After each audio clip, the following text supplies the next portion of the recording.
series, I think generally, at least among the talents, right, the kind of idea around it was that I love money. Nongshim won the draft almost all the time, right? And that's why they won the series in the first place. They had better tools. I mean, execution-wise, I think Nongshim still edges out a little bit more. But SCARZ, I think if they can recognize the patterns that they fell into that previous series, they can use the information to try and step up in this particular one. Yeah, and it's funny because we talked about how the draft is super important, but you know, it's one thing to be game 1, game 2. The drafts are, you know, basically very meta, but we've added a new element to all of this, and of course, this is going to be global ban pick, the ban pick system pioneered by the KPL in 2018. It's going to be fully adopted in this tournament and for all of Honor of Kings esports moving forward. And again, for over 6 years, KPL, the Chinese Honor of Kings Pro League, has set the gold standard in MOBA esports and will continue shaping the global competition competitive scene. Honor of Kings remains at the forefront of innovation and excellence, and we cannot wait to see how the world's best teams rise to the challenge. This is going to be super important as they go into a longer series here.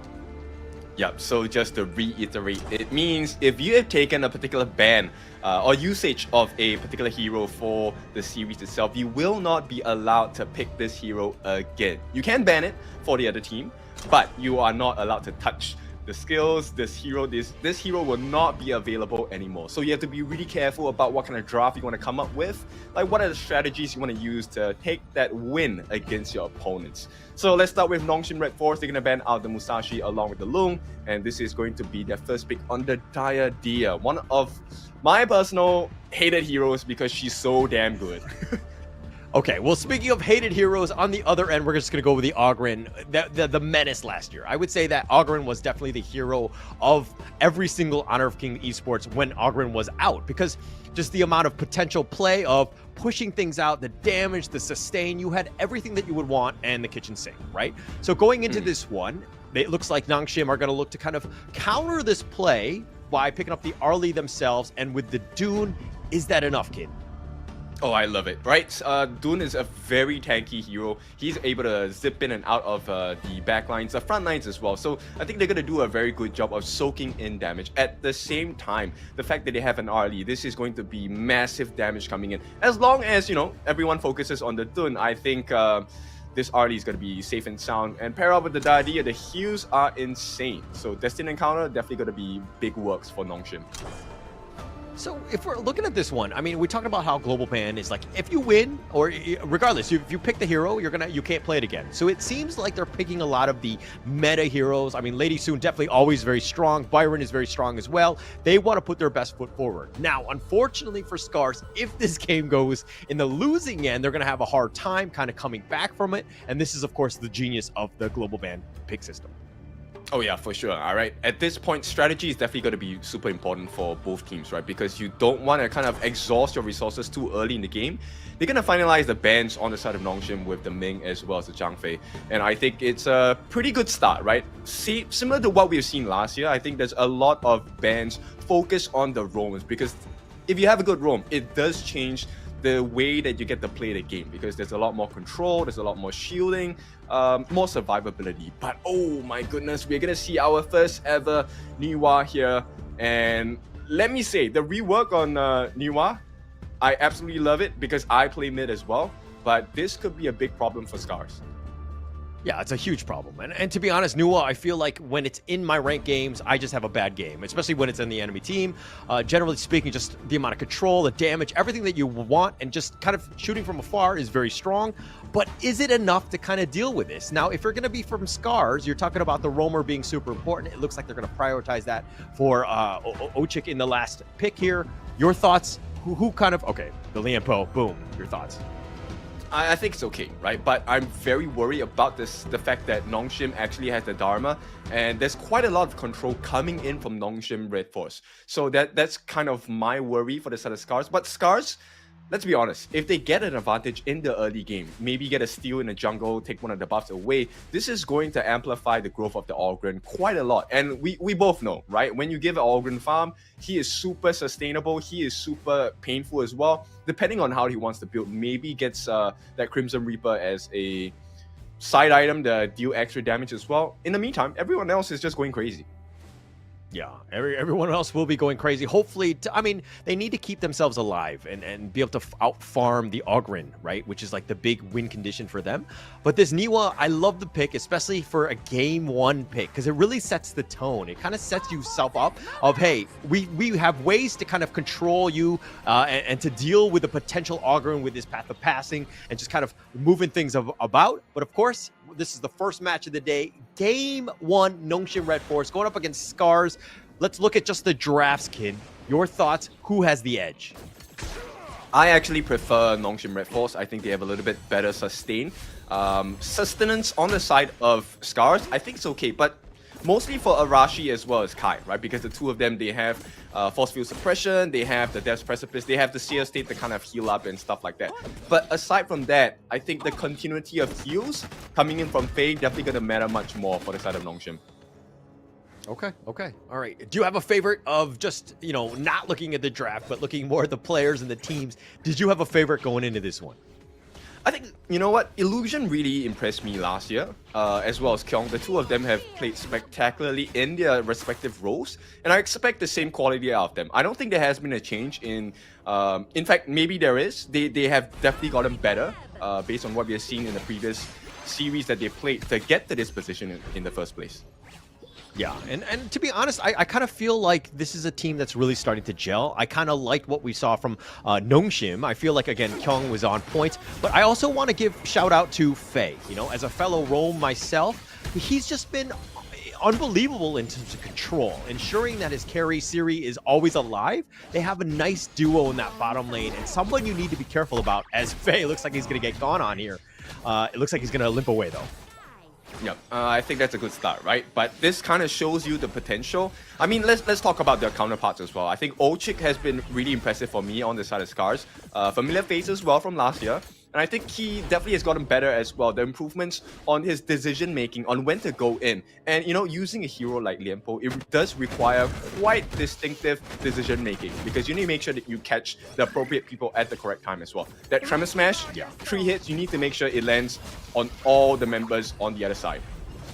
Okay, well, that's easier said than done, my friend. I mean, definitely a difficult situation. But again, he hits those. He hits like 3 or 4 members. You're going to win that team fight. And I think that you're going to do it on the back of Ochik setting it up, but you're going to knock it down with Arashi. I think that this is a player that you need to fear as a Nongshim RedForce, player, right? He's always going to be on point. If he's able to get farm and able to control the game, you're going to have a tough time.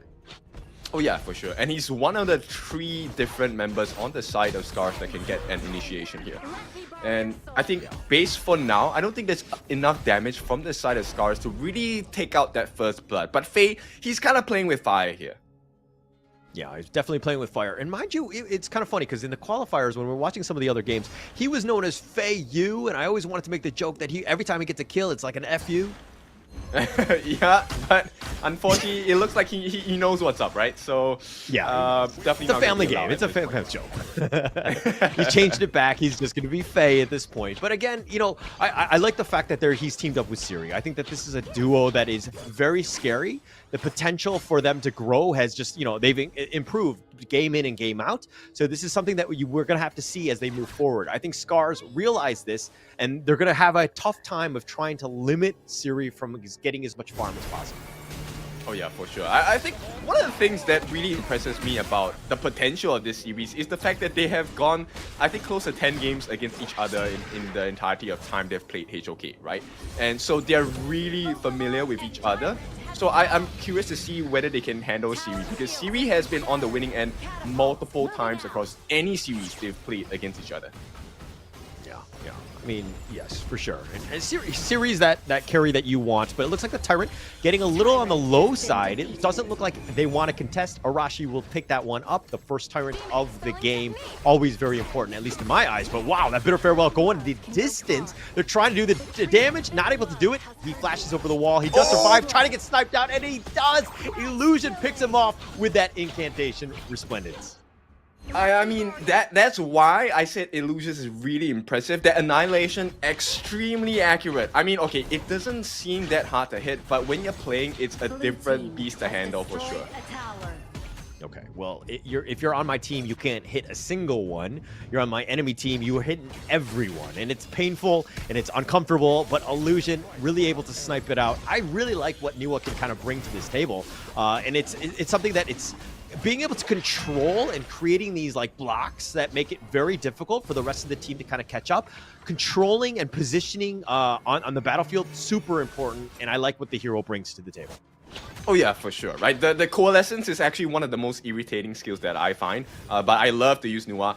Maybe not as good as the pros, for sure, but the pushback from that coalescence is definitely going to be something that really hits hard against the enemy heroes. And for someone that is using Ogren as Arashi, right? Arashi needs to be really close to you. So Illusion's going to do well for himself if he's able to kind of push out the aggression for SCARZ for any initiation that they try.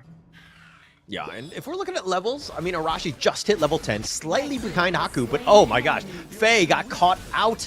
There was a lot of SCARZ members, just 4 members there, ensuring they get the kill. And Arashi, again, you do not want to give this guy any sort of farm, and that was unfortunate for Nongshim there. Yeah, actually that's one of the difficulties of playing Diadia, right? You have to kind of manage your aggression because her skill set really gets you deep within enemy lines. And I think Faye just took a step too far. He was already playing with fire earlier in the game, and it looks like finally gets punished for it. So we'll see. Yeah, I mean, sometimes you make, it's not like game ending to die out this one. Faye, obviously on the Diadia, has a lot of mobility. Unfortunately for him, just too much damage, too much control, and unfortunately not able to get away. But again, SCARZ, great win for them. They need to continue that farm. I think that, again, you're trying to funnel as much farm into Mfang, and of course Arashi as much as possible. But now Nongshim making it uncomfortable, pushing it in. They've opened it up with the bottom T1 already taken down. Now they're starting to siege on that bottom T2, making it very uncomfortable for SCARZ to really get that farm going. Yeah, my big concern now for SCARZ is can they handle Haku? Because of all the exchanges we've seen so far, I mean, it's just 2 kills across the game, right? But we haven't had an honest face-to-face fight between Haku as well as Arashi. That's going to be the telltale sign of how this series is going to go. Yeah, it's going to be a lot. But look at that also skin. So nice. That event going on right now. The Frozen event. I love it, by the way. Yeah. The Elsa skin, and of course for Shi as well, with the Ana skin. I just got it last night. Yeah, but nonetheless, okay. Besides the skins, so far, I think ASD has been pretty steady, right? I don't think ASD made the same mistakes he did in the previous series that they played against each other. And I think that's a good start for the side of SCARZ. Oh, very good start. I mean, look, the net worth is pretty much a slight edge in favor of SCARZ. They're doing the right things. I think that just a slight level advantage has been flexing in favor of Nongshim.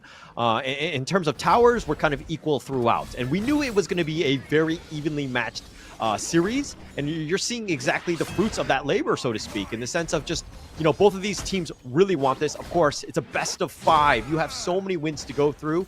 And of course, getting that first win would be huge in terms of momentum. Okay, so one big thing is Arashi just got his Blood Rage, right? This could be a big change in the fight as well. But Arashi, so far, I think they haven't found that initiation opportunity for their side to get into the backlines of Nongshim. And until they fix that issue, I think it's going to be a stalemate all the way. Yeah. But finding that right avenue where they can get to the backline, not the easiest thing for them to do. They need to open things up. If we're looking at some of the SCARZ, like the mobility is kind of, I would say, aside from the Ogren, of course, with the path of passing where you can go wherever. But generally speaking, it's going to be kind of like you see it coming. It's very predictable in that sense. But now Kyung dashes away. He's going to be fine, and that T1 is doing a little bit of chip damage on them. But SCARZ, I like the aggression. You need to invade. You need to make it uncomfortable for Nongshim. Oh yeah, for sure. They've already taken the first objective of the game, right? Now the second Tyrant might be going into their hands, and this will be the final Tyrant before the shadow versions of both objectives will come out. And I think Nongshim, they've made the really smart choice not to go and contest for this neutral objectives, but to go for the towers instead. And you know what? Map control wins you games. And Nongshim, very methodical gameplay, slightly different from what we have seen in the previous time they've played against each other, because I think SCARZ have done well to manage the draft in such a way that they haven't exactly lost. But right now, I think it takes a lot for them to commit into fights because, like we mentioned before, initiation, definitely an issue because for SCARZ, it's pretty predictable. Definitely pretty predictable in that one sense. But SCARZ, okay, they've gotten 2 Tyrants. Nongshim, yeah, you've gotten, you know, in terms of towers, it's pretty much equal. They're staying in there just by being able to outfarm them in the lanes. But neutral-wise, they've kind of not been on point. This is a very different game than from what we saw in terms of the last series here. And now SCARZ finding Haku, at least up in the front line. They're going to try to kind of, you know, poke and prod at one another, but as the Shadow Tyrant is going to be the big one for them, Haku does have his smite, something to take note of. Arashi on the other end. There looks like they're going to go for about half-life on this Tyrant. Who's going to go for this one? Who takes this one out? And it looks like ASD gets the Tyrant. They're going to continue on. They have the damage. They kill Haku, and of course they kill Faye. That's a huge win for SCARZ. They're continuing on, and they found Kyung as well. They get the guillotine. That's 4 members down. Oh, that's a big fight to win, man. I mean, SCARZ, I was very worried because Kyung was hiding on the sidelines, and I was waiting for him to jump in with the Truth Mantra as well. That opportunity never showed up, and he flashed into the middle of all 5 members on the side of SCARZ. This is a different SCARZ from the last we've seen them, and I would like to say, Ochik impressed me very much. Yeah, definitely. I mean, he's very tanky. And if you're looking at the rest of SCARZ, and this is kind of how, aside from the fact that Mfeng, Lady Soon, ASD, Lady John, both kind of on the squishier ends, the other ones are kind of, you know, hey, if you get on me, we're able to kind of sustain. We have ways to kind of be very tanky and make it uncomfortable. And seeing as that, you know, Mfeng and ASD were always on the backside, very difficult to get to those backliners. I mean, they pretty much were just unleashing hell and doing so much damage. And Nongshim got caught out, and there's a huge reason why SCARZ, with that really good team fight, are able to take the lead here, as they've got about a 5k net worth lead. Okay, so we know about the traditional drafting style of SCARZ, right? These are very meta heroes we've seen since last year as well. And here's the issue. When Haku jumps in, the entire backline is exposed. So Illusion, yes, he can deal a lot of damage, but he's not very survivable in the first place. So when Kai, when Ochik, they go for individual targets, nonetheless, because of their skill sets, it is an AoE output. So they are able to catch multiple people at the same time, even though they're going for individual heroes on the side of Nongshim, right? And so far, this formula is working for them. So Nongshim, I think they need to figure out how do we get the perfect positioning, because SCARZ can fight however they want to. It doesn't matter. Their skill set allows that. Oh, they found Haku. They're going to try to focus in. The Unruly Blade gets him out to safety.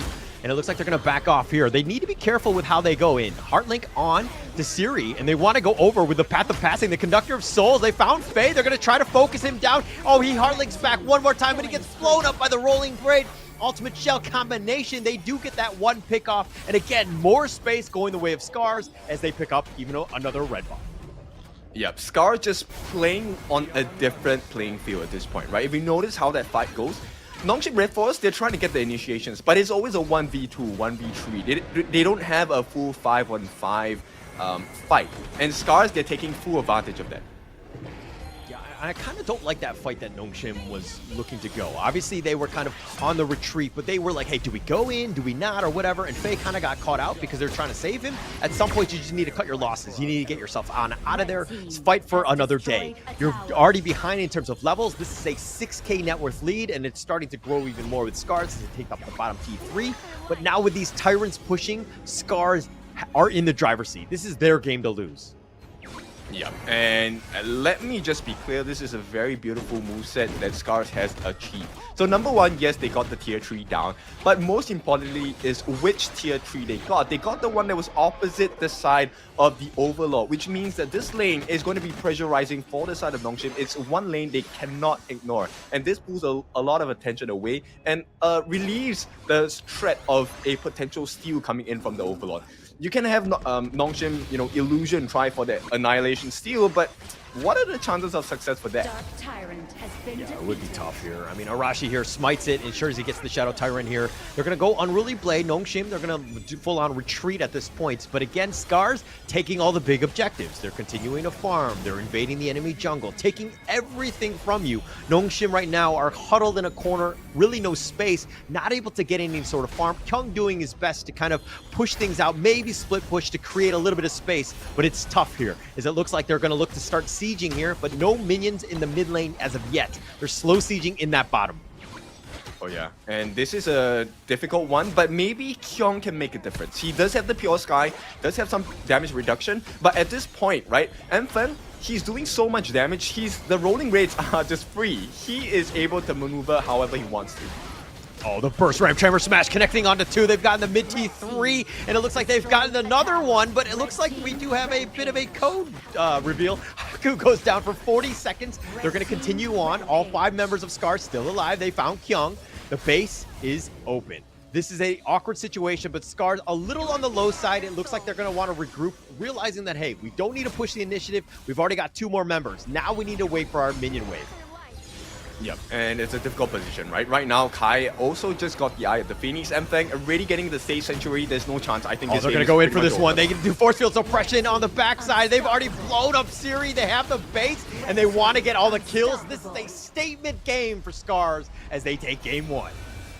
Yep, a big start, right? And this is definitely a huge win because can you imagine losing to Nongshim RedForce for months in a row, and finally when it does matter, here we go. SCARZ take the first game of a best of 5 series. Doesn't really set the win in cement, but it's a good start.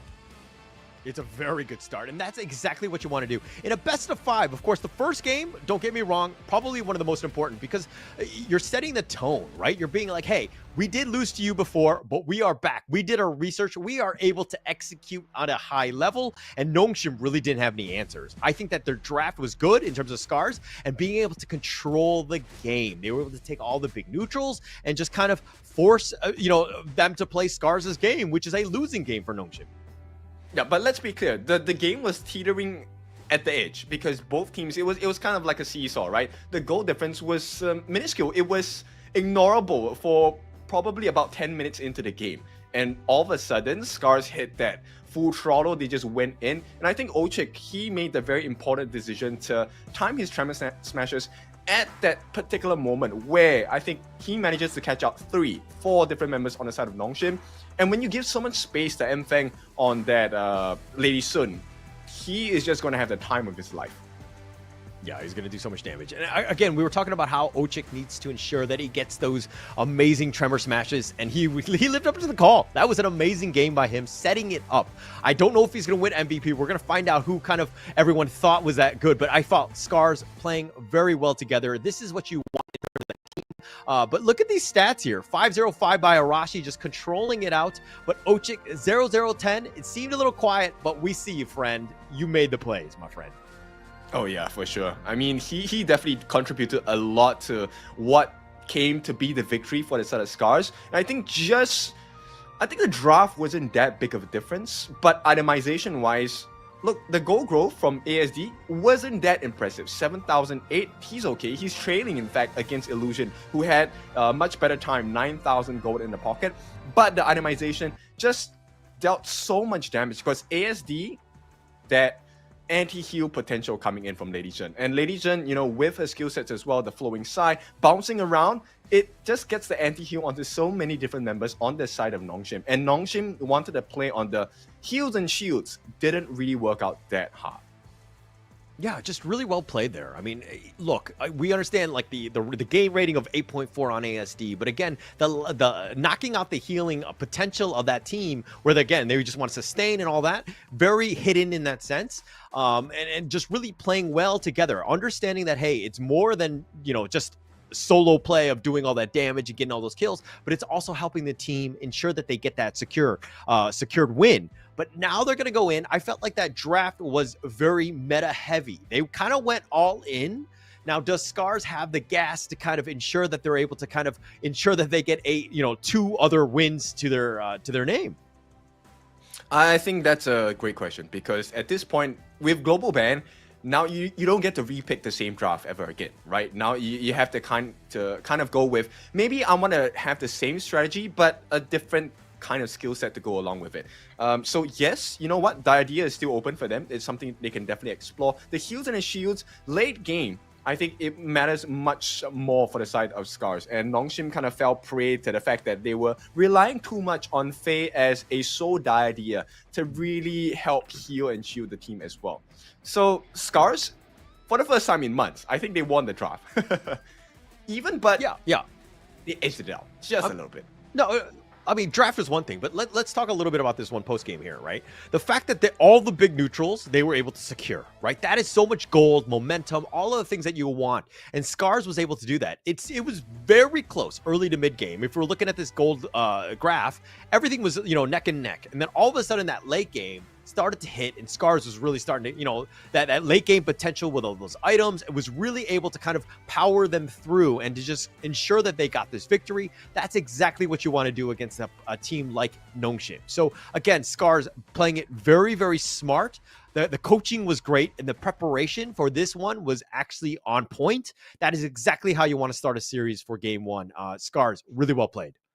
Oh yeah, for sure. I think they managed the waves really well, right? Because one of the things that I think Nongshim struggled with was the timing of these objectives. That first Tyrant that SCARZ got, I don't think there were a lot of members on the side of Nongshim that managed to reach that pit in time in the first place. And another thing that consistently happened throughout the game was, I think Haku was trying to look for the invasion, right? Get a couple of steals on the buffs. But more often than not, there were no buffs to steal. There were no creep camps to take away. And they just walked into the middle of SCARZ. And it was always something that kind of wasted the time. There was no efficiency on the side of Nongshim RedForce. Not by their own faults. It was just SCARZ all the way. They planned it pretty well. Yeah, planned pretty well, but they need to bounce back. I think that once they were like, hey, we're actually losing some of these big neutrals, we're kind of, we got pushed back. I think that it seemed like they were caught flat-footed at multiple times. I think Nongshim need to come in and be like, hey, this team is ready to go. Let's check out the highlights of that game one to kind of see exactly where SCARZ did really, really well and just ensure that they secured this victory. Can help me walk me through some of these highlights here. All right, so first objective, of course. I mean, it was a great start, right, for the side of Nongshim in terms of kills. They got the first blood. I was actually expecting that, Illusion was going to pop up. But based on the way that the map was controlled from the side of SCARZ, there never was an actual opportunity. And based on how the way fights were taken, it was really difficult for Nongshim to get that perfect initiation. Kyung here, I think, waited a little bit too long because he was waiting for that perfect moment to use his truth mantra. But here he goes, diving into the middle of 5 and gets taken out instantaneously. And that's kind of when we kind of figured like, hey, maybe this game is not going to go as well for Nongshim. Yeah. Actually, that was pretty much the tipping point. From that moment on, Nongshim were on the back foot. They were very reactive to what was happening. Even this fight, right? Like, oh, Faye, why are you going in? He tried to go in for this one. It got a little cheeky, and the rest of Nongshim were like, hey, are we going in? What's going on? Now we're trying to save him, and Faye got completely caught out. That was a little unfortunate for him. Faye, he should not have been going in with a bitter farewell. He needs to ensure that he stays alive. You don't want to be making cheeky plays, especially when you're behind. Yep, I think there was plenty of tunnel vision, right? Situational awareness may be slightly different on the sides of Nongshim RedForce. They were kind of a mixed bag of, hey, I want to go in, where's the rest of my team? And then the rest of Nongshim was like, no, you know what, that's not the best case, best timing to go in as well. And so maybe it's just a huge, big miscommunication on the side of Nongshim RedForce. For now, I mean, this is definitely not the Nongshim that we know and we have seen in the past few matches. But this is just the first game of the series. It's a best of 5. It's a long way to go. It's a marathon. It's not a sprint. So let's see if Nongshim can bounce back. Yeah, but you talk about the fact that this is a long series. I think Nongshim also came in a little overconfident, right? The Nua pick, I thought it was kind of like if they had it in the bag and they were completely well rehearsed and were able to execute it to a high level, I didn't really see the impact that I was expecting it to have.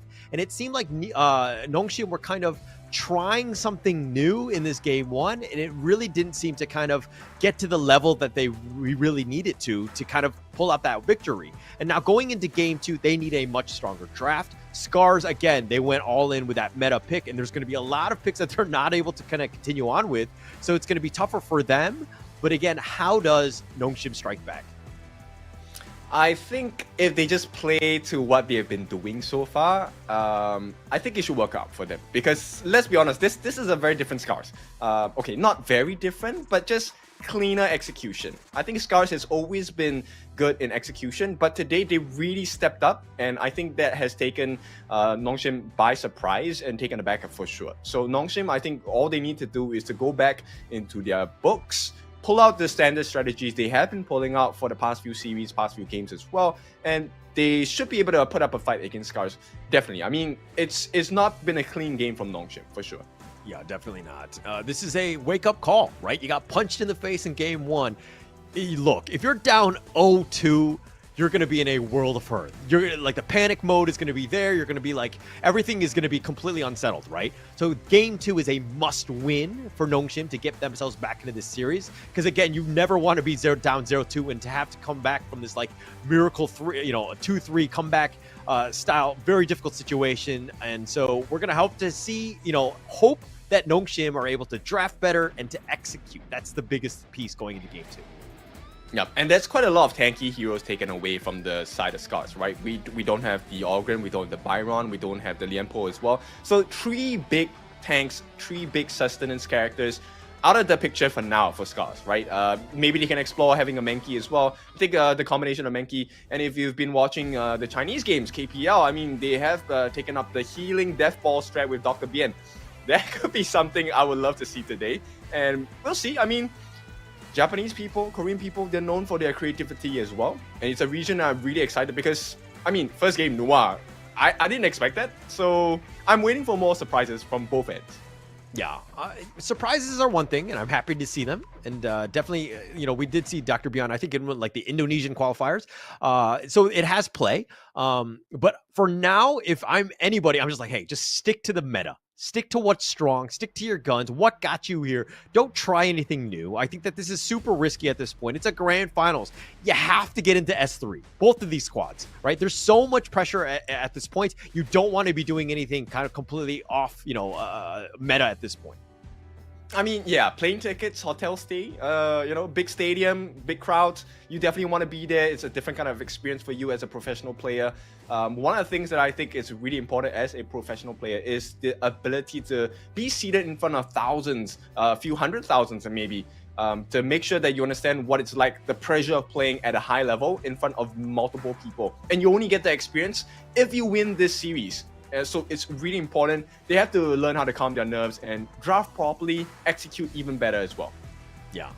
I mean, there's going to be coming into this one. But again, we're going to see, this is game 2, the global ban at its finest. With some of the picks that's not going to be done, everything's going to be brand new. Every single game, and you're kind of, as a viewer, if you're just tuning in, you'll be like, hey, why aren't they picking this XY hero or whatever?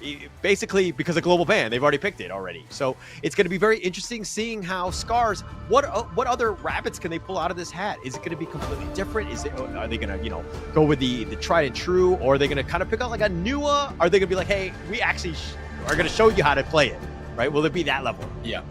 I'm just curious now in terms of like for SCARZ, what they're going to go with for the farm lane. Because the way that Nongshim has taken a draft, they've already immediately banned out the RD. They've taken it for themselves. They obviously can't use it anymore. So the idea and RD, they want to get rid of this combination. Right now, there's also the combination of maybe potentially Garo and Ming. Ming is still a viable one. They've taken out Lady Sun as well. So right now, it's a brand new slate. Clean slate here. Both teams going to be starting with absolutely no idea what is the potential draft coming out. And Lung is going to be the first pick. Yeah. No, I always find it funny. I know it's global ban, and that's why they banned out the Arlie and the idea. They think that they're very strong, but they're just like, oh no, actually, we lost with him, so we're just going to ban it out. But I think going into this one, they're going to go with the Lung. I think it's tried and true. Definitely something that's very strong.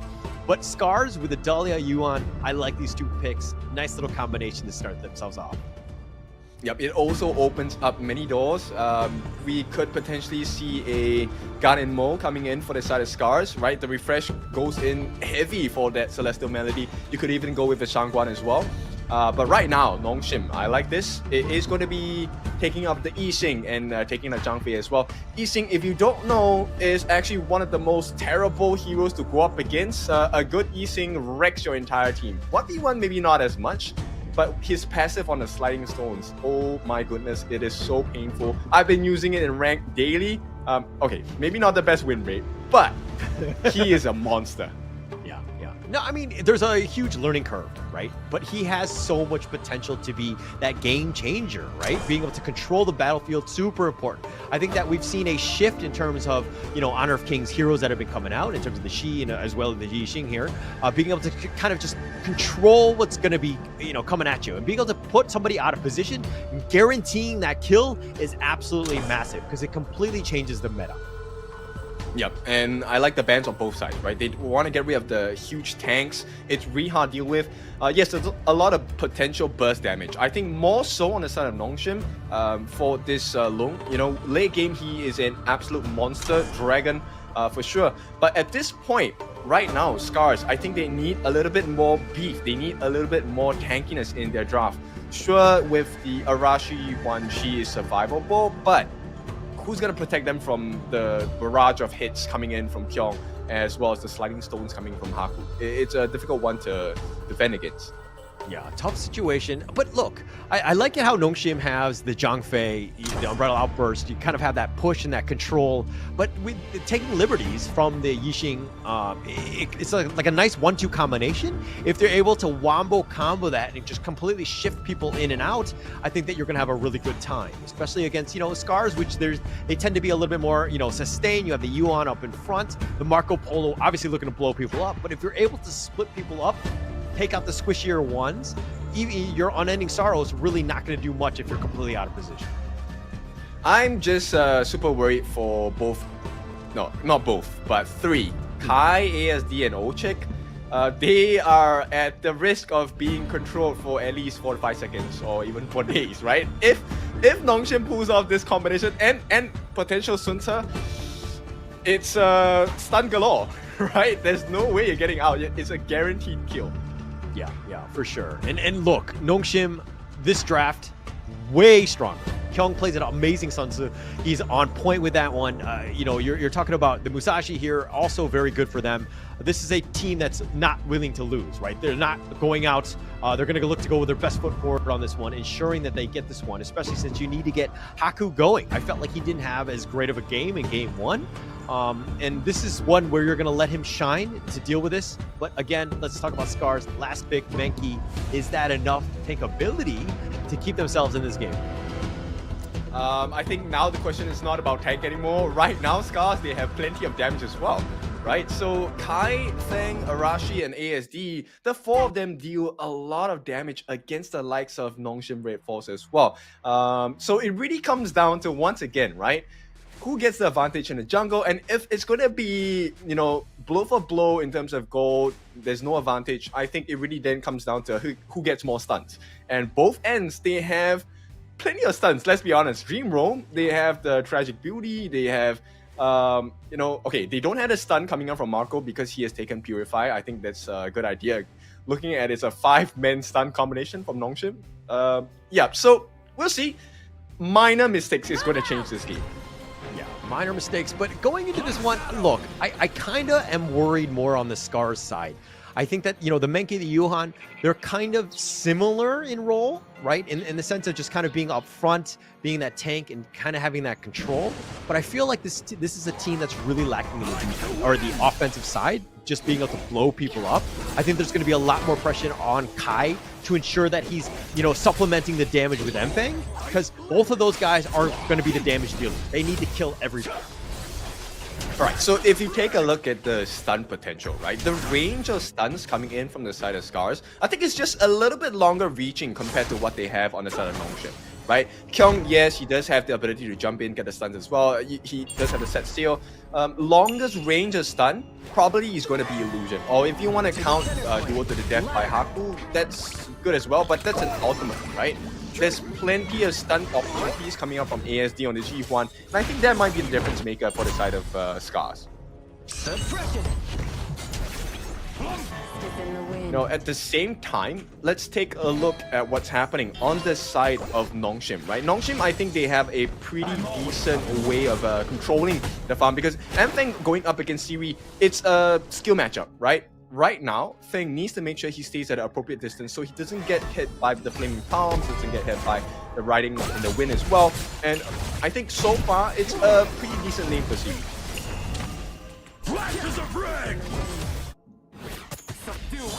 Right. And at the same time, right, I think right now, slight advantage going into Nongshim might translate into a bigger win if Siri gets his way. He hits 4 first, right? I think there's a couple of miss coming in from Feng on to the minions in the lane as well. Yeah, this is going to be important. I mean, if we're looking at the bottom lane, 3 members ensuring that, hey, Siri or Mfeng, both of these guys need to get farm going. So we're going to kind of zone out, make it uncomfortable, or give them some space to actually farm. I think Siri, he can start to pop off. At some point, Siri's going to be very comfortable being even solo on this loom. I think he's very good with him, but it's one of those things where get him a good start. I think that we saw what happened in the last one where SCARZ were able to kind of take the fight early. They were able to push things on, put a little bit of pressure on you, and Nongshim were very reactive in that first game. Yeah, but it's not looking good for SCARZ, right? Every single thing is happening now. They found him, and Haku, he's going to look to just kind of be backed off. That World is My Board is doing a little bit of work, but, Unbridled Outburst used a little bit late. The set sail, the boat came coming a little bit late. Yes, it connects on the 2, but really not too much. A whole lot of ults were committed on that one, but no real kills. Okay, but nonetheless, Nongshim, RedForce, they are in the lead, right? All 3 lanes, they have the level advantage. I'm not sure whether they have the full goal advantage for all 3 lanes, but definitely financially they are ahead, right? So Nongshim, RedForce is a good start to the game. Right now, it's can they find the kills? Yeah, I mean, this is one of those things where you're putting pressure on. I think Nongshim, if we're going to talk about some of the heroes and familiarity, these are probably some of the top heroes that they've been on. They're very comfortable with them, and losing lane, or even in the early game, I don't really see that, right? So SCARZ, they need to figure out ways to get farm in other ways, how to get themselves, how do you get Mfeng going? How do you, get Arashi enough survivability so that he can kind of push things in? I'm more worried about SCARZ late game damage. I feel like they're lacking in that department. But if they're able to do better in the early game, obviously this is a game that they can win. Oh, well, the gang needs to be successful here because Mfeng, he's not going to have any damage until he gets the Spark Force Dagger, right? Until then, I mean, he just got it. 4 minutes is a little late, but maybe this first objective is going to change the state. This is going to be huge here. And again, Nongshim doing a much better job. Umbrella Outburst, perfect. Pushing them back, making it uncomfortable. They get the Stampede on top, the duel to the death. He has to actually roaming gun over the wall, but now Haku might have been out of position. Arashi looking to go. He does have his Dream Bubble, and that's going to be the end of that. And that is a perfect team fight for Team Nongshim right there. Being able to take that Tyrant, pushing them away, and not losing anybody, that's great. Yep, some people might argue, hey, no kills is actually a big win because they got the objective, and look at the damage they're putting down, right? Ochik now forced to go back home, and now this means Feng is alone in the lane again, 1v2. Hang on, I think it's a huge risk by Ochik, but it might work out for them. It's a little bit of a risk here. Maybe he just kind of sits in that wave breaker to kind of keep himself sustained. He needs to kind of push because, again, look at the pressure that Nongshim is putting on. They're forcing it back, not even able to go. The set sail is going to be used, trying to connect. The roaming gun will keep him alive, but they take the bottom T1. Great start for them. Kai looking to go. The Death and Sunset connecting on. The Meteor Kill knocking him up. The World is My Board. It's going to lock him down, but the Unending Sorrow, again, the infinite fastness. He wants to go. They've already got the first blood, and they're going to continue on with all this damage. They're trying to run, but Ochik is down, ASD as well, and now Arashi's on the run. He's been forced away by this Ferali. Faye chasing them to the ends of the earth, but they've got 4 members down, and Arashi will live to see the day. But again, his team in a world of hurt. Yeah, the sequence of events have been beautiful from the side of Nongshim. The fact that they took out Ochik as well as ASD first, very beautiful, very calculated play as well, because there's no heals, right? There is no Monsoon Tempo for the stuns, there is no Tragic Beauty for the damage, and as well, there's no Wave Breaker to get the heals in, no more refreshes. I mean, they did get the Celestial Melody down, but they gave it to Kai, right? And Kai at this stage, she doesn't do that much because everyone else, Haku is already at level 10 now. 3 levels ahead of Kai. There's no damage you can do on the backlines. Yeah, no damage. And, again, it's one of those things where you got to get Kai and Mfeng that farm, right? They don't have the damage to do it, and you're forcing it. Like, again, Marco Polo, not great in the early game without some of those items, right? He's going to suffer. It's only 6 minutes in. You should really not be looking to take any sort of farm. Unfortunately for SCARZ, that means you have to play a little bit more defensive. You got to farm in other manners, but you can't be taking on those team fights. Giving it up at this point, absolutely huge. 4 kills, and now they have a 3K net worth lead. Nongshim, right now, definitely in the driver's seat. Oh yeah, but they don't really have a choice, right, on the side of SCARZ, because Anthem needs to join the fight. If he doesn't join the fight, they lose it flat out. And you know what, maybe if he joins, there is a potential of the outplay as well. But right now, I think Nongshim, they have just successfully funneled gold both into Siri as well as Haku, and that's why they're winning so hard. Okay, the Umbrella Outburst, he completely whipped, but the set sail, that will connect the flash over the wall. Myung and Feng looking to fight with this. Excuse me, that was the roaming gun. And it looks like he's going to do a little bit of damage. SCARZ will survive on this one. Some ults were definitely committed, but Nongshim putting the pressure on, making it uncomfortable for SCARZ. Yep, difficult position, right? And Feng actually had to use his Fever Barrage defensively, and that's not something you want to see, right? If you're a SCARZ fan. And right now, 1v2, he does not care Haku. Haku actually smites it out, takes it out. I mean, there were, what, 4 members of SCARZ, and they couldn't even just prevent him from doing that. That's the story of Game 2 thus far. Nongshim really striking back. Again, this is the Nongshim that we know, right? This is the aggressive team. Take no prisoners. We're going to invade your jungle. We're going to take everything from you, and they've done a great job. Now, SCARZ, again, need to figure out ways to get some sort of farm. Right now, they've been struggling. They can't, right? The way that Nongshim are playing, they can't, because right now it's free entry into the jungle on the side of SCARZ, and there's very little they can do to stop it. At this point, Haku hasn't been forced to use his Blood Rage at all, and that's a very scary notion to think of, because as SCARZ, you want to be at least in the position where, hey, we are threatening you enough, with enough damage that you have to back off. But right now, there is no such reality for the side of SCARZ. Yeah, no reality. And look at how Haku went in. It was just kind of more like a feint more than anything else. They take the top T2, all that space created, and Nongshim really makes them pay, right? They take things out. They force it out. The world that was my board. Oh, nice taking liberties. Pushing them back in, just kind of controlling the battlefield, forcing, you know, Arashi to play an uncomfortable one. He wants to be controlling the team fights and the positioning, but when he's being pushed around with these stones, you're going to have a tough time. Oh yeah, and you know what? I would very much prefer, if I'm on SCARZ, I want ASD's ultimate to be used offensively, but right now it's always used defensively, and all objectives, all neutral objectives have gone the way of Nongshim RedForce as well. This might be a big fight. Haku is looking for blood. Looking for blood, but they're not able to kind of connect on that taking liberties. And so it looks like SCARZ will continue to just poke and prod, just kind of take whatever they can. They need to defend these things, and Haku looking to go in for this, but they've taken the bottom T2. Nongshim taking no prisoners, forcing it out, taking all of the objectives, as well as the enemy jungle. This is a tough game for SCARZ to get back into. Yep, I'm not sure if I missed it, but Arashi, if I'm not wrong, he got that Overlord's Plate Mail. And even before, he was not tanking too much, right? And the fact that Siri now has a Starbreaker, he was already dealing a lot of damage. And we know late game Lungs are a monster. They're hard to deal with. And right now, it's close to 10 minutes. Shadow versions of the objectives are coming out, but Siri is already a beast. Series already a beast, and that's the scary part, right? We talked about the fact that, hey, getting in that farm, being able to just kind of do that damage, Series just able to blow people out, and then of course get that infinite fastness on out of there. He has that get out of jail free card.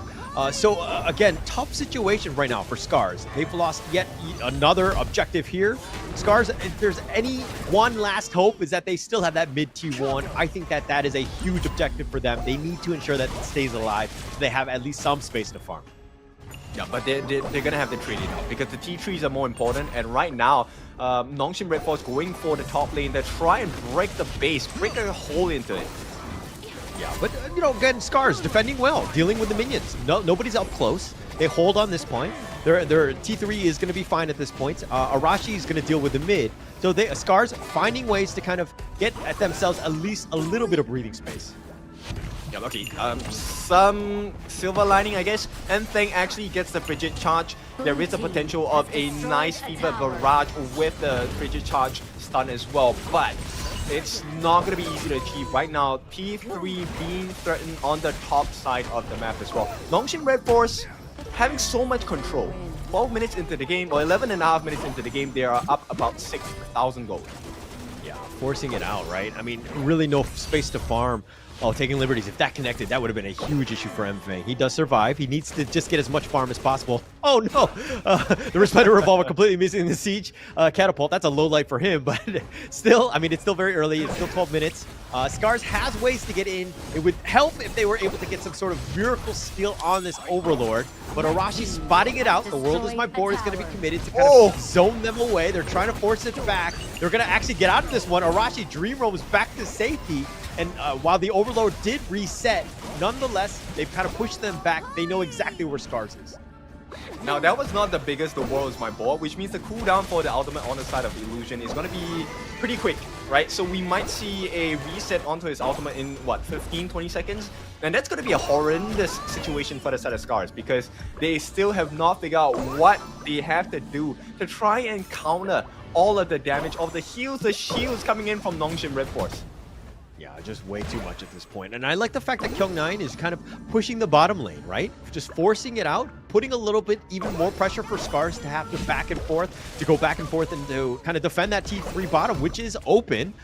So again, just more pressure and space created elsewhere means that this Overlord is probably going to be even more free, as it looks like SCARZ aren't even going to try to contest it. Yep, and when we last checked, right, Siri was at 9,000 gold. He is about a few hundred gold away from completing one of the most damaging items in this game, the Siege Breaker. So once Siri has that, it essentially means game over if Nongshim RedForce gets the stuns that they want.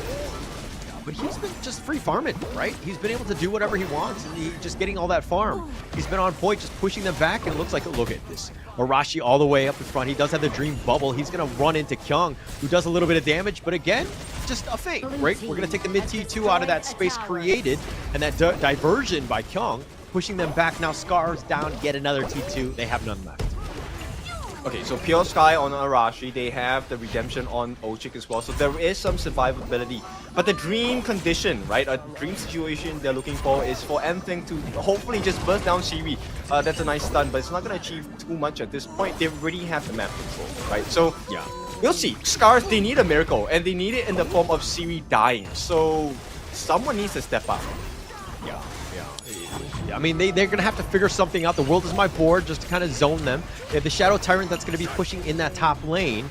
But Kyung is in the mid, and he's looking to probably just rotate to the bottom. But they have not been able to find Siri. His positioning has been great. The Infinite Vastness is, again, that get-out-of-jail-free card. So it's really tough to kind of lock him down. You need to ensure that you have the rest of them. And if you're looking at SCARZ, how do they lock him down? Where is the control? They do have it, right? So you have Arashi, he can come with the Dream Room. You have ASD, he can come in with the Tragic Beauty, along with the Mournful Temple as well. But it's a risk, because when you jump in, you are setting yourself straight up for Illusion's The World is My Board. And we all know how that hurts. So, honestly, I can't see how SCARZ can come back unless Nongshim RedForce make a huge mistake. It's going to be a huge blunder at that point, right? I think that if anything, somebody, like, they need some space. They need to kind of split push. They need to figure, just slow the game down in some way. Let Arashi kind of stay up in front and just clear those minions so that it kind of stays off the T3. Not the easiest thing for them to do. Arashi getting on the low side, very tanky, but he's not really doing any damage in return. The world is my board is going to be... Siri, that nice little pick. He gets to ride the win, but not really too much damage to follow up. The Resplendent Revolver is going to completely whiff. And again, just pushed it out. SCARZ did a good job of holding, but here comes the next minion wave. Okay, I want to point out one interaction that happened just now while you were talking. Siri went to one-on-one against MFang, and he essentially almost one-shot MFang. Yeah, it's going to be close, but the bottom T3 has been taken out. The Unbridled Outburst shoving them away. World is my board. It's going to be used on this one. They're going to try to go. Kai thinking about going in, but he found Kyung, the worst one. The taking liberties, pushing him back, doing a little bit more damage onto Kai. They all survive, but that bottom T3 has been taken out. That is a hole in your base. How does Nongshim close this game out? Is it going to be one T3 at a time? It looks like they will back off, and they will probably look to do so. It's a struggle, right, for the side of SCARZ, because let's be honest, they are almost at late game itemization, but they aren't able to find any opportunities to go in onto the Nongshim RedForce backline. Faye has been really stingy with that Unbridled Outburst, and for good reason as well. Right, the shields coming in from his jump is really big, and right now, so much pressure coming in for the side of Nongshim RedForce. the next few neutral objectives are going to be really huge. SCARZ needs to find a way to win them, steal them, but at the same time, they need to make sure they maintain the security of their base as well. Yeah, and this is where I think the split pushing would, kind of help them, right? Obviously, we can talk about it because we're omnipotent in the sense that we have that vision, right? We know what's coming in the bottom lane, but I do think that they need to provide a little bit of pressure. Somebody needs to be somewhat aggressive, maybe a little out of position, just kind of just force things, Nongshim to kind of, react to what's going on and to deal with all 3 lanes as opposed to the top and the middle, which they seem to be just really focused on. I mean, they're doing the traditional, right? They're doing the traditional Death at Sunset, refresh with the Celestial Melody, double Death at Sunset to try and go into the backlines. But Kai is not able to get the damage in by no fault of his own. It's just the draft on Nongshim RedForce is so tanky. Tanky, and again, just lack of damage. I really struggle with this SCARZ lineup. I'm having a hard time finding how they're able to blow anyone up. You talk about the win conditions being on the Siri, but how are you going to walk into a Kyung, Zhang Fei, Musashi, like Haku? Like, it's tough. Everybody can just go in and just blow you up. They have so much control. The world is my board. Even on this one, the Umbrella Outburst pushing them back. They're trying to chip out that top T3, get a little cheeky on this one, and they eventually will do the damage, and they take this one out. Again, look at how Nongshim, they're almost at full life with everybody. I mean, at this point, Illusion is just putting up a musical concert, right? With the ding-ding-dings. I mean, at this point, it's a ringing of bells. All the ticks are being checked, right? And right now, I think SCARZ is just a matter of time. Because Nongshim, I genuinely do not see any way that SCARZ can win coming in for the next few minutes. Yeah, it will be tough here. I mean, especially with these tournaments here. But okay, let's talk a little bit about Mfeng on this Marco Polo. At what point are you like, hey, I've hit critical mass? This is when we can start blowing people up. Because again, I feel like he hasn't really had that space or time to farm. But, at some point, he's going to get that next level, right? Where he's able to kind of just blow people up. But before we get into that, the duel to the death, they push him back. They do a little bit of damage on this one. But again, Nongshim don't look like they're going to fully commit to this fight. Yeah, it's just a simple tango at this point, right? They don't need to overcommit, and I think this is what makes Nongshim so scary, at least for this year itself. Because Nongshim, the past Nongshim would have just gone all in. The Nongshim of today is really critical, very careful about what steps to take. They don't want to overextend. They don't want to make that blunder that will allow SCARZ to come back. They understand that it's not that easy to lose against SCARZ, but it's still possible. Yeah, it's definitely possible, but not dying a single time right now speaks volumes thus far. I don't want to jinx it at this point because they've been playing so well, but look at this fight. The set cell connecting onto 2. They have Arashi all the way up in front. Yeah, he's tanky. The Infinite Vast is even aggressively going in. Arashi's going to be killed. ASD is down as well, and they have the taking liberties. They do actually get a single damage or single kill onto Faye. That's a win for him, but now Kai, how is he able to kind of deal with this? Kyung9, still very tanky, still very much alive at this point, continuing to fight. It looks like he's going to walk into Haku. No, they're going to let him solo 1 versus 1, and Kyung will have the victory. And Mfeng all by himself, they take out the base, and Nongshim strike back. They take game 2. Yeah, this is definitely the Nongshim that we know. Not as dominant as we've seen, right? They've taken a little bit of their foot off the gas towards the later part of the game. But Nongshim RedForce, this is what we know, what we expect coming in from the Korean team, right? And I think SCARZ, they tried. But I agree with you, the draft, late game damage, big concern. Yeah. And this is more of my concern because, like, the more experienced teams and kind of having that ability, like, now you're down 10 heroes, right? And then the enemy, Nongshim has more bans coming into this one, so they can focus on some of those picks, make it even more uncomfortable for you. Now you have to go super deep into your hero pool. Are you able to pull out victories against a team like Nongshim, or even SCARZ in this case, both sides, to play at a high level to deal with these heroes? Because again, this is the brilliance of global ban. You have to be that good. Yep, and a lot of meta picks from the last year itself coming into 2025, they're gone. So let's take a look at the stats. I want to look at the itemization. I mean, we were concerned about the damage, or rather you were concerned about the damage. I thought there was going to be enough damage, but it turns out I was definitely wrong here because Kai... Wait, sorry, what did you say? What? I just wanted to say, I wanted to hear you say you were wrong again, and I just hear it again. It was brand new to me. I don't think I've ever heard you admit it. Can I just? It's okay. It's okay. Kindofu is ready to admit when he's wrong. It's no problem. But yeah, there was not enough damage. Kai was consistently on the back lines. He did his job, but there was nothing he could do against the likes of Kyung, against the likes of Faye, and even for Siri, right? The Infinite Vastness I've rarely seen in professional gameplay, at least for our side, where they go in and they survive, get a couple of kills, step out, no problem. Yeah, no problem at all. I mean, when the most damage is being dealt by, Arashi on this Menki with 130k, the rest of the team just really struggling. Mfang doing what he can with his 83,000, but it just, item-wise, just a space to get that farm. Tough situation, right? This was a all Nongshim game. This is the game that we expected to see in game one, and I think draft wise they were they fumbled a little bit on that one, but Nongshim really back into it, right? And they've eaten it up. They've turned this series into now what is essentially a best of 3. Again, going into this next game going to be super important because you want to be up 2-1. I think Nongshim have really struck back. Really good, well played by Nongshim here. Oh yeah, they definitely flipped the script, right? Game one, SCARZ, they took. If they left nothing in the wing, not even breadcrumbs, right, for the side of Nongshim. This time Nongshim says, you know what, I know how to play that game too, and SCARZ got absolutely nothing out of the map. Yeah. I mean, look, after game one, there were, Nongshim was kind of like, hey, we need to do a much better job of securing neutrals, and you're seeing the fruits of that labor, right? They've completely changed the strategy. They forced it out. They won the early game, plus they started to compound that with the big neutrals that they were able to take and just kind of take that lead and just to force them out. It might have seemed like, hey, they're not getting a whole lot of kills, but when you control the map as well as Nongshim did, that's exactly how you close out games. You don't give up anything, and that's a almost, dare I say, perfect game by Nongshim.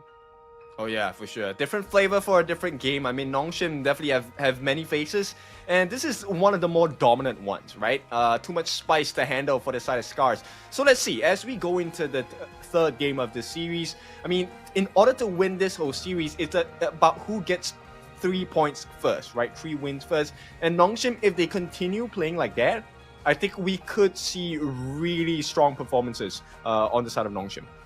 Yeah, and I love the fact that they were able to bounce back. Now, in Game 3, I'm expecting the SCARZ to bounce back on that one. I'm hoping that they're kind of seeing some of the weaknesses of that draft. They come in a little bit stronger. Maybe they have, the next set of, a little bit more balanced draft, I think would help them in terms of giving themselves a chance. But again, this draft is super important. Now we're going to go deep, see exactly how these bans really work out.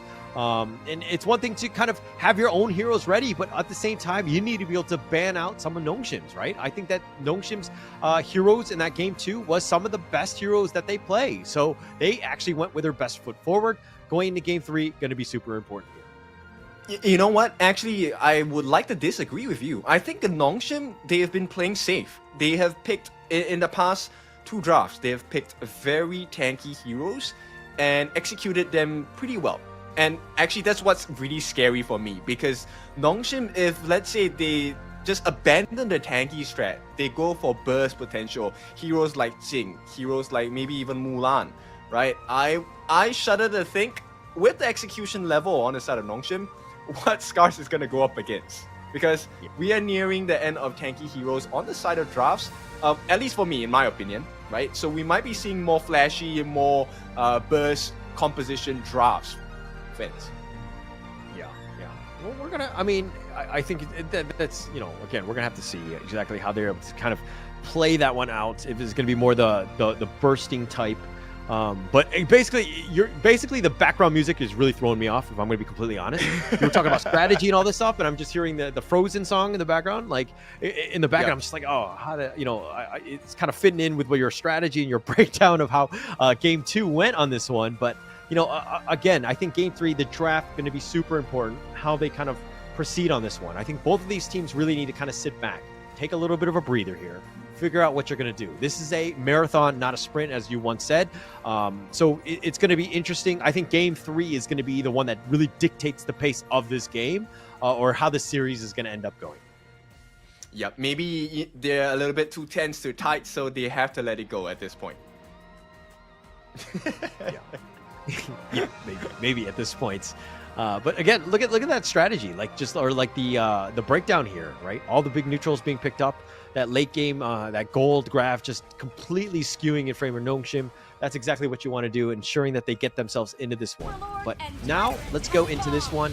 This is the highlights for that game two. Kind of started off strong for Nongshim. Really made it difficult for SCARZ to really get that farm. They were kind of pushed back. Look at how the positioning of Haku and the rest of them. The Umbrella Outburst is coming right here. That was perfect. Pushing them out, making sure that Arashi had no chance to go for that. Yeah, this is what we know as the Nongshim special, right? The fact that they allowed themselves for the side of SCARZ to not be near the pit, it was a disastrous decision because Illusion, you know, when he is there as easing, it opens up the world as the board for you, easy access. And multiple times, I think Illusion impressed me with the amount of people he managed to catch inside. People always underestimate the amount of damage the sliding stones does to you as a team, especially in team fights as well. And while they're busy dealing with all the damage coming in, Haku and Kyung, the two of them were just crazy, flipping, weaving in and out, just buying space and time for Siri to just do whatever he wants. And when you give the dragon what he wants, he is going to feast on the opponents for free. Yeah, and it was just easy for them. I mean, going into that bottom T1, once that was taken out, and then the fact that SCARZ were like, hey, green light, let's go into this team fight, it just seemed like a really bad decision to kind of force that one out, especially since Nongshim hadn't used their ults until that other situation, like at that point. So it was one of those things where you just got to understand, just have that game awareness of being like, hey, I'm out of position, I'm out or evenly matched, and the enemy team has all their ults, I'm going to have a hard time, right? Probably shouldn't have gone on that one. And kind of SCARZ really was not able to recover from that disastrous team fight. Yeah, I mean, okay, right now they are in a very strange position for SCARZ. If they manage to drag the series out, I'm curious to see. We know Nongshim are very strong in the early parts of the series, right? Because they have all these monster drafts, they're very good at the shields, good at the heals. But what happens if SCARZ manage to drag out Nongshim into a long-winded series? What if we get the full 5 games? That's the big thing, right? We don't know if Nongshim can survive that. Well, I think it goes both ways, right? It's opening, like, how many times have you gone to like a game 5 in global ban? I mean, scrims aside, it's one of those things that you might have prepared for and just being like, you know, kind of put yourself in that situation. But this is, again, getting into that level, it's going to be super deep. And it's a true test to the coach and the preparation of a team to ensure that they're able to have the right heroes for the right time and to have, you know, a team that's just like, there's like a lot of synergy and not just like a rank game where you're just picking like, I think that this hero is good in this situation, which is kind of not really great. Okay, so there's a lot of information process. But let's take a break first. When we're back, we're going to go for the 3rd game of the series. Let's see who edges it out and takes the lead in this best of 5. We'll see you soon.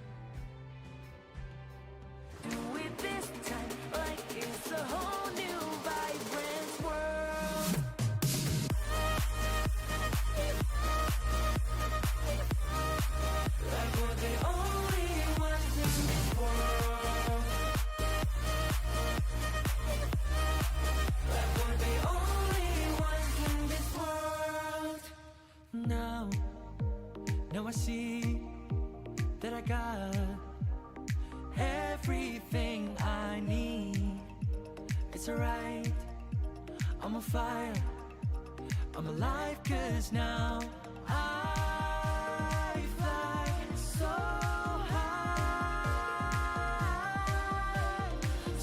high, light up the skyline. Let's do it this time, like it's a whole new colorful world.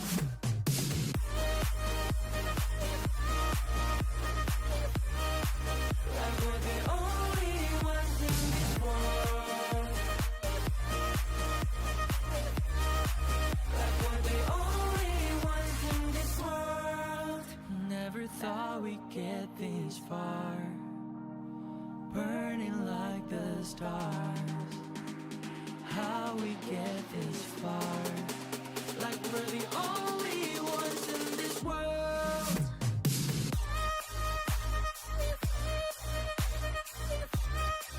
Like we're the only ones in this world.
chance to sleep. I found it. The RÜYA. Don't snip the RÜYA.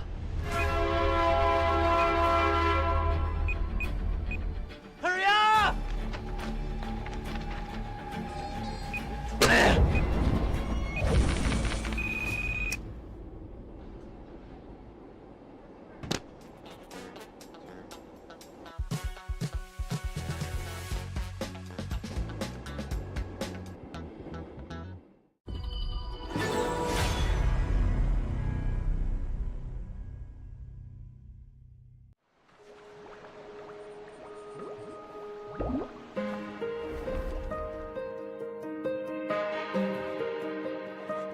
And we are back with the Honor of Kings Invitational. Of course, this is going to be the Japan Korean qualifiers. We're going into this one. That was game 2 that we just saw Nongshim able to strike back.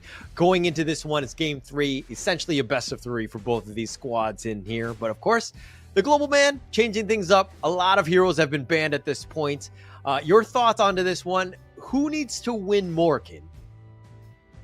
I think SCARZ needs to win more, right? At this point, as we were talking about before, Nongshim really good with rushing down their opponents in a series of games, right?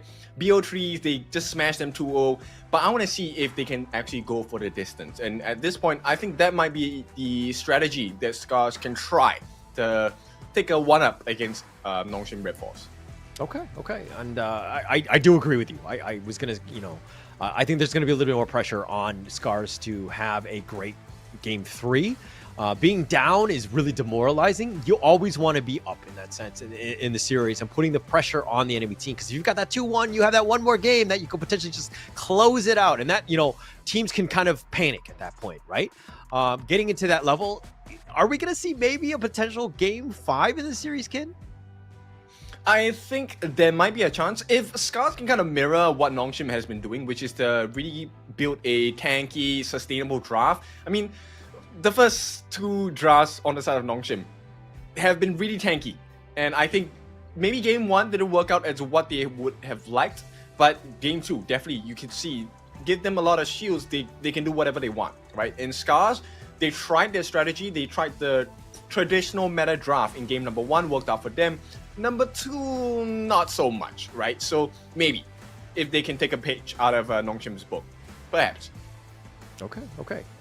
We're going to have to see exactly how they want to play that out. I want to see the draft more than anything else, because I think that, to me, the draft is the most interesting part now, because it's such a chess match between these coaches and the players, ensuring that they put their best foot forward. And it's like a commitment. Do we do it now? And then all of a sudden, like, that game 5 happens and we're like, oh, actually, we're so deep. We don't know like what hero to pick.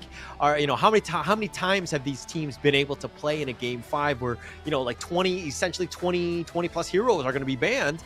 It's going to be tough, right? It's not going to be an easy time, and to get themselves in. But again, that kind of just goes into how great Honor of Kings Esports is going to be this year. It's going to be super exciting. We're not going to see the same 50 plus heroes. We're going to see maybe the whole shebang, so to speak. We're going to have to find out, because again, it's going to be really interesting.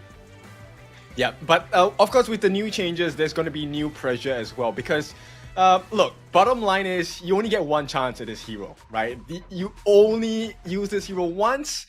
Do or die. If you have a bad performance and the hero, it's gonna stick with you for the entire series. And who knows, maybe it might be the performance that brings your team through. I mean, that's what we all hope, right? As viewers, and of course as players going into it, it's definitely something we need to expect. So I'm hoping to see some very interesting drafts. We haven't strayed too far away from what I expected for today.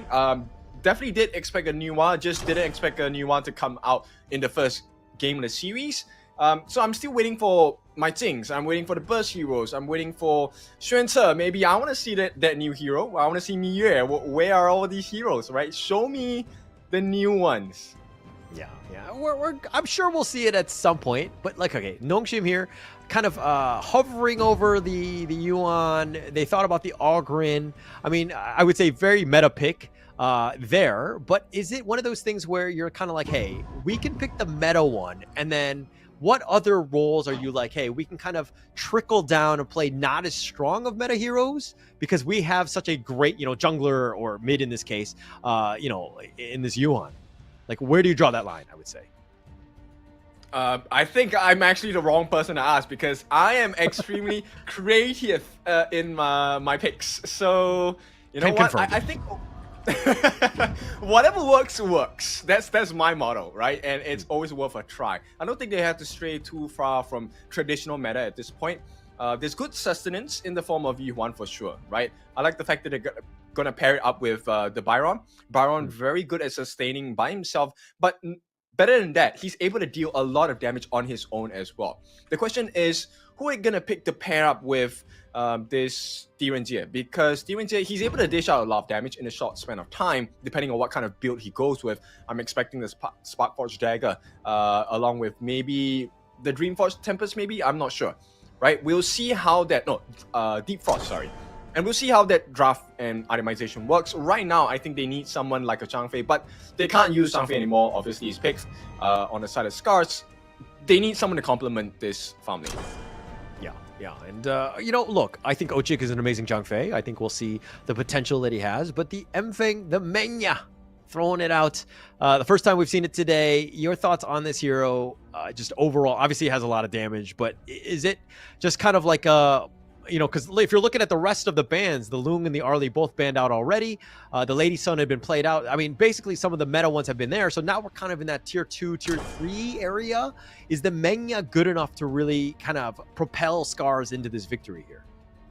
I think it actually falls on the Faye's pick, right? Because right now, based on what Ochik has in line for Feng, is, look, the shields coming in, very good. It helps MENA a lot because 1v1s outright loses against Haku unless he gets the full stack of rage on his passive, right? But early levels, awesome barrage, not that awesome.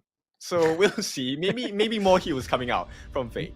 Not so awesome barrage. Is that the new name of it? All right, but it looks like they're gonna go with a Nua here. They're gonna be like, hey, SCARZ, Nongshim, you didn't play it well. We're gonna show you how it's done. We're gonna pick it ourselves. But is that enough for that mid laner to kind of have that control, that damage, the long range burst potential?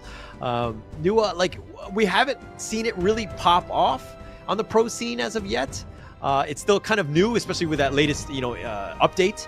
But it's going to be interesting to see exactly what SCARZ kind of pull out of their hat, so to speak, on this one. I think we might want to check on the headphones of SCARZ, right? They're definitely listening in because we asked for damage. There's plenty of damage coming in from the SCARZ lineup. Right now, I'm concerned. Okay, who's a good jungler to fit this, right? Because based on what's happening here, there is still the same formula. Very good control coming in from Nongshim RedForce and good mobility as well. Maybe not as many heals. A little bit more dependent onto Haku right now on that ultimate for heals as well. But I prefer SCARZ draft for the first time. I like the damage. Wait, okay, hang on. The Jing here, you have the Shi. They kind of rounded off the draft. Okay, so Faye is going to go with the Yuan, kind of changing things up a little bit. I love it. It was like the first pick and everybody thought, jungle or mid, that's exactly where it's going to go. But getting into this situation now, it's a situation where they've, shown out the Yuan on the roam. Your thoughts on that? I know you play eclectic heroes, but this is definitely a different one, right? Nope. I've done it before. Okay, wait. I'm not here to protect myself. I won that game nonetheless. Okay, I think as a roam, one of the things you need to be able to provide is the ability to have stuns, right? I think the ability to heal up your farm lane is also very important.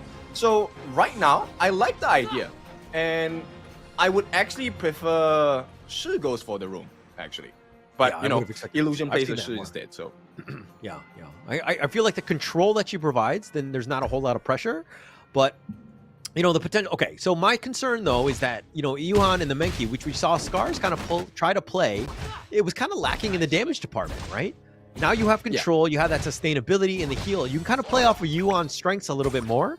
Not to say that it's a better draft, but putting the Yuan in a different role can really change things up, right? I think you have that potential. And I do like she is the mid. I think that that's where she should ultimately be. She has so much control, and the damage potential is just really on point. Okay, so Nongshim's draft, 5 different members with control, same as game number 2, right? But right now it's a different kind of composition coming out from SCARZ, and that's why I prefer SCARZ draft, at least for this particular game. There's plenty of damage, and based on what's happening, look at the shield values that Arashi is getting. Hang on, Arashi in the farm? Okay, I did not notice that, but yeah, Arashi swaps roles to go into the farm, and looks like he's the better Mengya within the team. But yeah, okay. 1v1, no problem, right? He's doing well against Siri. I wonder if it's more of like, okay, first blood is going to be given. Ochik going down here, but I'm wondering if Empeng is just like, actually, I'm more comfortable on the Jing. I think that we really need it. The high mobility, the high, potential for outplay is there, and maybe Arashi was just a little less comfortable on this one because Arashi, he likes to, even going back to the Ogren, right? He likes to just kind of farm. He likes to roam between. He's not really that like high impact, control people, blow people up, and get himself out of there. Obviously, not to to kind of criticize Arashi, I just think its playstyle fits in with the Mengya a little bit more. A little less risk adverse, right? He likes to stay safe and deal damage. I think, definitely fits the picture of what Mengya is supposed to do in the first place. Right now, I think one of the big curiosities on my end is how is ASD going to do on this Niwa, right? Because we've seen Illusion play it. I think it's pretty good. Did not hit the mark. But let's see, can ASD make a difference for his team? Yeah, it's really going to come back to those team fights. I mean, Nongshim were losing, so it's a tougher situation where the Nuwa, if you're having a net worth advantage and you're able to initiate, and that's kind of going to be set up with like, the Empeng Jing going in, then you can kind of control the battlefield and make it very uncomfortable for them to kind of protect whoever's being jumped on by the Jing. So, it needs to be more aggressive. On a defensive side, the Nuwa is definitely not as strong. Oh yeah, for sure. I mean, the rework itself, she does not have a stun anymore with her teleport, with emergence. But at this point, I think, you know what, Nongshim, they have handled this pretty well. And I think it was a good idea to actually put Faye into the roam instead, because the range of the Monfu Temple along with the Tragic Beauty seems to be working well against this Arashi Ochik combination. Even though, on paper, I think Siri does not win against Arashi at this point. But so far, based on the stats, looks like it's okay. Faye's doing his job really well. Yeah, he's doing pretty well. Just, creating space. That's what you want, right? Get Siri involved in this game. But, look, if, this is kind of what we wanted. The Nuwa is definitely new, right? In that sense of just kind of changing things up about, like how the games are going to go. The global ban also being a huge factor in that and just kind of forcing different heroes. But I think that this is a huge opportunity. If Nuwa is going to do well, this is a good draft for SCARZ. I think the potential for, having a good Nuwa game, this is the one. Yeah, it has to be, right? Because I think everyone will start to kind of clump up together on the back line. Looks like he's gotten killed on this one. The Stampede with the Umbrella Outburst. They kill Illusion on this. The return, they have the barrage that's doing some work, but Haku gets the kill on Kai. They're continuing on. Siri just limps away. Arashi not able to hit him. He actually goes for the split shot into the mid lane, but they forced it out. 2 members down from SCARZ, but SCARZ are the aggressors.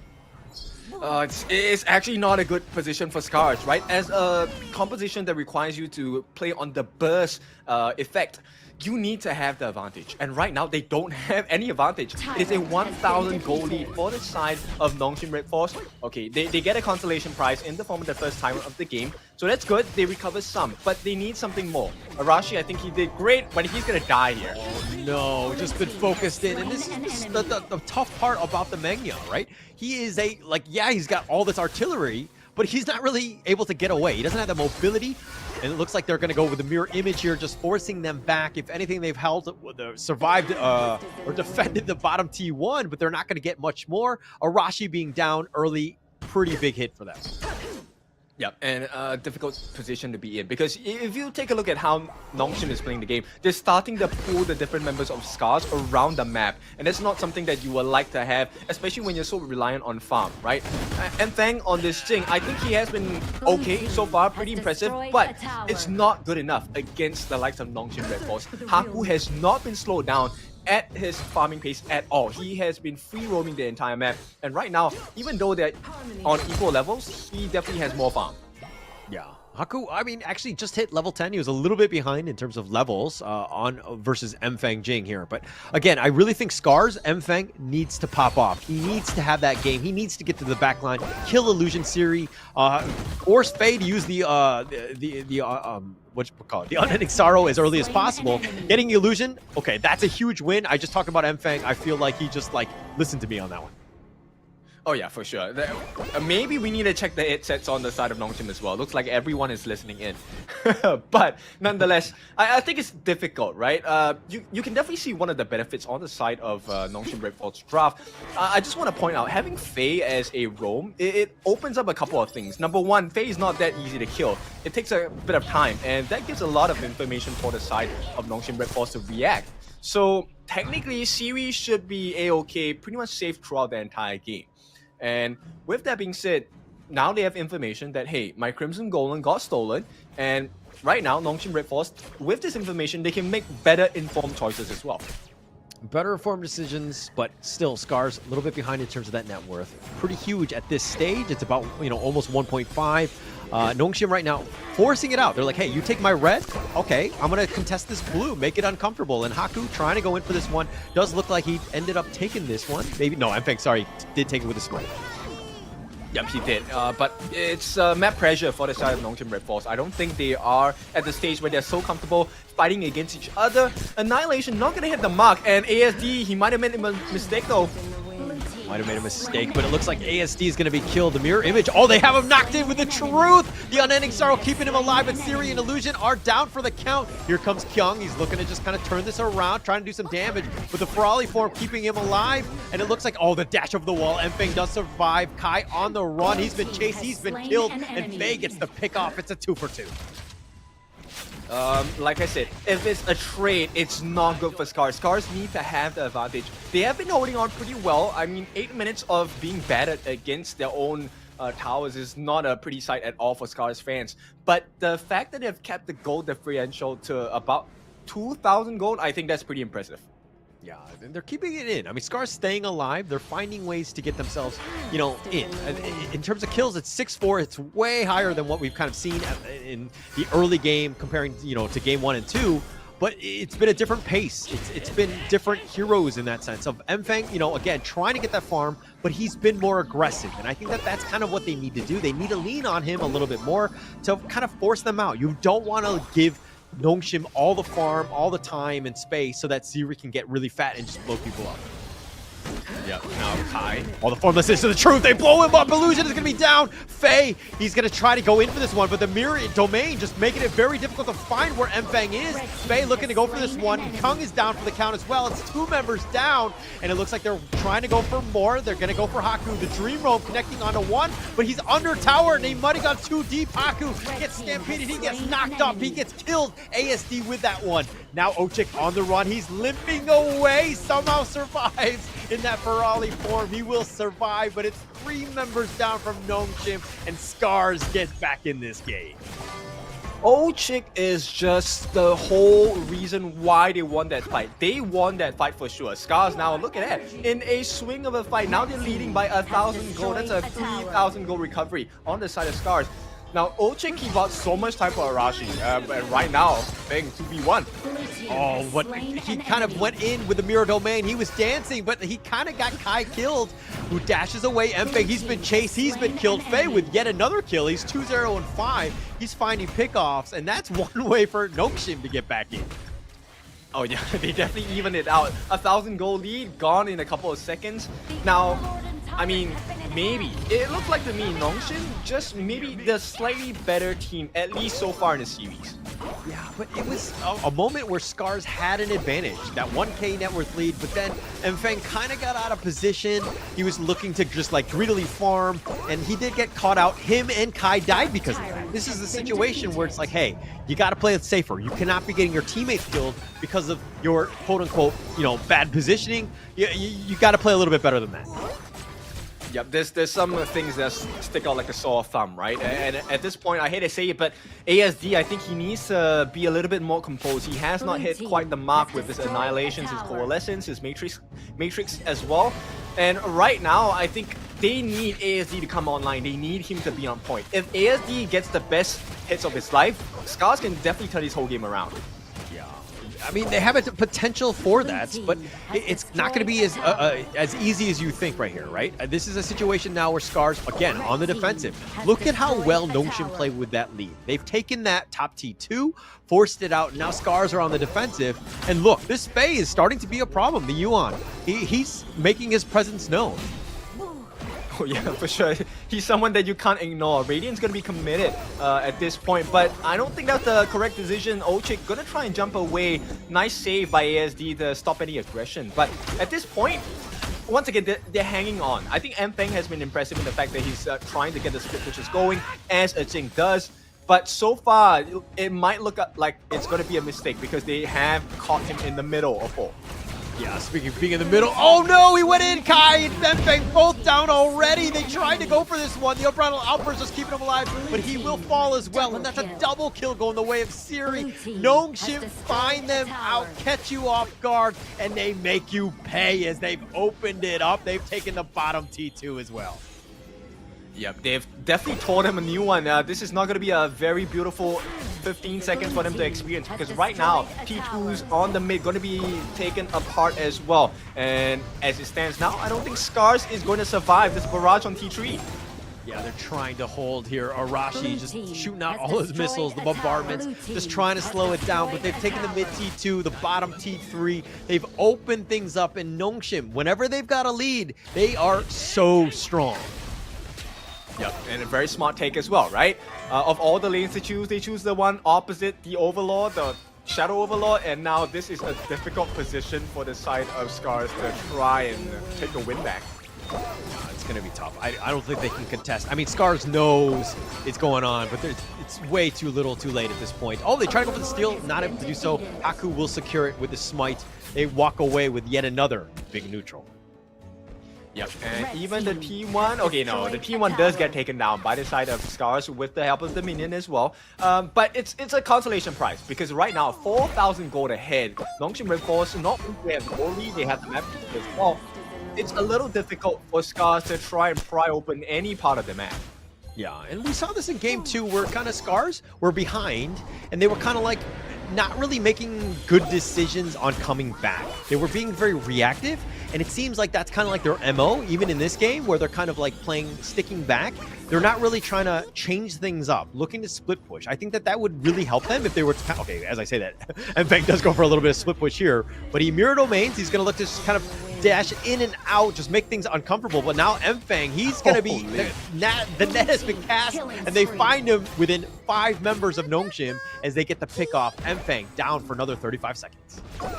Yeah, I mean, that's why he can't split push because there's a net ready. All 5 members on the side of Nongshim RedForce ready to pounce on him anytime. And Mfeng, he's not the tankiest of heroes. Definitely not on that G. But it's one of those things where if like, hey, if you're split pushing, and he should not be split pushing in the mid lane, that's where pretty much everyone is going to be from Nongshim. You need to be on the edges and the outer edges, kind of forcing it out so you split up the enemy team as much as possible. And then the rest of your 4 members, hopefully you get a pick off someplace else because they're not going to be full 5-man strong somewhere else. True, but like you like to say, you know, easier said than done. And at this point, it's not easy at all for SCARZ because it's 2 exposed lanes, only safety in the mid, and right now the jungle is a free farm for the side of Nongshim RedForce. Forcing it out. I mean, again, this is just the Nongshim team just controlling the map, forcing it out. They have such good vision. Look how Faye. Look at how he's just sticking around, closing out the sentries, or the wards, excuse me, just shutting things down so that he's kind of, again, if you're going to go for it, you got to go through me, and Faye has that survivability to do so. And just vision is super, underrated. And it's something that they need to take note of because, again, SCARZ have no vision. They're stuck in their own base. Okay, there's one more thing I would like you guys to notice. It's the fact that the members don't really group up together. So Kai, he's having the worst time of his life. He can't get any truth down because there's no one to catch. If he catches one, there is a potential counter-initiative stun coming in from the other members on the side of Nongshim RedForce. Yeah, look at this. The mid T3 has been taken down. The base is going to be a bit open at this point. The minions from all over. They're trying to siege at the same time. Arashi just trying to take out the minions as quickly as possible. It looks like Nongshim are going to back off. They're going to wait for the next big minion wave with the super minions. This is going to be tough for them. Kyung looking to fight. Mfang actually commits the mirror domain, and that was a bit of a, alt wasted. Yeah, he survived, but you had all 5 members to kind of keep yourself up there. But now, all 5 members, again, from Nongshim. Slow sieging, difficult situation. I think this is the beginning of the end. Here we go. Kyung is just trying to bait them out, right? And you know what? Nongshim, surprisingly, based on history, they have been a very aggressive team, but they have been showing patience throughout the games of this series as well. And one interesting thing, I think Kyung is kind of worried about the magic damage coming in from ESD. He actually bought the Demon's Bane, an item that I don't generally see people buy. Yeah, I think it works out for him. I think he's playing well in that sense. It just kind of survive and to keep himself in this game. He just needs to do the damage here. If he gets the Tyrant on this one with that push, it's going to be so tough. Try to go for the steal, not able to time it properly. Haku gets yet another Shadow Overlord, and this is looking to be the end for SCARZ. Yep, he was close, about 2,000 hit points away, but nonetheless, a good effort, right? Annihilation did not hit the mark. You're more positive than I am. I'm like, 2,000 away. You messed up, man. But here we go. This is with the minions pushing like they're going to be all the way up in front. Nongshim just realizes that, hey, we just got to wait for our Tyrants to come in. The Shadow Tyrant is going to be pushing in the bottom one. But now, with the Force Field Suppression committed, Kai is going to have to just heal back up. They do have the minions slowly taking things down, making things uncomfortable for SCARZ here. Yep, Haku is just taunting Kai, right? He wants him to use his truth mantra on him. Like, just hit it on me, the big squirrel. It's a squirrel, right? Mankey's a squirrel. I don't know. He's just very cute, though. I'm not going to put people in boxes. I don't think we need to do that. But here we go. The Shadow Tyrants have been committed for this one. It looks like trying to go in. Kai flashes back to safety. He gets to the fountain. The Mirror Domain is going to be used. He's doing some damage. It looks like Mfang somehow barely. No, he does go down finally. Faye with yet another kill, but he goes down in return. And they do have a side, and they do end up killing Kai here. They've got Kyung, Haku, both down. Looks like that's going to be yet another kill for him. And Arashi actually is doing a lot of damage. You got to take note of that. And somehow SCARZ actually survives. Yep, overzealous, right? I think Nongshim RedForce, they had the right idea, but they did not go on the correct targets. And once again, Arashi was well protected.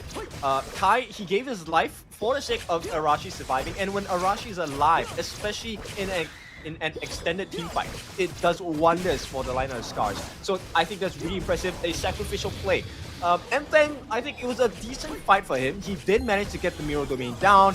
Got a, hang on, nice Splendor. Illusion. Oh, he gets blown up. Arashi starting to actually pop off, has the farm. They're looking to come back. This net worth lead is actually very minimal at this point. This stage of the game, it looks like SCARZ are looking to take out the Tyrant. That's another huge win for them. With that hold, are they able to come back? Yeah, a zombification of SCARZ maybe. I mean, we are down 1-1, and this is a tiebreaker of the series for now, because whoever takes the lead here, I think it takes a lot of pressure off of them. And Arashi, I have to say, with the amount of body throwing that SCARZ has done to save and make sure he's okay, Arashi has been providing the returns so far. Wow. I mean, look at this. It's 19 minutes. The Tempest Dragon is almost up. SCARZ finding opportunities to get themselves back in this game.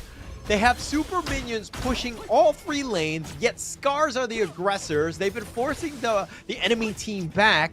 They haven't been able to draw a bead onto Arashi, and because of that, his free reign, his damage dealing has been on point, just blowing people up, making things difficult. Now, this Tempest Dragon, absolutely huge. Who's going to commit for it? I think SCARZ might want to try for it, but I mean, it really depends, right? How much damage can Arashi get down in a small amount of time? He does have the Sun Chaser, he does have extended range, he can kind of help the team fights if it does pop up. But right now, Nongshim RedForce, I think Kyung, he needs to be really careful. Kyung needs to be very careful, and Feng needs to be really careful, because if either of them die, it opens up so many windows for the opponents to expose weaknesses on the other end. Yeah, but with like all 3 lanes that are pushing, this is a tough situation for SCARZ, right? How do you commit versus not getting backdoor? Look at where Kyung is right now. Kyung and Fei could end the game. And Feng sticking back, realizing that, hey, we're actually not safe. We need to push out these waves. We need to figure out how to hold on this one. Kyung 9, again, making it a little bit uncomfortable for Feng to just kind of deal with these minions. This is opening things up, potentially pushing them back. Nongshim could potentially go for the Tempest Dragon. It could be close, but Feng, oh my gosh, the Mirror Domain, he's going to be used. He's going to look to go for the Fear of Force Field Suppression. And the ults were committed on this one. Now, Arashi, they're looking to barrage this one. He's going to go from the side, but now they're looking to go in. Arashi not in a great spot. The Unbridled Outburst keeping him alive. Fei, Half-Life, needs to be a little bit careful. Kyung so low. They're trying to get the pick off. Kyung gets picked off. That's going to be life number 1. Needs to be careful on that one. And they do end up holding yet again. SCARZ somehow defending. That somehow is Arashi. If Arashi does not die, I think they're in a good position, right? He's damaged. It's a late game Mengya, right? Mengya, late game, absolute BC is hard to handle, and they have so much save potential. Ochik with the shields, with the Unbridled Outburst, right now is on cooldown because he does not have enough range. And this is the best situation on the side of Nongshim. They have to take this now. Yeah, Mpeng, look at they spotted him out all the way in the bottom lane. He was dealing with the minions, so that provided the vision. They realized that, hey, Mpeng is actually making a beeline towards the Tempest Dragon. So Nongshim were like, hey, this is risky. We're gonna get it. We're gonna bail on this attempt. We've tried to force it out. Now Nongshim need to deal with the minions in some factors. SCARZ have figured out. They've dug deep. They're down, or actually they're up in terms of net worth. They're finding ways to get back in this game, but now it's going to be super uncomfortable. The Tempest Dragon is pretty much a huge objective. Who's going to take this one, especially with the top lane being pushed and the bottom? I don't think Nongshim wants to take this, right? They want to drag this out as long as possible because it's constant pressure on the side of SCARZ. They have to go back, and every instance where there is a 3-pronged attack onto that crystal, it provides a window of opportunity, a chance that SCARZ is going to mess up and allow Arashi to die.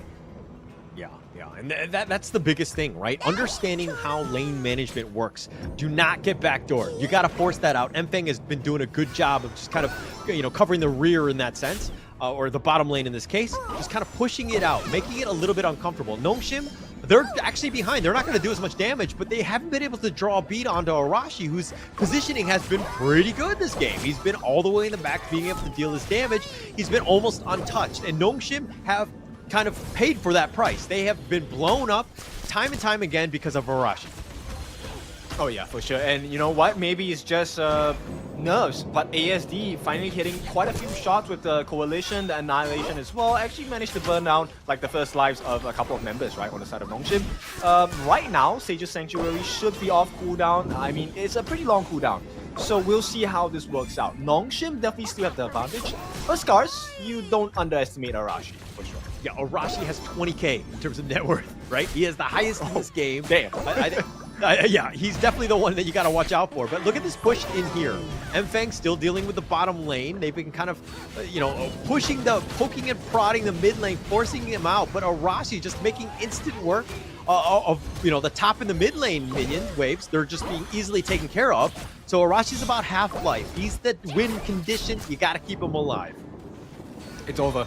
Siri is taking the Tempest Dragon by himself. I think he should be able to do it. He does have lifesteal as well. Does have Phantom on hand if he needs it. I don't think they need to do it, but okay, nice scouting with the emergence as well. I like this, and you know what? This is just a push and pull. Both teams, they understand what to stake. Tempest Dragon is one of the biggest win conditions at this stage of the game, and nobody's willing to give it their life. But right now, it looks like Nongshim, I think they have this in the bag. Yeah, I think they do. I mean, this is going to be a huge win for them. Oh, almost the steal, almost the steal. Haku will take it. Ensures he gets it with that smite. That was much closer than it should have been. But again, to Nongshim's credit, they've got the buff. This is a huge window of opportunity. But the net worth lead completely skewed in favor of SCARZ. Are they able to close this game out? Let me tell you, ASD's hands are sweaty. He had enough damage to get the steal. He missed the annihilation there. Yeah, he had a potential here, but look at the damage that Arashi has been just kind of throwing onto this. All the minions have been kind of pushed in. They're trying to slow siege on this one. They don't want to fully commit or get in, but the minions have been completely thwarted, and SCARZ are going to be able to hold because they don't really have a way to get past this. With no minions, they have the backdoor protection. SCARZ still somehow surviving on this one. Kyung looking to go in. He uses the force field suppression just to kind of scare them more than anything else. Not really much you can do. They're continuing on. Arashi just spotting, doing as much damage. Faye all the way up in front, and this is looking to be it. They want to go for the base, but it looks like Illusion has already been killed. They're trying to go for the base, and they do take the base down. Noxian will take game 3. Impressive win. That is why you take the Tempest Dragon in the first place, right? The Tempest Dragons, they are immune to CC, so you can't push them out of the tower range as well. And with the Tempest buff, I mean, it takes away a percentage of health from your opponents as well. And I mean, impressive. The fact that, I mean, why didn't they do this earlier, right? Why didn't Siri just go in and 1v1 the Tempest Dragon earlier, while the rest of the team just hunker down and try to push away the rest of SCARZ as far as possible? Yeah, actually, that's a really good question as to why they didn't do it before. They might not have had the life steal. They might not have the items to solo from Siri on that case. We're going to have to kind of check the replay and see exactly where he was. But again, that was actually really back and forth. Very high level next, and that's kind of what we wanted to see here. Being able to close it out, because things were looking kind of rough for Noxian. If they didn't have that Tempest Dragon buff, there was pretty much no way to siege because Arashi was just on point with that Mengya. Very difficult situation for them to kind of close out that game, but being able to do it, understanding and having that sort of insight of being like, hey, actually, if we just push them out, we have that Siri be able to just solo this. We're gonna be able to take it out. Very smart play, good call by that team. I mean, okay, let me give you a different perspective on that. There was a potential for Nongshim to end the game even without the Tempest Dragon, but it would have been a war of attrition, right? Somebody on the side of Nongshim had to get their life so they could access Arashi on the backlines as well. And playing with the fact that he had Sage's Sanctuary, everyone had Sage's Sanctuary, it was a 10v10 instead of 5v5. You know, it was easier to get the Tempest Dragon and finish off the game in that manner instead. So Nongshim, they stayed true, they played safe. I think it definitely net them the win. The risk-averse nature that they tried in game number 3.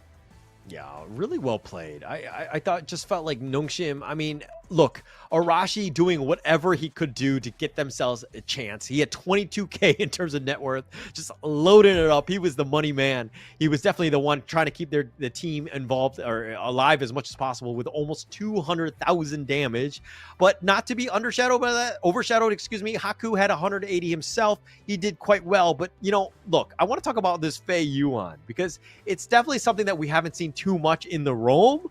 But Faye, man, he was making plays on this hero.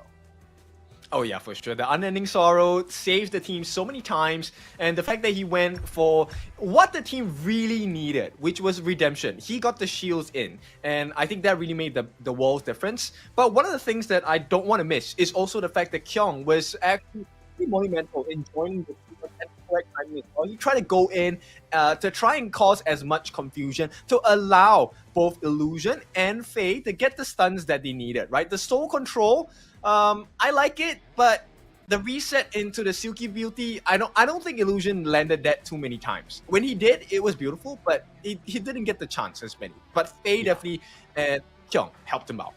Yeah, so it's kind of it's funny that you point him out, right? I felt like Illusion on the sheet could have been a little bit. There was not 100% comfort on the hero. Like, it seemed like he got caught out a couple times. He wasn't able to hit everything, and this is going to happen, especially with newer heroes where you haven't really been able to get too many reps in.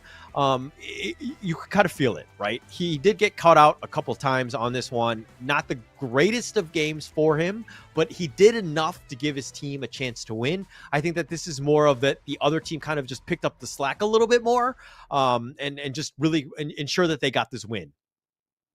It's also like the range, right? I mean, we'll give props where props are due. I think it was a difficult game for Illusion as well, simply because his opponents play with range. Arashi is someone that likes to sit on the back and start shooting away with the awesome barrage, with the artillery as well. And then you have Niwa being played by ASD, which obviously Coalescence doesn't require you to be close in nature. So Illusion had to take the risk. I think more often than not, he did take the risk, didn't really pay off too much. And not any fault of his, he had to try and make something happen, right? End of the day, they had to lay their hands on Arashi, and he did what he needed to try. Yeah. And I agree with that. He was trying to do what he could. But let's talk a little bit about this ASD NUA. I mean, we've seen it, 0-2 in this series alone. Hasn't really had the impact that we thought it was going to have. I mean, what is it? Is it more of like a draft thing, execution, familiarity with the latest updates? Like, what are your thoughts on this one? I think it's a stress factor, right? I think, okay, look, NUA is not exactly very easy to play with the rework as well. But if played right, definitely a devastation to the opponent's side. I think there was one moment where I kind of pointed out, I definitely think ASD is extremely stressed in this series, right? Yeah. Maybe a slip of the finger, sweaty hands, I don't know. That was a steal. Get the replay, take a look at it. The damage, definitely more than enough to get the steal. I think there was just maybe a swipe wrong. And I think things would have turned out very differently if ASD had secured the Tempest Dragon for the side of SCARZ instead. Do you think they actually win the game if they actually get that steal? Like, that would have been Hands enough, down. right? Yeah. Hands down. Like, that would have been the game. Tempest buff. You get the shield, right? You get the shield, Yeah, get the damage. And the Tempest Dragons easily wipe out all 3 lane minions. There's no worries. Even if it's super minions, doesn't matter. And the fact that Arashi gets extra shield, that's the big thing. Yeah. I mean, it really comes back to it. But it's one of those things where timing it properly, just having that in, it's obviously there's a lot of luck involved. But let's check out the highlights on just how this one kind of started. Illusion dying on this one. A little bit of a struggle for Nongshim to kind of get themselves going. Arashi did some work. He got a double kill on this one. He was starting to do a lot of damage, just kind of forcing, Nongshim to play into him. And even that one, Haku, super aggressive, gets caught out, letting, Arashi farm even further, getting, 3 members down there. No fault of Haku. I think he did the correct thing, but it was just Chick outplaying him for days with the movement as well. Unbridled outburst. Very big potential to get the stuns, allowing so much space for Arashi, right? But here's the thing. I think Mfeng, he did what he needed to do as the Jing, right? He was getting the mirror domains, he was getting his split pushes as well, but it was just too little too late because they allowed Nongshim RedForce to get the advantage in the early game. And at this point, Mfeng, he can't do anything. At this point, 5 members, look at that, it's a fishing net, right? They can catch him anytime. Yeah, I mean, they caught him out. But this is the thing, is that they actually, slowed the game down where they actually had a chance. It came down to the Tempest Dragon, so all the props to SCARZ in terms of just getting themselves an opportunity to actually win this game. Again, you were talking about the fact that if, ASD gets that steal with the NUA on that Tempest Dragon, they just win the game, right? So they had a potential. All you're trying to do is give your team a chance. Unfortunately, they were not able to kind of come back completely on this one, but a really good game by SCARZ, and they really showed up. And I'm hoping to see more of that fighting power or fighting spirit in Game 4 here. Okay, so it's not the end of the series for sure. SCARZ, I think they definitely still have a chance. Right now, I mean, I'm very excited by the notion that SCARZ have definitely shown us today they have what it takes. Just come and take it. Nongshim RedForce, we know, stock standard, they are extremely good, strong as well. And when they play patient, they're really hard to beat. But right now, I think SCARZ, if they can kind of identify the chinks in the armor, there is a potential for SCARZ to even out this series, and we might get a full best of 5. Yeah. No, we want to see that, right? That's the thing. Getting it down with the your lives, your gamelyhood, everything is at stake going into a Game 5 just to qualify into Season 3. It will be well deserved. I mean, it's still well deserved now, but going to Game 5, we want to see the drama. We want to see these teams really dig deep, and plus, I think it will really help us in terms of just like the global ban. Like getting those reps in for a 5-game series actually helps both of these squads because getting that that practice it's not easy to do. Oh yeah, for sure. I mean, with the addition of global ban, now the fact that you can't rely on a one-trick hero anymore, I think that's what makes this very interesting, right? We have definitely seen these two teams kind of struggle with the NUA for a bit. But hey, that picture is out of the box. Both teams will not be allowed to use NUA anymore. So I'm expecting a new mid hero. We might see, maybe we'll see, I think have both teams played Yixing? I think they have as well. Yeah. Right? So yeah, we're looking at something new, right? New formula. Actually, I don't know if SCARZ played the Yixing. My memory is not what it used to be, so I need to check on this one. But I think that the potential is there. But again, it's opening things up, right? This is a very deep hero pool that's left, right? Going into this one, we haven't seen. There's a lot of heroes. It's going to be interesting, and plus we haven't even seen the new hero arc. That one that just came out today. I don't know if teams are very comfortable to be like, hey, this is a day one hero. We're going to whip it out in a game 4 with our tournament lives at stake. But the potential is there. It'll be very interesting to see what teams want to do as they get into game 4. Yeah, I mean, this mid lane is definitely going to be interesting because we'll definitely take a look at the potential of maybe we're going for our traditional Lady Chen versus Princess Frost. Maybe we'll see that. I don't know. And of course, we have the Yuhuan mid as well. I think both teams have definitely played Yuhuan already. So I think that's out of the bag. We have not seen a Da Xiao yet. I would love to see that, right? Severing Surge, the Leaping Koi Tides. The potential of a full map rotation to get objectives or go for a team fight. I think that's that might be very exciting because that fits the play style of both Nongshim and SCARZ actually. They like to seek out opportunities, and when the chance is given, they don't normally miss. So I want to see what both teams can give us in this fourth game of the series. Yeah, 4th game of the series. Yeah. So I mean, we're gonna have to see. I think that there's still the potential. Like we haven't seen too many. We haven't seen Mai. We haven't seen Shangguan. Heino or Ming. Like there's a lot of potential heroes. But another one that kind of like sticks out to me, and again, this is more because it's just wrecking my rank games more than anything else. But the Dian Wei, like, do you actually see this as a potential in the pro scene? I do. I actually do. Okay, yeah. But I think it requires a very specific composition because, yes, even though he's buffed, he's able to, jump past walls now, which is really scary. You can imagine a guy flying with you with an axe. Yeah, but it requires quite a bit because he does plenty of damage himself. But I think it would definitely help him if someone can melt the players down first. So maybe someone who's able to deal DOT, right? We have not seen a Zhou Yu as well. I think Zhou Yu pairs really well with Dian Wei. You get the slow and you get the stuns as well. Yeah. So, but it depends, right? I don't think we'll see a Dian Wei today. I am actually curious to see if we'll see heroes like Wukong or Liu Bei. But from what I've heard from the pros, maybe not as prio picked because they find him a bit slower in comparison to the other junglers. Okay, interesting. I mean, again, just opening up doors, right? This is like the big thing of just like, how deep can we go? Like, I'm looking through some of the heroes as of like, we haven't even seen like a Mai In, right? Which is very weird. Like a Ganon Mo, we haven't seen too much. Like there's a lot of heroes that are still, the potential is there, but building around those heroes. That's like the biggest thing is having that synergy so that one team, like, the heroes like complement one another. Like that is the brilliance of this, of just trying to figure out what is that masterpiece. That is the synergy that we need to ensure that we have teams that are like, yeah, they're good in a vacuum, but are they good together? And it's going to be interesting to see exactly into game 4, like what sort of synergy that they're going to kind of pick up here. Yeah, actually, that's what makes me really excited, right? Because a strong team is able to give you a puzzle piece where you can't figure out like what exactly are you thinking, and then when the full picture hits you, it's like, oh, this is a beauty, this is a beautiful draft, and this is a monstrous draft. And right now, let's see if either of these teams can give us something exciting and even more powerful than what they have shown in the first 3 games of the series already. Yeah, look at this. Just kind of, like Lady Sun Ogren, Arlie Lung, they've picked up themselves, Nongshim on that side. SCARZ, they've picked those two the heroes themselves. So they're going to ban it out, realizing just how strong they are. But, okay, we were talking during the break about how Mai was not picked. They instantly picked this one. They started off SCARZ looking to go for high tempo, high burst. I'm liking that one. Yeah, it also means early game aggression, right? You need Mai to be really aggressive in the early game to get the lead, and that will definitely help you out.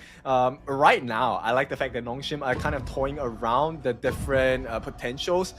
Look, they have already shown the Liu Bang just now, and if this is going to be a Roam Lianpo, there is a potential of that deadly combination we've seen last year, right? Battlefield Command with the Tremor Smash, that is extremely hard to deal with. So SCARZ, I think they need to go with something very tanky, or at least someone that is able to deal with a lot of stuns and CCs. Yeah, it's gonna be tough. They don't want to be too grouped. I think that's the biggest thing. Like, don't play like Ochik was like popping off. He was getting 2-3-man stuns because they were all starting to group, and they just made them like make their lives kind of hell to pay, so to speak. They need to really worry about the positioning. Sometimes if Leon Poe gets, if everybody's spread out, Leon Poe is gonna have a rough time. He's not gonna be able to find that perfect engagement and a difficult situation. But it looks like it's gonna be a roam Leon Poe as they pick up the Mayan here in that top lane. Okay, I'm trying to figure out what they're trying to formulate over here, right? There's a lot of catch potential, let's be honest. Illusion, no, not Illusion. I think at this point, Kyung playing the Mayin would actually allow Faye to get the perfect Tremor Smash as well, right? With the double whatevers, or to get serious. Once she locks them in, I think Faye's gonna have a good time. And once he has a good time, if he gets the perfect Tremor Smash, look, Siri on a Soyue, he is going to have the best time ever. It's a party, at least on the side of Nongshim. Yeah. But what about the Shoyu? Do you think he's, is it more of like, hey, we actually don't have any farm later, so we're going to pick this one up? Or do you think it's actually good enough to be, again, tier 2, tier 3 level a farmland? I think we all agree, right? For everyone that plays HOK, for those of you that don't, you will be having a very happy welcome into the game with facing against the Soyue. He does a ton of damage. He's gonna kick your butt. I mean, that's clear, right? And I think it solves quite a few things on the side of Nongshim, right? Damage, not a problem. Mobility, he has his getaway. He's able to jump out, while win with the snipe as well. It's a lot of damage, a lot of mobility to escape. But it's maximum 3 chances, right? He only has 3 charges on his ultimate, and that only comes late game. So I don't know. I want to see who they have in mind for Mfeng to try and go up against Soyue. He's not absolutely difficult to deal with. Marco works wonders against him, but I think SCARZ has already played Marco, so yeah, I think so too. Yeah. So yeah, the perfect look at the bans for Nongshim. Farm later, okay, go to the bottom of the barrel, friend, because we're taking out almost all of them. They were very targeted in this one. Nongshim realizing that, hey, we're trying to close the game out, give Mfeng something a little, uncomfortable, that he might not be the most comfortable on. Yep, but also maybe looking at the potential of a better matchup, right? I think right now, actually, Alicio does work well. Alicio early game damage is not bad, and I think it matches up really well against Soyue's early game damage. The only difference is distancing, right? Positioning wise, I think is a little bit more in favor of Siri at this point. So we'll see. Charlotte coming in as the final pick for the side of SCARZ. I like that. It's going to be a dance, a tango, right? And let's go. Okay. Give me your thoughts. No, I think it has a lot of look at. It's perfect for what they're trying to set up here, right? You have the Mayin, you were talking about the control, you have the Tremor Smash from the Lian Po to kind of wombo combo it, and then Dian Wei is just like clean up an aisle 3, right? Like with the amount of damage with the Shoyu as well, with the Princess Frost on top, like you have that giant wombo combo, everything that you're looking to do in terms of team fight. SCARZ really right now, they don't want to be fighting into this death ball. This is a scary lineup to be going up against. I think they need to be looking at split pushing and just force out just kind of split up the enemy team as much as possible. But Nongshim with this draft, in my opinion, is looking to close out this series in this game 4 here. I definitely agree with you as well. I think there are benefits to the draft on the side of SCARZ, but I think it places a lot of emphasis for them to shut down 2 of the main people on the side of Nongshim, right? So they need to shut down Siri because he is going to be an absolute menace if he gets farmed. Late game Soyue is not something you want to play against. And the other person that they definitely need to deal with is definitely Haku. Haku on the Dian Wei, when he gets rid of crowd control on his body, he gets buffed. And it makes him insanely strong. So they cannot allow Haku to get a lead in this game at all. Something needs to happen in the jungle. Wow, I mean, that's so much pressure. Be like, hey, you cannot let the enemy team have a single advantage at this point. Tough situation. This is, again, your tournament live. They could end the game or they end the series. Nongshim could move on with this one. It looks like they've put all their chips in on this one. They're looking to close this one out. You're putting a lot of pressure on the SCARZ because, again, if you can't give a slight advantage, anything can happen in Honor of Kings. And to put them in a situation, that's a lot of pressure for SCARZ. I mean, if you're a SCARZ fan, if you have followed them from last year, you know they have been in this exact situation multiple times. It's not once or twice, it's multiple times, right? They are on the cusp of making it out of the qualifiers, but they lose at the last possible second. So SCARZ, I mean, they don't want to have history repeat itself. They need to make it work. They need to. I mean, this is pretty much it, right? But again, your backs are on the wall. This is all she wrote in that sense. You got to make sure you win out this game so that you force the game 5. This is a situation where, like, hey, I want my players to be on their best heroes, and the fact that you have Mfeng on the Alicio, that worries me, right? You're going into the game 4 with that. This could be a tough one. I'm not sure what the professional build is, at least for their server, but I think he definitely needs to get his Dreamforge Tempest as fast as possible. He needs that armor shred, he needs that attack speed as well, right? It fits perfectly with his kit, and right now, I think one of the most interesting lane matchups I've ever seen is actually at the Clash lane. Yin going up against Charlotte, the iframe possibilities are endless. Love potential, right? In that top lane. That's going to be an interesting one to watch. I think, to be honest, though, for me, it's about Haku on this Dianwei, right? Is he able to just kind of create this like late game monster that just has all the damage and tank ability that you would want to just kind of run you down? You're going to have a good time. But Kyung looks like he's going to get first blood against Kai in that top lane. Okay, this is not a good start. I mean, okay, it's not going to be disastrous. Clash lane 1v1s, I think, normally don't change with one kill that big of a difference in terms of the entire game. But in the laning phase, it hurts, right? Kai is going to struggle against Kyung, for sure, for the rest of the game, for now. I mean, look, that first blood, the gold difference. Oh, but it looks like they're going to go in. Oh, ASD looking to push him back, does get the kill. Finds Siri a little out of position, but they got Ochik. At the end of the day, that's a trade SCARZ will take any day of the week. Oh yeah, for sure. But at the same time, they committed quite a lot of flashes on the side of Nongshim RedForce, right? So, I still give the edge to the Nongshim. While Ochik's very happy that Mfeng got to survive, Nongshim still in the driver's seat for now. Really? Even with Siri going down, I feel like he's still... You need to give him the time in the farm to get going, right? You don't want to put everything on a Haku to do all that damage. I think Shoyu really needs to have a good game, and him dying early, not great as, Kai dying in that top lane. I think it's fine, because I think actually Illusion and Faye are more damaging and more scary than just Siri alone.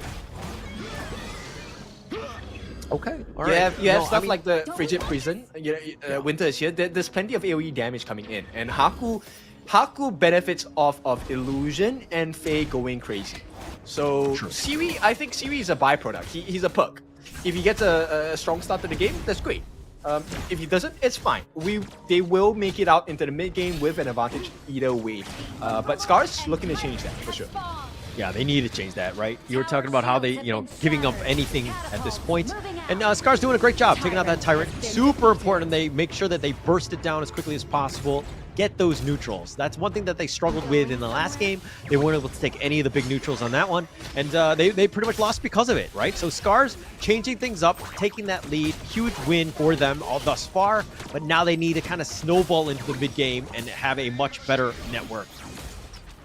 Yeah, there are a couple of things that you can't control, and you can't control the fact that Nongshim RedForce, they're funneling farm into the Dianwei. Haku is just farming for free. Illusion kind of playing like a pseudo roam at this point. He's willing to give up his farm. Right now, he just wants to protect Siri as much as possible. I think it's smart. Dianwei is your win condition, right? I mean, if he's not going to get farmed, like, what is the point of picking him, right? He's not as good as other junglers who can kind of control and do the damage, but if he gets the farm, he's just like a late game monster that turns it up and just takes out everything, right? So he is your win condition. I think that they're doing a good job. That's very smart. Obviously sacrificial by Illusion. Let the man play to his strengths of just kind of controlling the battlefield and letting Haku and Siri clean up what's left. Yeah, Illusion actually doesn't need to get too much farm at this stage of the game, right? The effectiveness of Illusion is just the ability to land his Frigid Prison. Once he lands it, actually, there's quite a bit of damage from the Winter is here as well. Yeah, it would do quite a bit. I mean, it'll kind of rack up, and that's kind of what you want. This is why I like Nongshim's draft. Oh, the burst ram connecting him, slowing him down. Like, he's going to be backed off. He's going to be fine at this point.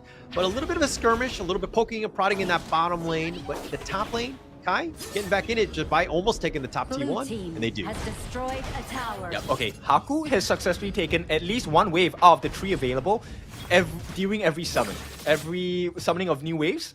So Haku should be pretty farmed up in terms of gold. He's level 10. Yeah, he's level 10. But okay, what is the tipping point? 11. What item do you want? Sorry? He's 11. No, he just hit 11. Oh, you just did I just saw him 11. go to Yeah, 10. I heard it. Yeah. No, but what is... Okay, looks like they're going to take the bottom T1. But what is... What item, what timing are you looking for Haku to get to before he can kind of like turn things up? I think he can already start to, right? If you take a look at the damage he's doing against the rest of the cast, with the exception of Arashi, he's doing nice pretty tremor much. smash. Connecting onto 2. They do have the snipe shot, but it looks like Nongshim, they're going to just kind of back off on this one. But yeah, okay. If you're saying he's ready now, let's see. But it looks like he wants to just continue to farm at this point. Yeah, definitely still needs to, of course. I mean, if I'm not wrong, he should have his Axe of Torment already. That's one of the core items for Haku, right? Gets the extra slow every time he uses his skills, and it complements his skill set as well. Right now, I'm just curious to see if there's anyone on the side of Nongshim RedForce able to lower the side of SCARZ down so that he can actually use his Leap of Fury to maximum efficiency. Yeah, that would. I mean, that's the best case scenario, right? And that's kind of where you want the rest of Nongshim to kind of turn and to kind of start the fight. Maybe you look at Kyung as kind of controlling, going in, initiating in the beginning, Illusion and Siri just kind of just whittling them down, and then all of a sudden everybody's starting to get grouped, and then Haku kind of comes in and clean up. Oh, that portal was on point. Yeah, Haku just made it out. He made it by the skin of his teeth. I thought the power gradation was going to hit him. He gets out, playing it to the T, and again, just you force people. Like there was what 4 members from SCARZ trying to go for that pickup, that gank attempt, and that's wasted time. Now they're not farming. That's another way for Nongshim to get back in this game. This 2K net worth lead has kind of shifted in favor of SCARZ. They've done a great job early. Yeah, and that small little play, whether it's intentional or not, whether he knew they were coming, it created a lot of space for Siri as well. Now, take a look at the T1 on the bot, down to half-life, but SCARZ, they recognize this, and they see it as an opportunity. We need to force the issue here. Yeah, forcing it out. Arashi just unruly blades back to Tremor Smash, connecting onto 3. That was huge. Knocks him up. ASD is a little bit low, but it looks like Kyung is going to be the first to fall. He changes lives with Kai, who goes down the Tyrant, continuing to be on. Arashi looking to just tanking this one. He gets sniped out. He gets picked off, and Nongshim will happily clean up the remains of that Tyrant. Picks it up, and now Nongshim have turned this around, even though they're still far behind. Haku needs to be a little bit careful. He does have the shield. The rest of Nongshim are going to just join him to kind of protect him at this point. But again, Nongshim, good team fight for them. Yeah, hey, but Haku just got that Blood Rage. He was so lucky there. If he did not have the Blood Rage, he would have been dead. Right now, okay, so in terms of farm, I think Enfeng doing really well for himself. Shadow Reaper, along with the RedForce Tempest, he is hitting extremely fast. Right now, I think he just needs his Eternity Blade, maybe goes for a little bit more greed and finish off with the Siege Breaker. It could be something that is a very huge for the side of SCARZ. I like the fact they have the goal lead, but they need to take better fights. Yeah, take better fights for sure. I mean, look, Haku, I think Nongshim right now, they're a little bit behind because they've funneled so much. They've kind of just forced, everyone else to kind of stick together so that when you're kind of funneling all the farm into Haku, which he's definitely leading in terms of net worth, some of the other team might struggle here. But now going for the burst ramp, try to go for the Tremor Smash, the Unruly Blade back, keeping Arashi alive, and it looks like SCARZ will back off, trying to find the next sort of pickoff as they poke and prod a little bit more. But if anything, Nongshim are looking to just take the blue buff here.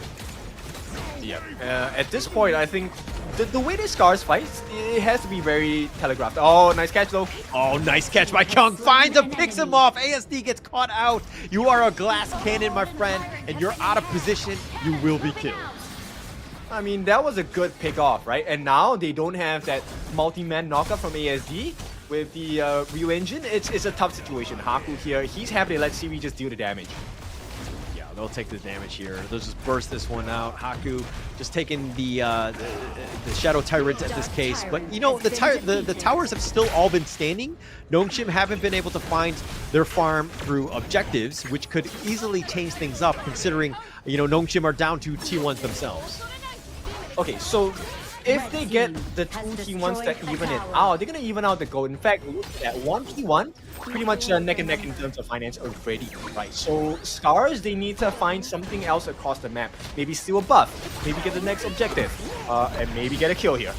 Yeah, maybe gonna kill Faye, about half-life, looking to get back in. He's looking to turn this around. Nice with Kyung there to kind of clean him up, but Arashi gets the kill onto Faye. The winner is here, the dash away. Kai is gonna survive at this point, but they've gotten that pick off, and Faye actually got caught out. I think Faye was trying to achieve something there. He was trying to draw them in so he could get the Tremor Smash, and that would have definitely changed the state of the game for the side of Nongshim in the sense where Illusion would have been able to get the Winter here and just set everything up for the team. But I think he, once again, Faye just overzealous, I feel. Yeah, oh my gosh, look at this. Here we go. Haku looking to turn this around. Doesn't matter about your numbers. I will go after you and I will get the pick off. Kai, ASD, both killed. At this point, Siri with a double, trying to get more, but they forced it out. And this is again, look, they had two members from SCARZ. They thought they could take on Haku, who's looking to fight this 1 versus 2. And still, they cannot deal with Haku, who's literally chasing after you. This is super scary. Wild win? Oh, that was close. Red team has destroyed a tower. Okay, he's not gonna go for it, but the T3 now at the bot, yeah, plus the 3 lives they've taken away from SCARZ, that's a huge turnaround. Now they're up by 3,000. Shadow Overlord open for the taking. Nongshim back in control. Nongshim back in control here, and Haku is starting to become that monster. At what point are you like, hey, this is actually very scary. How do we itemize against the Dianwei here? What do we need to do as SCARZ? They definitely need like armor shred Overlord has been defeated. and percentage damage at this point. I would like a Doomsday. I think that's something that works well against Dianweis in general. Adding to the fact that you are going up against the Lianpo, there's quite a lot of health shared between these two. So I think Doomsday does wonders. But at the same time, I think they just need to position a little bit better. That's all. I think SCARZ, itemization-wise, wonderful. They just need to make sure they don't get caught out by Faye once again. And stop taking one-on-ones with Haku, please. Well, they're taking one-on-ones. They were taking 2-on-1s and they were losing because Haku is again a beast.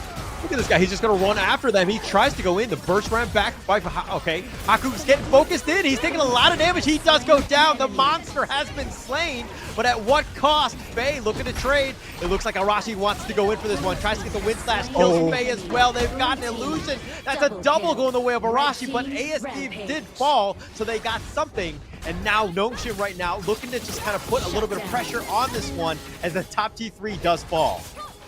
Okay, they get the shutdown onto Siri, but I don't think it's going to be too big of a difference maker at this point because a T3 for a shutdown means nothing in the long run. Blue team has destroyed Bit of a a change here. tower. Mfang will take this. They're going to try to push the initiative a little bit here. Haku is going to be up in seconds. He will be up and will be able to defend at least the T3, but this is a swing in favor of SCARZ. That's what they wanted to have done. The net worth lead has shifted. SCARZ are definitely in the lead at this point, so this is a huge win for them. Now, how do they proceed? How do they get more pickoffs? Because that's a huge win. Nongshim seem to have fumbled a little bit.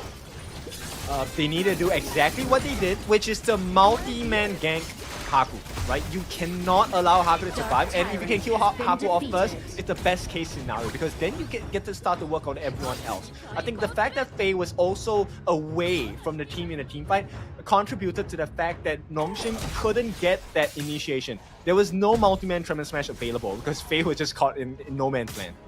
Yeah, he's got to stick together. I think that it was one thing for Haku to be up front. He thought he was tanky enough to kind of survive that, but hey, when everybody's getting gone on or everybody's going on you need your team to kind of back you up. There was no support on that one. It seemed like there was a little bit of a miscomm in terms of how we were going to proceed on that team fight. Haku paid with his life. Bit of a shift in favor of SCARZ. That was a huge team fight for them, and now they're in the lead here. Yeah, but I think Nongshim gonna revert back to old ways here. Right now, all they have to do is to play the same game they played in game number 3. Just play it slow and let the super minions do their work. but it's only, I mean, the top and the bottom, those will be pushing. They're looking to go. Nice two-man stun. Oh, ASD with the play, the double to set things off. They've got a triple on him. They've got 3 members down. They're looking to continue to push here. And Haku, realizing that he doesn't have much, he's looking to just kind of push out the bottom lane as quickly as possible. Illusion will look to be standing behind, hopefully to defend. He doesn't have his winners here. This T3 will fall. The base will be open.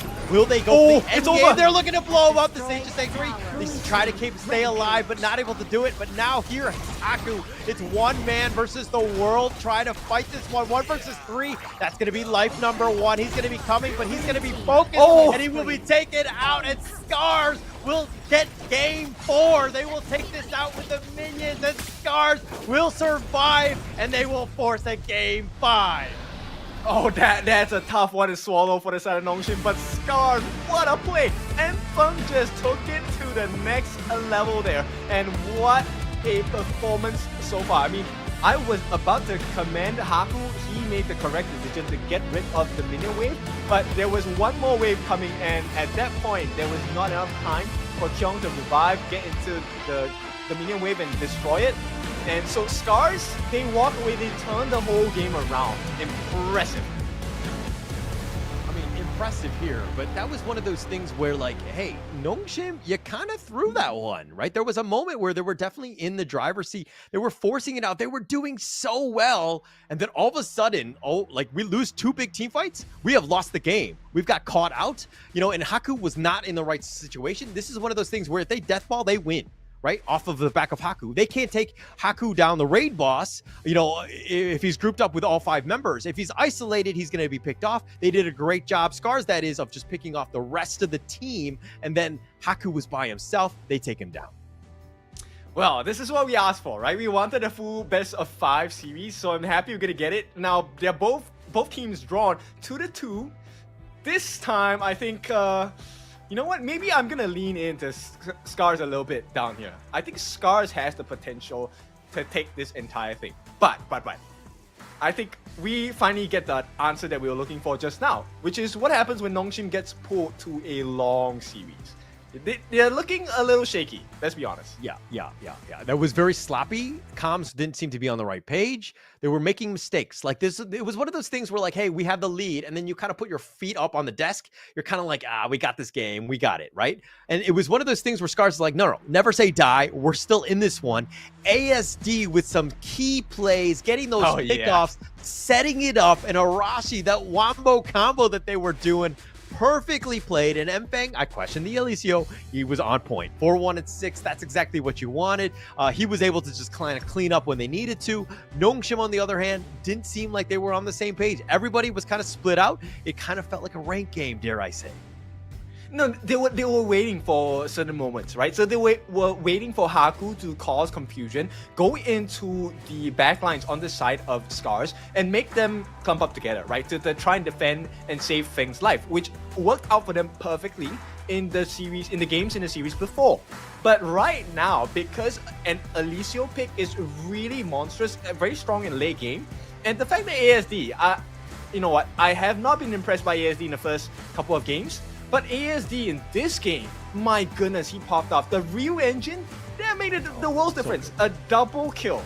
That really put them on the map here. Yeah, for sure. I mean, that was the one where they're like, hey, okay, it's still kind of close. They won that one team fight, and then they needed to win that second one, and they did it off of that back of ASD. He was so patient. I hope we see it in the highlights because he was waiting in the bushes. Things were happening, and he wasn't going in. He was letting the enemy team group up even a little bit more, get themselves out of position. Then he went in, and he just blew them up. That was a perfect play by ASD. Really well played by SCARZ all around, but man, that was a barn burner of a game. Yep, seconds before that happened, in my head, it was going uppercut, and he really did it, and oh my goodness, what a moment. Now, this sets us up for the stage where, you know what? First game of the day, it was SCARZ taking all the objectives, winning the game. Second game, Nongshim taking all the objectives, and following that, every single game has been a nail-biter, right? Both teams able to secure what they needed. Sometimes they get the Pirates, sometimes they get the Overlord, and we only had a singular Tempest Dragon out of the 4 games you've seen so far. Will we get to see a Tempest Dragon in the final game of the best of 5 series? That's my big question. Yeah, I mean, it'd be crazy, right? Like, look, game 1 and 2, both kind of lopsided, both of them kind of, putting themselves out there with some of their best foot forward in terms of strategy and draft. But then game 3 and 4, that was as close as it gets, right? I mean, having to lean on the Tempest Dragon, that game right there where SCARZ were able to find ways to kind of deal with the Dian Wei, who's now out of the pool, something to take note of. And now we get to that game 5 where really, again, all of the teams digging deep. How are they going to deal with this one? Because again, like, I'm only good with like 5 heroes max, okay? And getting to the game 5, and if they ban out some of my heroes, now I'm screwed, right? And obviously these pro players are much better than I. They have a deeper hero pool, but it's going to be the true test. And not only that, they have to have draft with good synergy. This one's going to be super interesting. Okay, I like the fact that you air out that you don't have a very deep hero pool. I appreciate that. You know what? It takes a lot of courage to do that. And right now, I think it's going to take a lot of courage. Oh, it's a lie, by the way. both- I'm so deep. Go on. on both ends to try and make it out of this, because this is the grand finals, man. This is winner takes all. They will go into Season 3 in Manila in Philippines. Let's take a look at the highlights. I mean, it was back and forth. Yeah, it was so back and forth, right? I mean, it was one of those things where I was kind of like, oh, Nongshim, they have the lead, but they didn't have the map control like we previously saw. I felt like Haku was too busy kind of solo, like farming. Like he was so tunnel visioned on that, where they weren't really sticking together. Like the rest of the team needs him to be that damage dealer, that raid boss, kind of protect them. And he was kind of got caught out. Like this is a moment where, again, Faye tried to bait him out, got caught out. That was an awkward moment for here, but this was the big one. Haku getting focused. Look at the rest of SCARZ. Where's the rest of, Nongshim? By the time Siri got to the fight, Haku had already been killed. They turned this one out, and this was the tipping point. This is a huge win for SCARZ, being able to turn this one around. Yes, Nongshim did not lose the game on this one, but this is the ultimate one. This is ASD. Look at him. Look how patient he is, right? He gets the nice little 2-man knockup, blows up Siri. That's the perfect initiation, setting it up, and then being able to close it out. What a well-played game by SCARZ. Yep. Now, I just had to highlight this. I think we kind of missed it and we didn't talk about it, but don't worry, we didn't forget about you. Old Chick played a monster game here. His destined encounters were on point, catching almost every single member on both ends as well. So, I mean, impressive roam. Old Chick definitely leveled up since last year, and they might have the potential to make it a brand new, much better year for Japanese esports in HOK. SCARZ could lead the forefront. Yeah, I mean, that was a huge gut punch, right? If you're Nongshim RedForce, where you're like, hey, we probably should have had that one. We probably should have closed it out. And then we lost that one. We kind of threw it in the end. I think that's going to be super important going into this game 5, because you know what I mean? Like, now you're demoralized. How do you react to something like that just happened? You really need to ensure that you're kind of being able to step up in this game 5. Well, okay, so here's the thing. Now Mai is unavailable to SCARZ, but Mai is available to Nongshim. So we might see a huge change in trajectory in terms of treasure and outburst. But before we get to that, we will be taking a short break. We'll let the players rest for a little bit. When we come back, it's going to be the grand finale for JPKR region. Who is going to make it out? Go to Philippines, Manila for Season 3. We'll see you very soon.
sleep.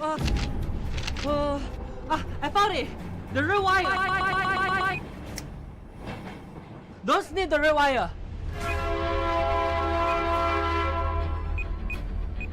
Hurry up!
Think that this series was definitely going to go to a game 5, right? I mean, there was no doubt here. SCARZ are going to figure out ways to kind of strike back and to get themselves into this one, but we knew it was going the distance, right, Ken?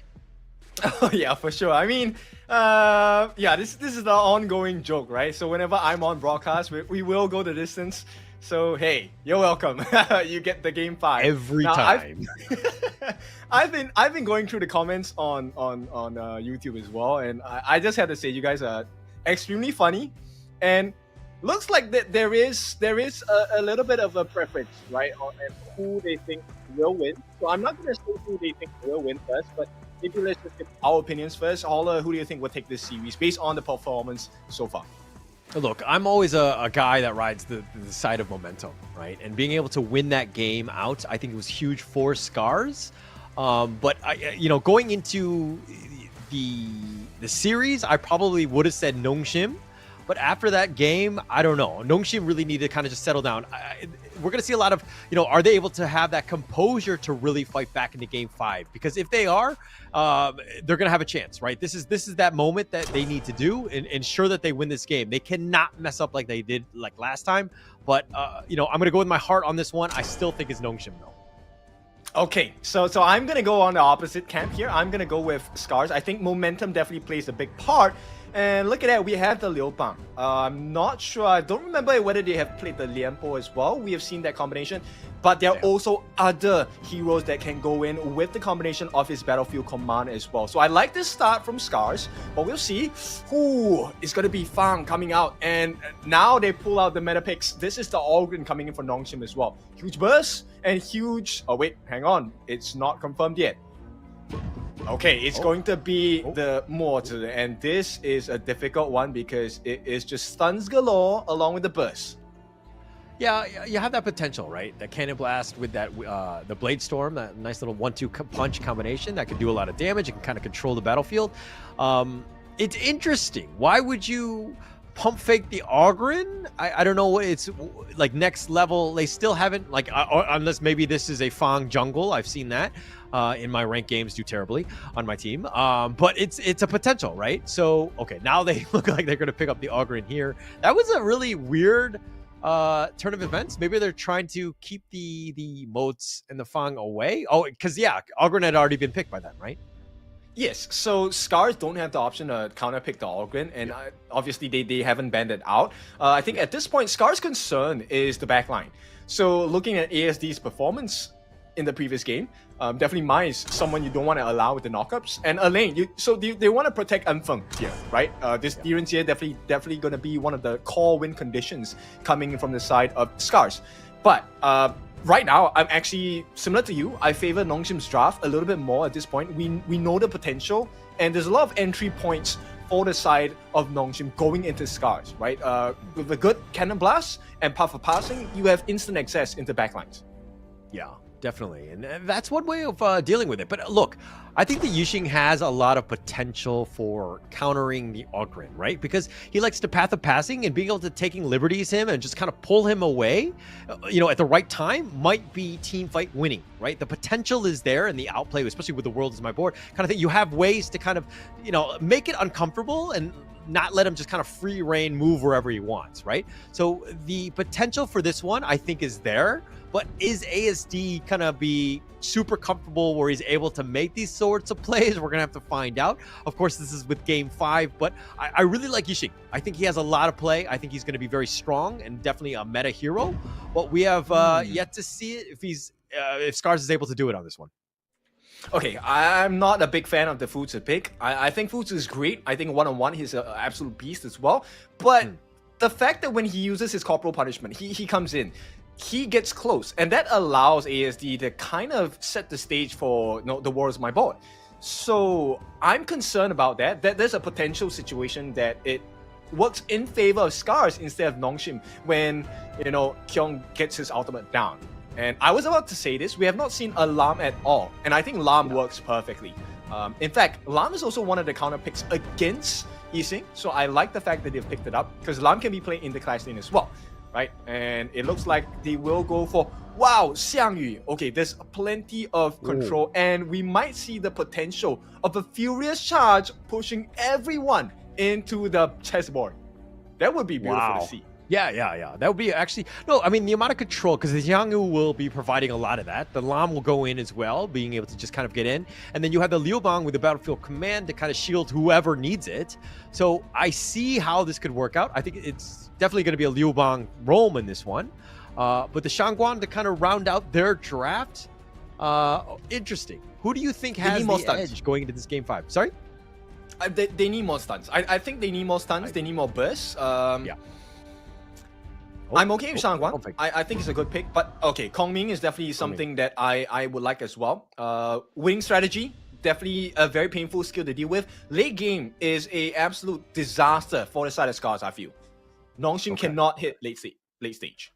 Look, you know, when you're talking about like picks for this one, I really like SCARZ draft. I think their draft is easier to play. It's very straightforward to me in terms of how they're going to do this. I think in terms of Nongshim, if they're able to pull it off, the potential is there. But it's very like, you know, you're on a knife's edge every single team fight, right? Everything has to be perfect. Your positioning, your target prioritization got to be super key, and hitting those cannon blasts will be all the difference in this team fight, right? So it's going to be super important going into this one. I like SCARZ draft, but again, I already went with Nongshim. So again, can I change sides at this point? No, too late. Up to you. Nobody's gonna catch you out.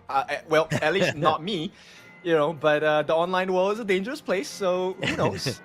But at this point, yes, this is exactly what I think they need to do. Faye needs to help to clear the lane along with Illusion, right? Because ESD easing your wave clear is not exactly the best in the early levels. So definitely allows them for that first early rotation around the map. So Nongshim, I think early games, they have a little bit of an edge. Yeah, I would think that they have a bit of an edge. I mean, look, last game was a one that they was theirs to lose, right? They had the advantage. They kind of fumbled the bag in that one. They had, you know, that's a much better situation to be in than losing and being like, hey, we have no answers for this, right? Going into this one, it's going to be super key that Nongshim does not do that. Make sure that everybody's on the same page, because again, as for what you're seeing right now, get into Season 3, right? Get into Manila. It's going to start on February 21st. This is the one game you need to win to get yourselves there. Getting that opportunity, huge. And being able to like lose it like you did in Game 4, that would be heartbreaking. Yeah, I mean, we hold the notion, right? Forgive and forget. Normally people use that for relationships, but here it's your relationship with yourself. Forget every mistake you've made in the past. It is time to focus on what you should do right in this game as well. Now, Haku, I think he has been really quick on his rotations, probably able to get a steal, not going to have that steal actually. And seems like the laning phase is going a little bit better for the side of Nongshim RedForce at this stage.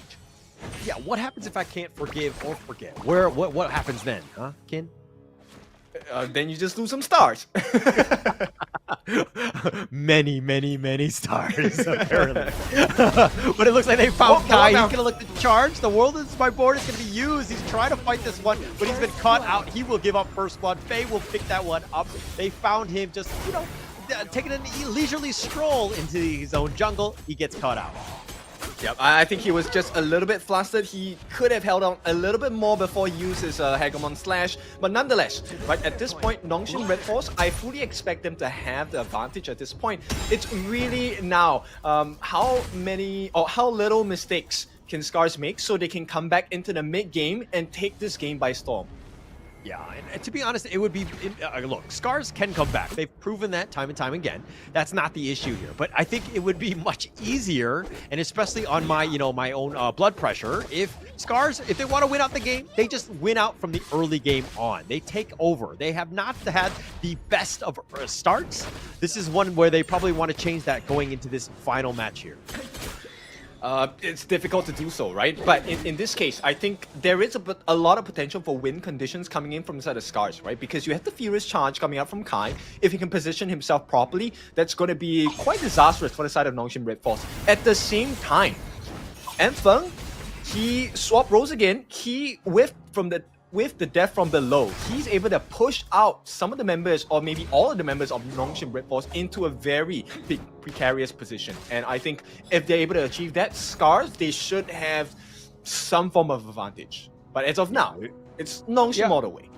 Yeah, Nongshim thus far, I mean, look, the lead, negligible. It's still very early, but I want to kind of say that Enfeng, he seems to be like this high mobility, you know, core type of player that just, you get him that farm, he's able to kind of just change things up. Arashi, again, slower paced. He will do his damage as he play that Mangya to perfection, although they did lose that game, but it's just playstyle, right? And they're playing to their team's strengths and their player strengths, and they've done a great job of that. SCARZ, I like that flexibility. Being able to just pick any hero because you know you have the right players for it. Yeah. You know what? There was someone asking why Fuzi for the lineup of Nongshim RedForce, right? I think Fuzi, Hyung offers something very unique in the form for Nongshim RedForce, in the sense where he actually gets a lockdown and it allows Siri to get the damage. There is no runaway, right? So when Illusion gets his winning strategy down, Siri gets his target sided down, there is no escape. if corporal punishment is used to lock the person down. But I think it's a very situational scenario that Nongshim wants to commit to this, but it's a good one. Yeah. I mean, they have a lot of damage, not the most in terms of tanking, but this is one of those things where it comes down to like two sides that have somewhat, more damage, but are on the squishier side. The team fights are going to be fast, furious, and the burst is just going to be there. Like people are just going to explode like popping cherries in that sense because so many people are just going to die right away. Oh yeah, I think this is where Old Chick's pick actually matters a lot. Kaido. Getting a little low. He's been pulled back. He was playing with fire, and Kyung gets him with a corporal punishment and takes him out. Yep, so you see the benefit, right? So when you're low on health, there is no escape. And Haku with the CS state passive, he's going to do wonders. Battlefield Command, commit it. Yeah, it's a huge commitment here. Haku actually pushing them back through it all. They're looking to take the blue buff here. SCARZ right now on the defensive. Just they can't even get their own buffs in order. This is a tough situation as they lose the top T1. Yep, and this is the Nongshim that we know of. About 1,000 gold ahead, and first objective already in the hands of Nongshim RedForce. Right now, if SCARZ allow Nongshim to take the Overlord as well, it's quite a big detriment to their farm and the map control. Yeah, it'd be actually huge for them. I mean, right now, SCARZ not really finding space, right? And, you got to get Mfang going. He's definitely one of the win conditions that you need to get some sort of farm. He's been kind of, dilly-dallying. He hasn't had the most amount of space. Kyung9 even looking to just invade the enemy jungle, making it difficult. Kai has struggled a bit on this one, and we're kind of seeing a little bit of a, dare I say, drop-off in terms of play, because, again, it seems like they're not as 100% as familiar with some of these heroes.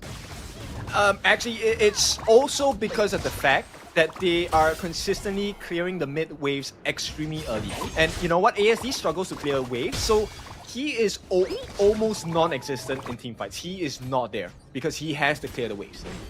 Yeah, he has to just stick around, making sure that he kind of absorbs it, protecting that T1. But look at what Nongshim have been able to do. Haku just waiting around. He doesn't need to do anything. They have a pretty big of a lead, and they're just invading the enemy jungle, taking everything. Even Kai trying to go up in front. He will be cannon blasted to the face as he gets on out of this one. But Kai hasn't really had that impact as he's sticking around in that mid lane.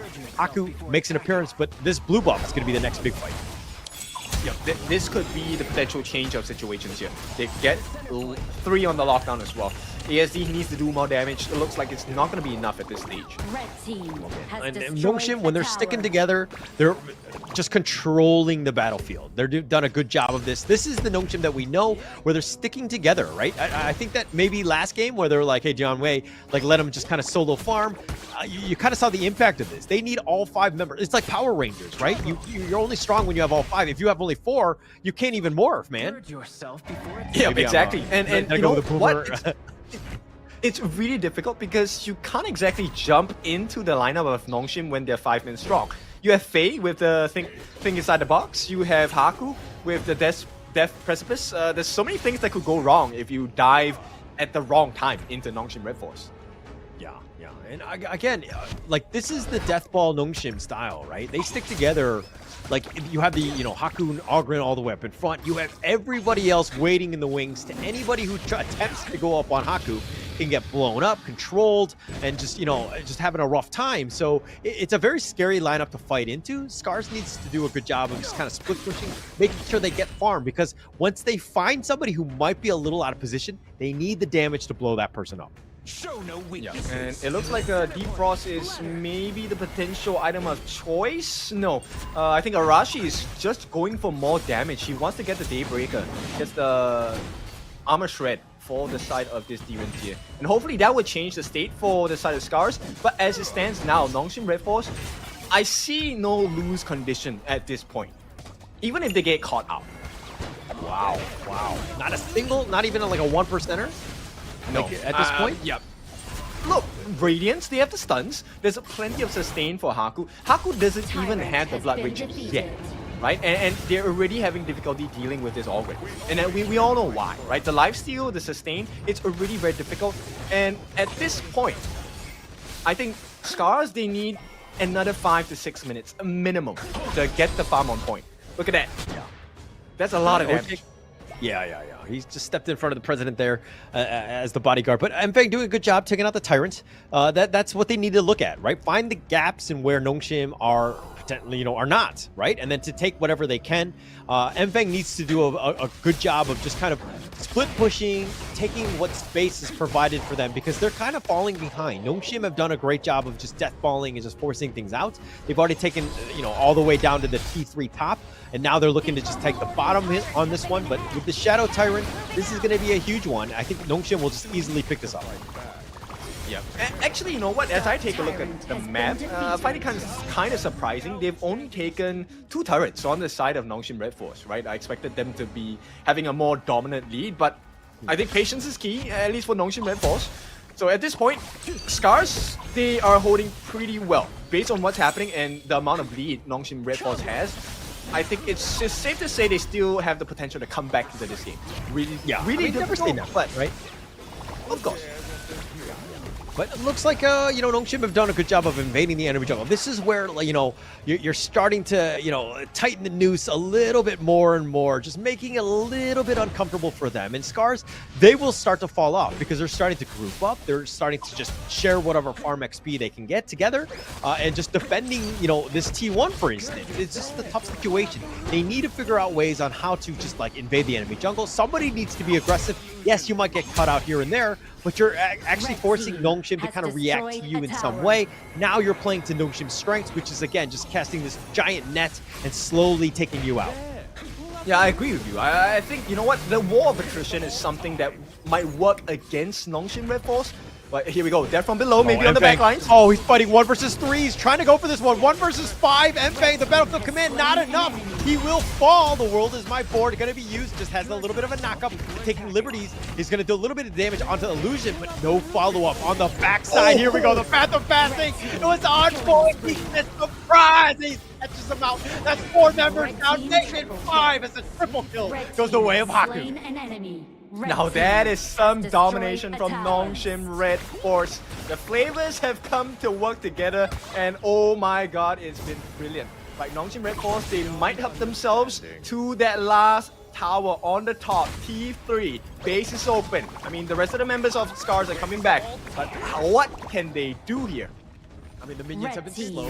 That's a small reprieve here. Mfeng just trying to deal with the minions. Think inside the box is going to be just flex, but it looks like they've got Mfeng. They take him out. They're looking to close out the game, and congratulations to Nongshim RedForce as they will go to Season 3. One step further, I mean, once again, this is a really strong performance from Nongshim RedForce. I like the drop, I think it was perfect. But at this point, SCARZ, I can't help but feel for them as well. They were so close. All they had to do was to pull the trigger. They couldn't afford to. And congrats once again, Nongshim RedForce. They make it into Season 3 of our Honor of Kings Invitational in Manila, Philippines. Huge win for Nongshim. Be able to bounce back. Game 5. All the doubt, everything, going the distance. That's exactly what you want. That was the never say die attitude of Nongshim and RedForce. And being able to control that game, that is their playstyle. That is their MO. They need to stick to that, where they take the lead, because again, almost every single game, laning-wise, they do such a good job of controlling it and then and turning that into a mid-game victory. And they need to stick to that. They did really well in that Game 5. And again, congratulations to Nongshim RedForce.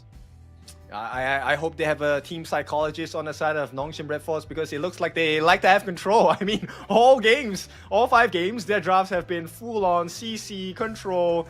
I don't know what else you want, right? Every single hero offers you something of a lockdown, something of a stun, and it's hard to play against, let's be honest. Yeah, for sure. Definitely hard to play against. But, look, I want to give props to SCARZ.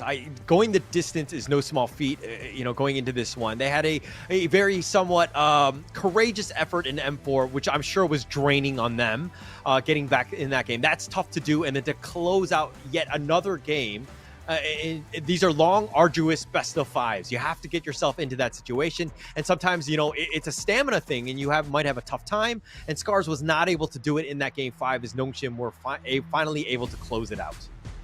Yeah, let's take a look at the itemization here. I like the fact that Illusion did not went too greedy, right? Actually gets the insatiable tone for the sustain as well. Haku, I mean, case closed. He was just on it, right?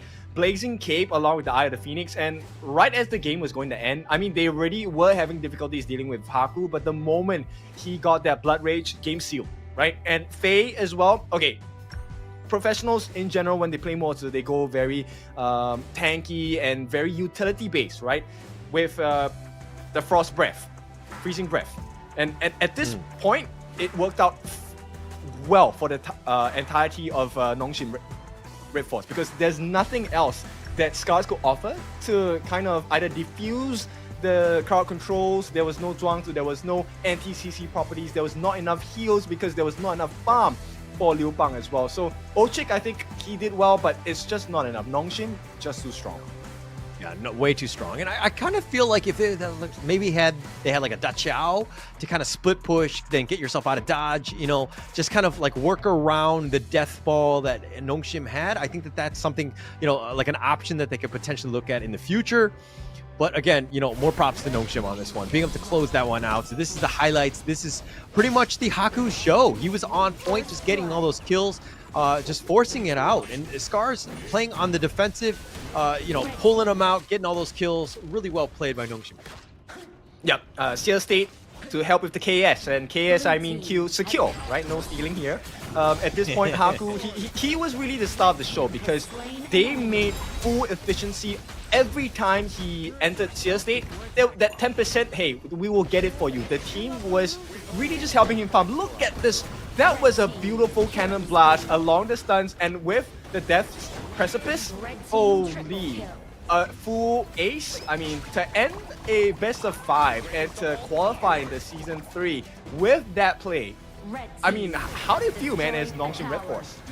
I mean, that's got to feel amazing right here. I mean, it felt so good. Faye was actually flexing with the think inside the box taunt that he put on there, but they were able to just close it out. I mean, that team fight just pulled it out. That flank was, you know, what won them the series, right? That's how you want to do it. You want to catch them off guard, and comboing it with the cannon blast was on point. The draft was well executed. You know, the strategy that they wanted to have done, and getting Ogren in game 5. Really? You're going to open that up? I felt like that's a bit of an issue. And as they go back into the draft board and being like, hey, we probably could have drafted or banned out that hero and made it a little bit more uncomfortable for Nongshim. Well, I mean, tenacity wins you games, but experience wins you trophies. And at this point, they have won themselves the chance to qualify into Manila, Philippines for Season 3 of our Honor of Kings Invitational as well. So it's really impressive. I really hope that we have a big showing for Nongshim RedForce as they step into Philippines. You have secured your tickets. Have a safe flight. We'll see how you perform in Manila. Yeah, I mean, it's what? February 21st is going to be the first day of Season 3. That's going to be super exciting to see exactly how this team kind of prevails against them, right? We've seen, you know, time and time again, Korean squads tend to do pretty well in, you know, MOBAs.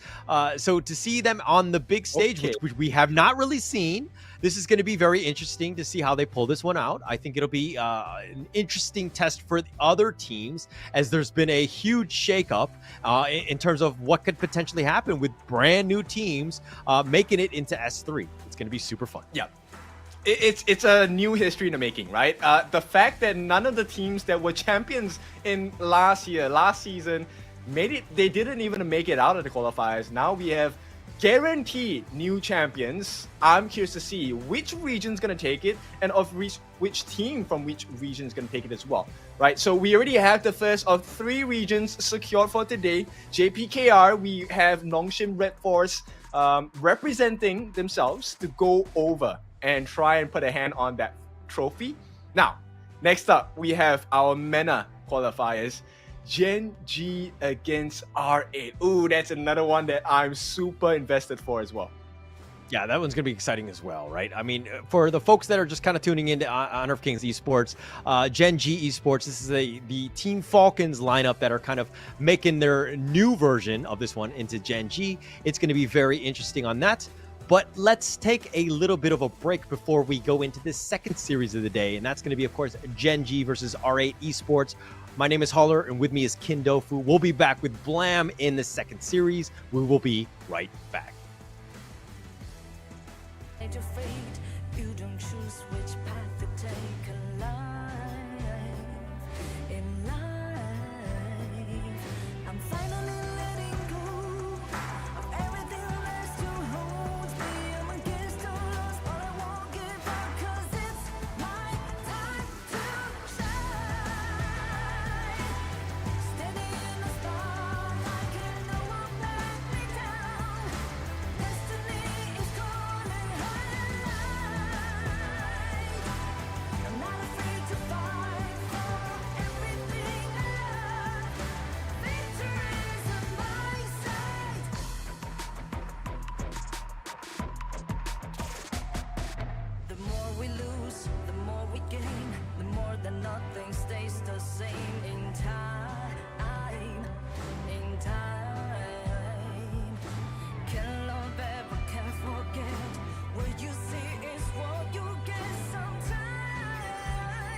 to the fallout.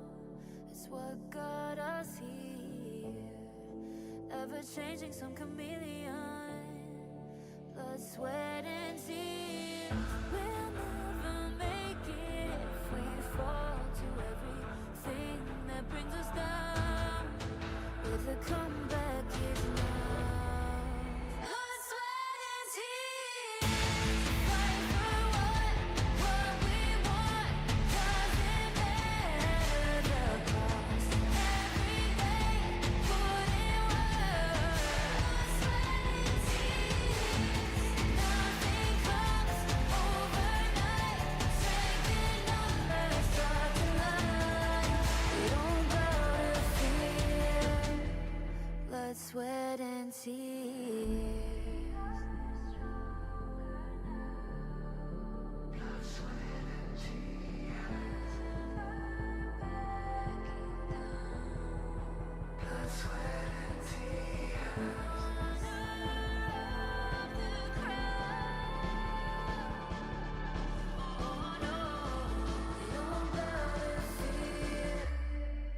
Blood, sweat, and tears. Fight for what we want. Doesn't matter the cost. Every day, put in work. Blood, sweat, and tears. Nothing comes overnight. Strength in numbers start to line. We don't bow to fear. Blood, sweat, and tears.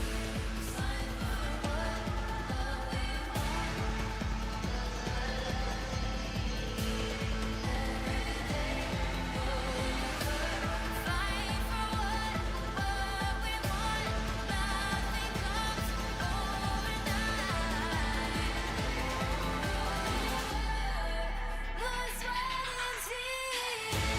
Fight for what we want. Doesn't matter the cost. Every day, put in work.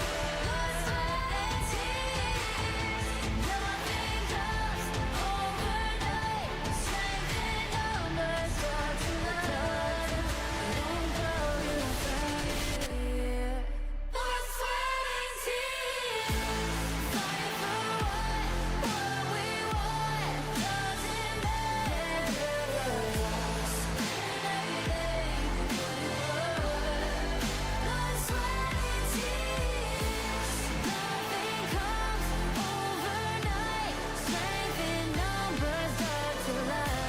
We don't bow to fear. Blood, sweat, and tears.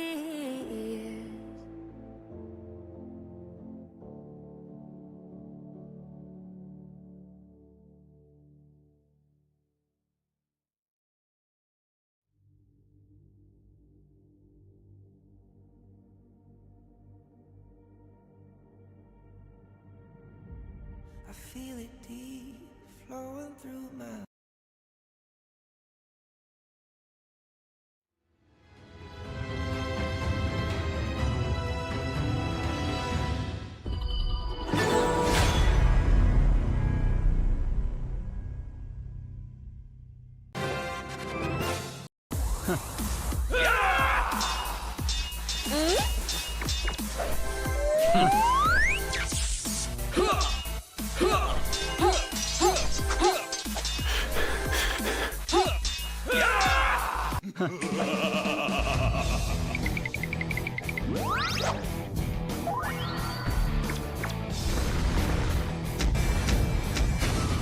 Defeat.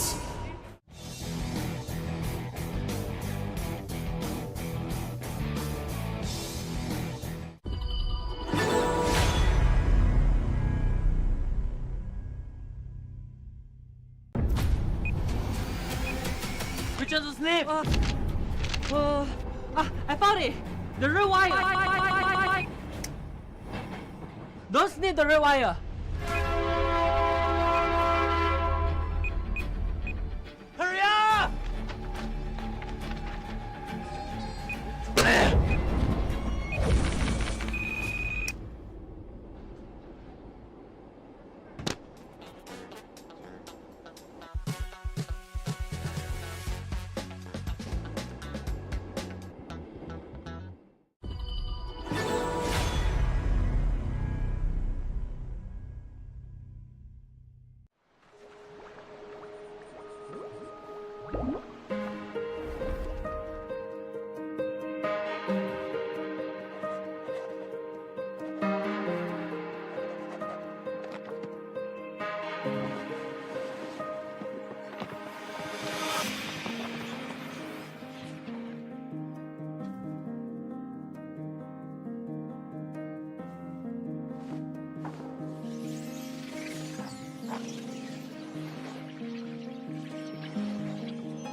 Defeat.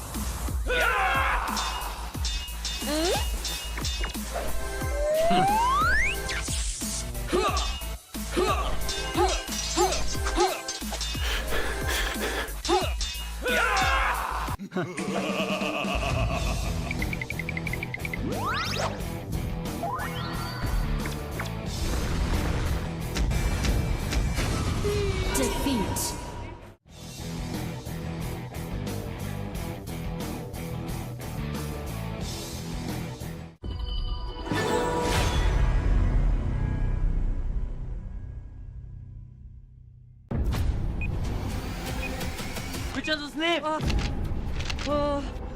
I found it! The real wire! Don't snip the real wire! Hurry up!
Defeat.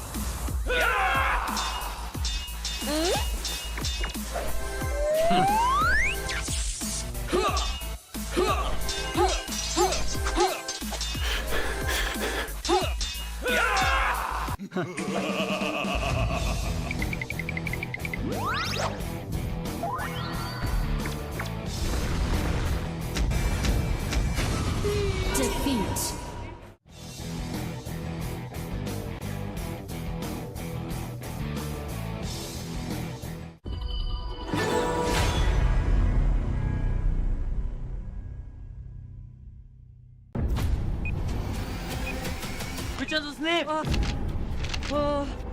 I found it! The RÜYA! Don't need the RÜYA!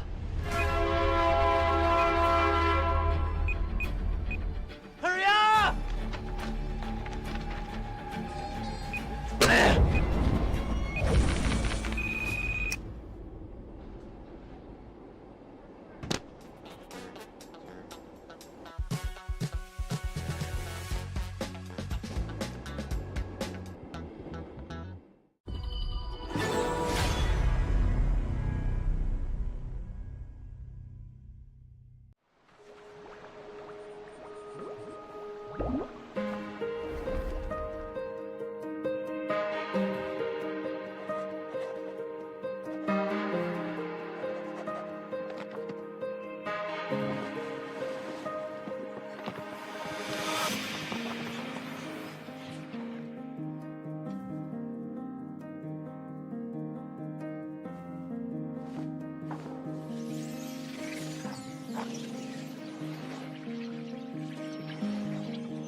Hello and welcome back to the HOK Invitational Season 3 qualifiers. After Nongshim RedForce qualified for the S3 qualifiers from the JPKR region, we now head to the MENA region as we have Gen.G Esports versus R8 Esports in this best of 5. My name is Holler and with me is Blam. Your thoughts on that first series, Blam?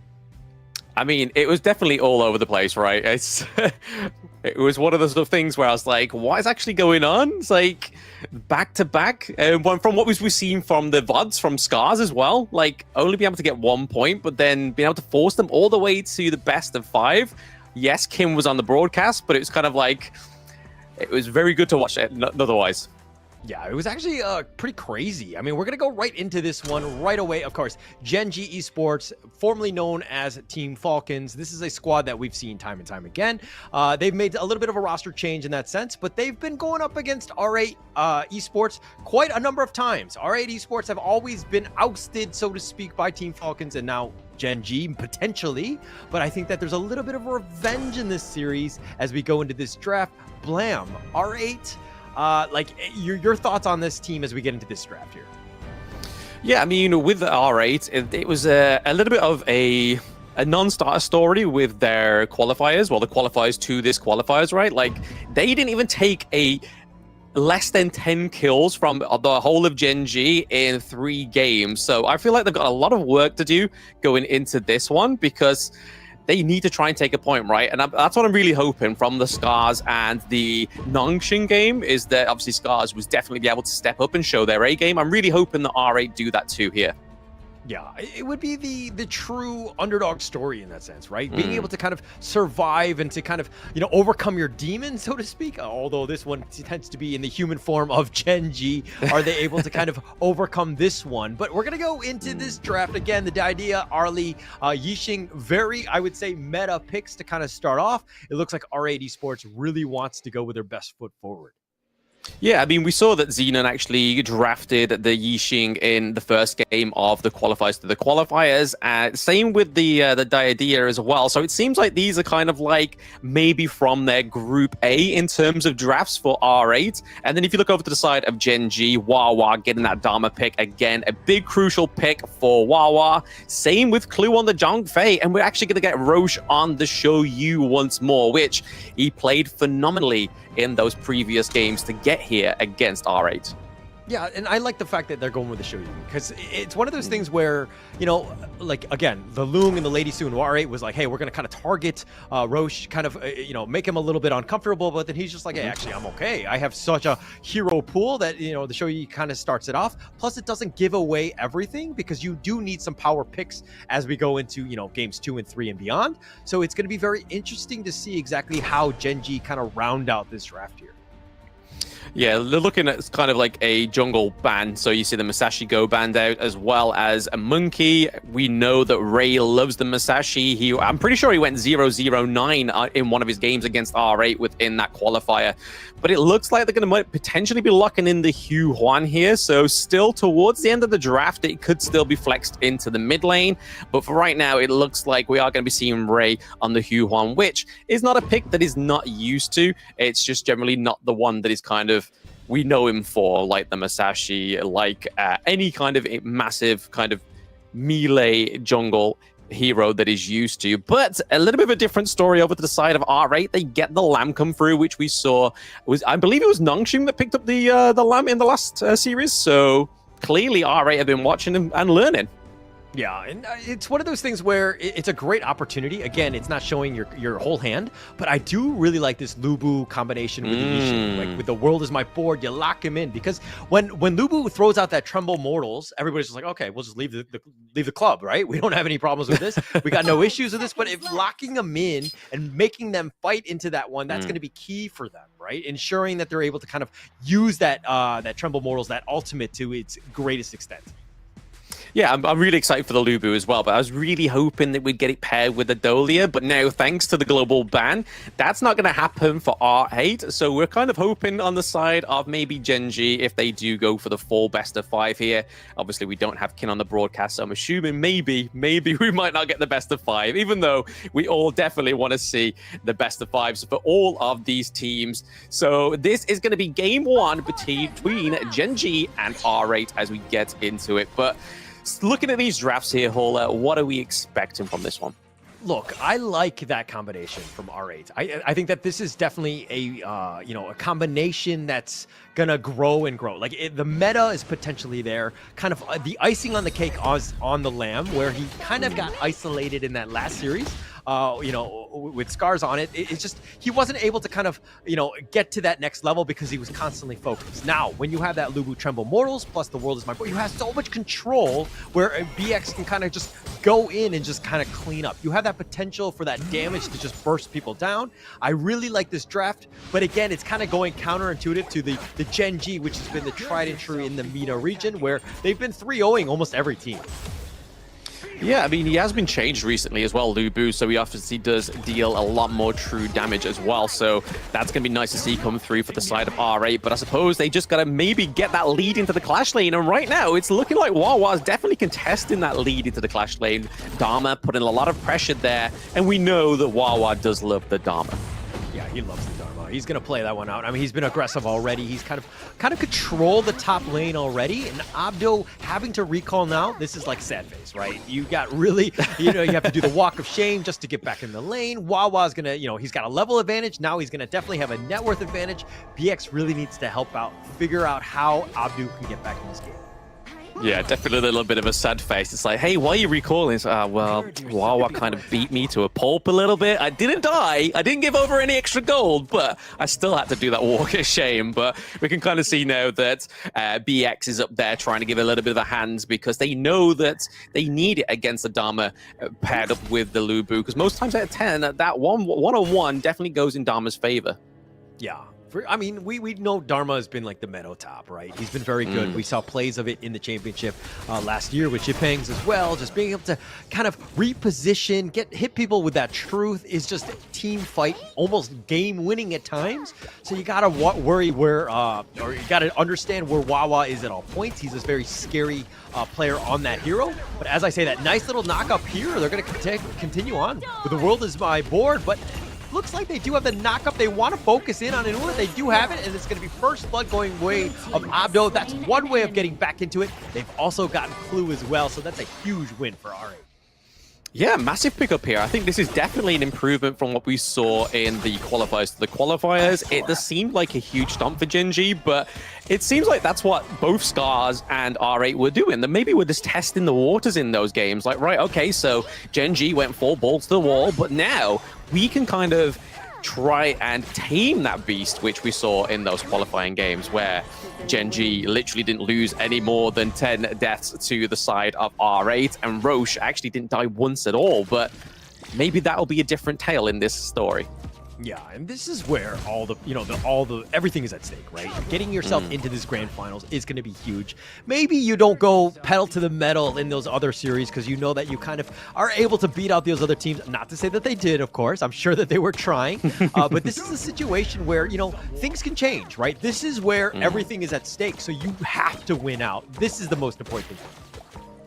It is the most important, right? I mean, this is the decider if you're going to be going into Manila to actually represent the MENA region. I mean, we just had a little bit of a toss-up between Japan and Korea, and obviously we did see that Nongshim actually did take it, but it's going to be really interesting to see that Nongshim is actually going to be able to get on that main stage for once, and a little bit of representation there for Korea. But maybe we'll see a bit of an upset again. Will R8 be the final team to take it away from Gen.G? Also previously known as Falcons, they do take the neutral objective here. Yeah, that was a nice neutral objective still in there, but they've gotten a new other, forcing it out. Nice control, but the truth has been on point with Wawa trying to get in the flash away, but it looks like a double kill going the way of Dinan before he did perish. In the end, it's a 3-for-2. 3-for-2 trade for the neutral objective. So we're still seeing the R8 are above in the kills. Clue looking pretty low there, and he's sticking around a little bit too long for my liking. He could have been picked off there any moment from Ryoshi. We know that he is a very aggressive early player, so all it needed was one great adjustment. Lamb going in. Oh, going in for this one. BX will take that one. He takes out Ray, and that was a perfect play by him, ensuring that, hey, Ray was just happily farming. He's actually 2 levels behind BX right now. He's starting to turn it up, and man, anytime you see a Lamb that's starting to get some farm, he's going to start doing some serious damage. It's going to be very scary. This is the problem with the Hue 1, though, isn't it? You need to be playing from the front. Like, you need to have that level advantage, the gold advantage, for you to actually have any kind of detail within your team. Yes, she has the heals, yes, she has the knockups and the stuns, but right now, with the high mobility, high frame heroes on the side, like Lubu, like Lamb, like Ali, it's going to be hard to catch those heroes out. Yeah, it's going to be tough, right? And you need that control. You need to figure out ways to do it. Not only with the control, but to have the damage that follows it up. Okay, he's looking to go. Trumbo Mortals is going to be a little off the mark, but the Unbridled Outburst keeping him alive. He's been pushed back. He will probably fall. He does die. Roichi will take this one. Now R8 finding kills across the map. The list step back, and R8 will survive again. Surviving again, and it's what, about 2.3k gold difference, which is something that Gen.G need to try and stomp and stunt the growth of those resources being pulled in by R8. And we're definitely seeing a different team this time around in this qualifier, potentially going for the T1 up into the clash lane as well. Gen.G just trying to get some kind of dominance onto the board, because right now they don't have a turret to the name. Yeah, this is a very different R8 Esports. This is the squad that's completely, they've done their research. They've figured things out, where the gaps are. They've actually gotten kills without the help of BX, who's been farming, invading the enemy jungle, taking what is his, rightfully so, as he's starting to get fat. Now, he has a 3-level difference up against Ray. This is super scary, because once Lamb goes in the fight, he's going to start blowing people up.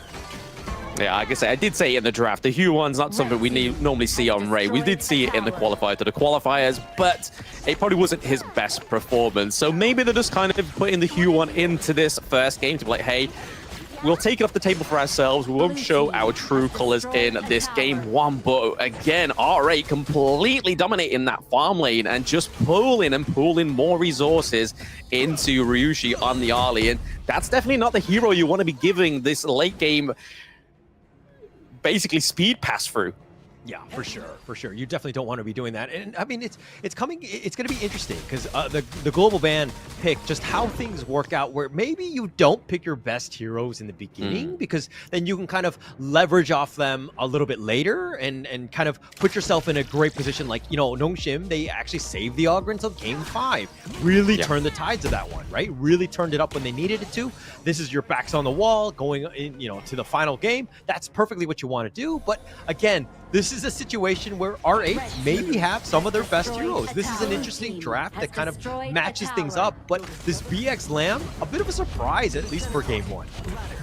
Yeah, I mean, some of the best heroes, but not necessarily the meta heroes, but huge ultimate there from Clue. Oh, huge, absolutely. He's going in, but Clue gets caught out, even with the Umbrella Outburst. They get the second. Ray just going, hey, we ride together, we die together, and unfortunately they did die together. Yeah, still no death on Roach, though, if I'm not miscorrect here. I mean, Roach seems to be pretty untouchable, but again, with Shoyu, you need to be able to just close that distance in. Maybe that's what they're hoping for with the Lamb and the Lubu, but right now it seems like they haven't been able to actually do that yet. Oh, my BX trying to go solo. He's been caught out. He got screwed in that sense, where he got blown up 3-on-1, takes him out. BX, you had a lead, and now you're kind of giving it away. Yeah, giving it away here. That doesn't look like R8 are done. Wow, oh, now he went in. He went formlessness aggressively, unfortunately for him, and he will perish as well. The rest of the team was there, but not that far ahead. I feel like there's some underlining contract going on here with Gen.G. It's like, hey, it doesn't matter who dies, just make sure Roche doesn't die, and I'm not a breach of contract. It seems that way. Everyone just like, no, not the Roche, don't take out Shoyu. We saw Wawa actually beautifully defend him there, but then obviously falter towards the top side of the map. But again, another neutral objective is going to go over to the side. I believe if that was Gen.G getting that one, right? Yeah, think so on that one. So they'll pick this one up. But I mean, Roche right here, highest in terms of net worth, 6.8, but not competing, not even close to the BX 9.2, who's been on point. Although he did have that death, taking liberties, throwing him back in. Majoj will take that kill, and my God, this R8 team is starting to hit their stride. They are definitely seeming like they have not taken the foot off the gas at all, knowing that they're around about that 5k gold difference now going into that almost 10-minute mark. So we're going to see those shadow variants of those neutral objectives, which are going to get even more oppressive for the side of Gen.G, especially if they're going to go and lock in for the overlord as well. So they get those shadow vanguards. But right now, like you were saying there, Hola, the difference in the farm lane in terms of resources is not that great. But if you just look at the jungle, that's definitely where the rift starts to just divide between R8 and Gen.G, and definitely what Gen.G needs to think about in that draft of Game 2. Yeah, so if anything, Gen.G needs to just kind of slow it down, right? Get Roche as much farm as possible. He has not died yet, I believe, which has been great on him. His positioning has been on point, but he needs to get that farm. He's your late game hero. He needs to kind of keep on pace with RÜYA. The problem is, though, you have BX. If he ever gets on it, Lamb wants to go. He wants to go green light on Roche and just blow him up. So he needs to stay alive. And Gen.G needs his, the supporting cast to really help him out. I mean, they do have a lot of control on the side of Gen.G. They just aren't being able to actually implement it. They have the Unbridled Outburst from Zhongfei. They've got the Destructive Deluge from the Lady Gen. And then they've also obviously got Q1 in their midst, as well as Dharma telling the truth mantras as well. But it just doesn't seem to be enough to actually tame the beast of R8. I'm not too sure where they're actually going to try and pull this victory of Game 1 back into their stride, but it's definitely... Gold is where they want to be looking. Maybe some solid team fights here, but for now, it seems like this is definitely an R8 Game 1 win, right? Yeah, I mean, it's leaning that way. It's heavily skewed right now. It's about, 5K at least going into this one. But it's one of those situations where, R8 have been able to initiate properly. Every single fight that's been going on, like taking liberties, pulling them back, you got them in. Tremble Mortals, Unbridled Outburst, but they do actually find Abdo, who does actually die. Does get picked up by Roche, but Clue has been killed as well. They're continuing on, but Roche is getting that kill. That's a huge win for them. Yeah, you can kind of see how BX really knows how to play Alarm to its absolute mastery, because he was just waiting for that key moment to get in there, but he knew as soon as Abdo went down, there was just no way in for him. If that Lubu goes down, that's your big tank gone out of your team comp there, right? Oh, but the bitter farewell. Oh, he went a little too far, and Miss Joe tried to get cheeky. He does get killed. He thought he could Heartlink out, but there was nobody in return. Not able to do so. He does die. So Gen.G finding a little bit more farm and ways to get back in this game. He was literally left grasping at straws. He was like, guys, tag me out. I need to get out of here. I dived a little bit too deep. And he's like, I know it's my mistake, but just get me out of here. Just come on, we can do this as a team. But I feel like this is maybe where Gen.G try and actually counter this around for themselves, is just kind of play on the mistakes of RH. Yeah. I mean, you gotta find ways to get back in. I mean, Gen.G right now, they're looking to just team fight. They know that they're pretty strong as a 5-man squad, but they're getting pushed from all lanes. The Tyrants have been there, so they're like, actually, we cannot push on. We need to defend the base. We need to figure out other ways to get in. With that Shadow Tyrant pushing in the bottom lane, it's gonna make things a little bit more difficult for them. But R8 now, Abdo has to flash away. Yeah, I mean, these are the little things you need to try and take away from the side of R8, is those flashes, any kind of means of getting out of those team fights, so you know that even if they do go in for a big engage, they have less of a chance of a disengage. And that's maybe what Gen.G are kind of just picking up on all these pints. So he's like, right, okay, so they don't have a flash on Lubu, so if he does dive in, he has to commit. And maybe that's what they're going to do here with this next team fight, with the push of the Shadow Vanguard. Yeah, this is, I mean, they're looking to start grouping. They're going to just kind of push with that Shadow Vanguard. They're going to kind of be up front. RÜYA takes a little bit of a shot, so he does need to be careful. Roche is starting to do a little bit of damage. Needs to be a little bit careful with how they proceed on this one, because, again, Roche catches you out. He's going to blow you up. The world is my board, catching out two right now. They're looking to go for this one. They do have the knock-up, the Unbridled Outburst pushing them away, though, and all the way in the backside, Roche does get hounded. He does get killed, but they've lost two members thus far. Abdo's going to be killed as well, and somehow Gen.G hold with just Roche going down. just Roche going down. I mean, even though he had the Sun Chaser, that range didn't actually do him any good. I think this is the beauty of the Lubu as well, and definitely to the draft that they went for the Lubu here, I feel like it was actually a really good call for the side of R8 because it means that they're able to do that. Yes, Abdo dies, but so does Roche. And when you look at Gen.G's team comp, that is the majority of your damage other than the Lady Chen. Yeah, that's the thing. They know that, right? We're going to try to focus on Roche, kill him a couple times, because again, to your point, a lot of the damage goes away. I mean, yeah, you have the Inua, but it's just not as much. You got to have, Roche needs to stay alive at all costs. He's like Protect the President. He will carry every single team fight, but he needs to stay alive because he's got all the damage. But now BX playing a little bit dangerously, going into a 1 versus 4, and BX zips on out of there. Yeah, somehow I feel like that pure Sky item is definitely not going to deal and take off a lot of that fatal damage going into a 4v1. But hey, we got to love a dreamer. We've got to love a dreamer. But right now, you can still see, even though things are starting to go not in the way of Gen.G, but in terms of the team fights, they're definitely trying to get it into a positive outcome for themselves. They're still behind by 4K gold, which is huge going into the almost 16-minute mark. I mean, will we see another Tempest Overlord? Yeah, we might at this point. I mean, it just seems like R8 have the lead, but they're not really able to close it out. If we're looking at what happened even in the last series with Nongshim, when they had that lead, they forced everybody to be in the enemy, in their own base. They weren't able to go, but now, BX, he's going to be life number 1. He's going to look to turn this around. The umbrella outburst was on point. Doesn't actually connect on the Stampede. He went left when, Clue went right, but unfortunately, they did find Abdu. That's going to be a big win. They're continuing on. Wow. Trying to go in for this for the formlessness, not able to find anybody else, but now Gen.G have a bit of an opening. They're trying to figure things out. BX, though, looking to push the mid lane. They did find Roche, who's continuing on. Mijo's getting picked up, does finally get killed, and Roche will secure that one.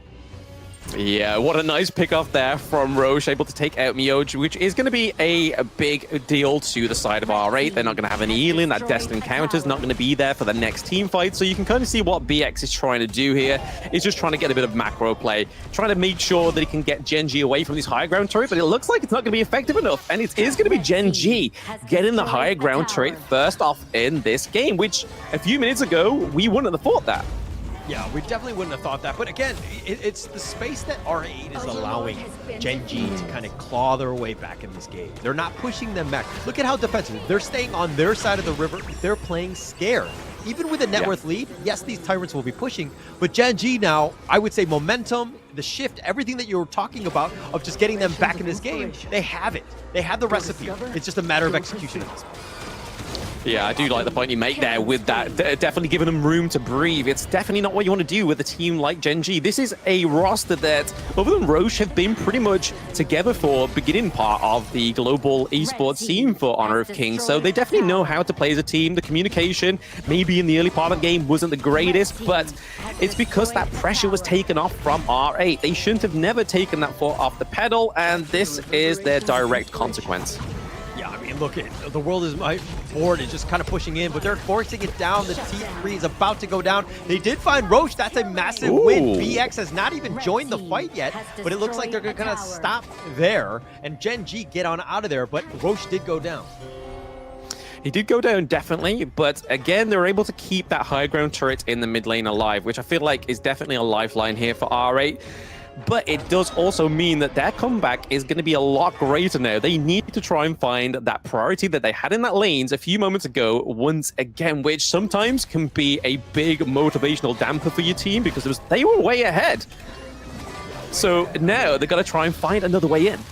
Yeah, they need to figure things out. I mean, BX is still farming like a madman. He has 16K. He's definitely your lifeline. But every single fight that's been happening, it seems like R8 have been fighting 4 versus 5. BX, look at where he is. He has to actually clear the wave. Yes, they did get Inua. That's a pretty big win for R8 at this point.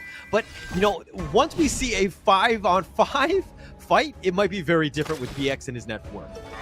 Yeah, I think Inua forgot he had Splendor in his kit there. He's completely sat there. His death timer's on his portrait, but Splendor's like, bro, you had me. What's going on? Got caught out on this one, but Roche continuing to just farm. He is the lifeline on that team, giving their team a chance in this one. I mean, this is pretty back and forth. The net worth has kind of shifted in favor of R8, but again, at a moment's notice, if they're able to find a good 5 versus 4, Gen.G that is, they could really just turn this game. Yeah, you can see there that Lubu's going for the Demon's Bane there for the magic defense as well. So he knows that a lot of damage is coming from Huan and Lady Chen right now. So going in for those team fights, he needs as much as magic defense as possible. And even with the Sage's Sanctuary from Lamb going in. Yeah, he's got him, and they've locked in Mijoj. That's a huge win for them. Gen.G continuing on. That is a huge opening. Mind you, 35 seconds for that Tempest Dragon. You were talking about it, you know, in the pregame about if we're going to see a Tempest Dragon, we might even see one in game 1 right now. Yeah, I mean, this is definitely the way to start a series, right? That best of 5 is definitely the testers of most of these teams because they are normally just used to a best of 3, and it definitely shows, as we saw from Nongshim and SCARZ going the full distance, that you have to try, especially when you get into that round 5 as well. You have to pull deep from in your pool or even just your knowledge to know how these heroes work together and synergize, right? Yeah, it's going to be super important. The drafting, I mean, is just going to be key in all of these things going forward. Mijoj is going to be back up. The Tempest Dragon is going to be started. This is a huge one. Clue all the way up in front, providing vision. BX thought about going in, but the world is my board. They're going to go Tremble Mortals. He finds him out. Inua's going to go in stasis. He flashes away, and it looks like Abdo is going to be the one that falls. The Unending Sorrow looking to turn this around. The second life going in for this one, but he's been knocked back, and it looks like they found BX. That's pretty much it. RÜYA trying to fight. He's going to be killed as well. Clue will take that one up. Xenon and Mijoj now on the run. Gen.G, it looks like they want to end the game as they're pushing in the mid lane. I mean, they have the minions up into the Clash lane as well, right? So a lot going well for them within this end part of the game. Yeah, this is pretty much it. It looks like they're going to end it. Inua does fall. They've gotten at least a kill. Wawa continuing to fight. They do end up killing Mijoj, and they would take the base, and Gen.G come back from that one, and they take game 1. Yeah, an unfortunate defeat there for R8, but a spectacular victory and definitely a comeback victory there for Gen.G because it was definitely looking very fruitful for R8 for the majority of that game 1. And when they took that foot off the pedal, Gen.G knew how to abuse them. Yeah, I mean, this is textbook, right? In terms of how you want to close out games. When you have that lead, you need to be all the way in the enemy base, front and facing, so that they're fighting for whatever farm they can get. You want to ensure that you have pushed them back, and then you can take the rest of the farm. Again, way too much space for, you know, given. You know, you too much respect. Absolutely. I mean, even though we saw that Roche wasn't able to get any deaths in the qualifier to the qualifier, he's actually taken a few L's in this game 1, which to me already shows a big improvement from R8. I mean, let alone the fact that they were able to actually get Gen.G all the way to the higher ground turrets before Gen.G decided that we're going to wake up, get their moment into those team fights, and actually take advantage of the draft that they had before them as well. Yeah, and I mean, it's one of those things where if you're gonna, you know, check the replay at some time of R8's play, right? This is what you want to do. You want to have a good early game. Unfortunately, they weren't able to capitalize and turn that into a mid to late, but it's a situation where they have the right recipe. Now it's a matter of how we kind of cook up this concoction that can really close the game out. But let's take a look at the post game here. You know, if we're looking at this one, MVP going the way, at least, you know, to Roche, right? 7-2 and 7, clearly the lifeline of this team. Yeah, I mean, he was able to gain a lot of tension into the backline for the Lubu, almost being used as a little bit of a carrot on the stick, right? He was just baiting him into the backline, like, hey, you know, you want to come and get Roche? Come on, Abdo, you know you want it. Obviously very successful in the early part of the games, was able to take out quite a few at the side of Gen.G, but then towards that late part of the game, he really struggled, especially with the use of Splendor and Inua as well, when he actually did use it. But I do have to give props over to Zenon. He was so oppressive in this game, right? Like Yixing with that world is my board is a huge oppressive tool, and he used it very well. And even with his damage as well, 125k damage overall for this hero alone, which is huge. To actually peep the damage of an Ali is crazy. Yeah, and I mean, look, he was great on the Yixing. I think that that is definitely what you want. The combination with the Lubu Abdu top lane, the combination was there, but I just feel like if you had maybe a different jungler, like, don't get me wrong, BX was amazing on the Lamb in terms of farm, but in terms of team fight, he wasn't really able to find the right, you know, he wasn't able to pick people off. He wasn't able to get all the kills that he probably should have for somebody with that much farm. Yeah, I mean, absolutely. Like we said, BX was really good on the Lamb, but it's game 1, right? You kind of want to go for these not very staple heroes that we've been seeing in the jungle over the competitive year last year. Obviously, Dune is up for grabs, Orgren's still up for grabs. You still have those huge jungle picks, right? So they have to pace themselves. We're no longer playing checkers, we're playing chess. Okay, well, sometimes I want to play checkers, huh? No, but you can't play it anymore. Stop it. No, but here's the thing. There was like the Arlie, the Dia, the Yixing, the Lubu. Like that combination is very strong. And I mean, you lost that first one. You put your best foot forward, in my opinion, and you lost that one. That's got to be a little bit tough. Now you go back into the hero pool. What is the right synergy moving forward? Because you had a good combination. I really like that draft going into this one, but unfortunately the execution was a problem. Going into game 2 and 3, you need more in that bag of tricks to figure things out. And, you know, I don't know how many more they got, but we're going to have to see what sort of meta picks they can kind of pick moving forward.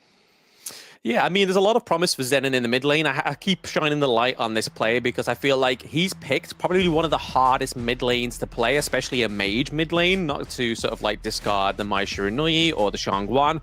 But in terms of a mage mid lane, I feel like Yixing is definitely the hardest one to play in terms of procting his passive, making sure that he uses the board correctly.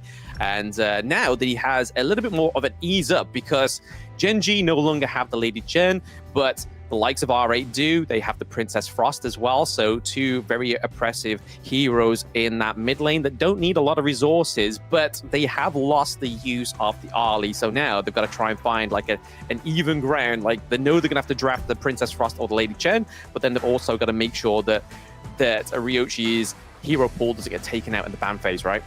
Yeah.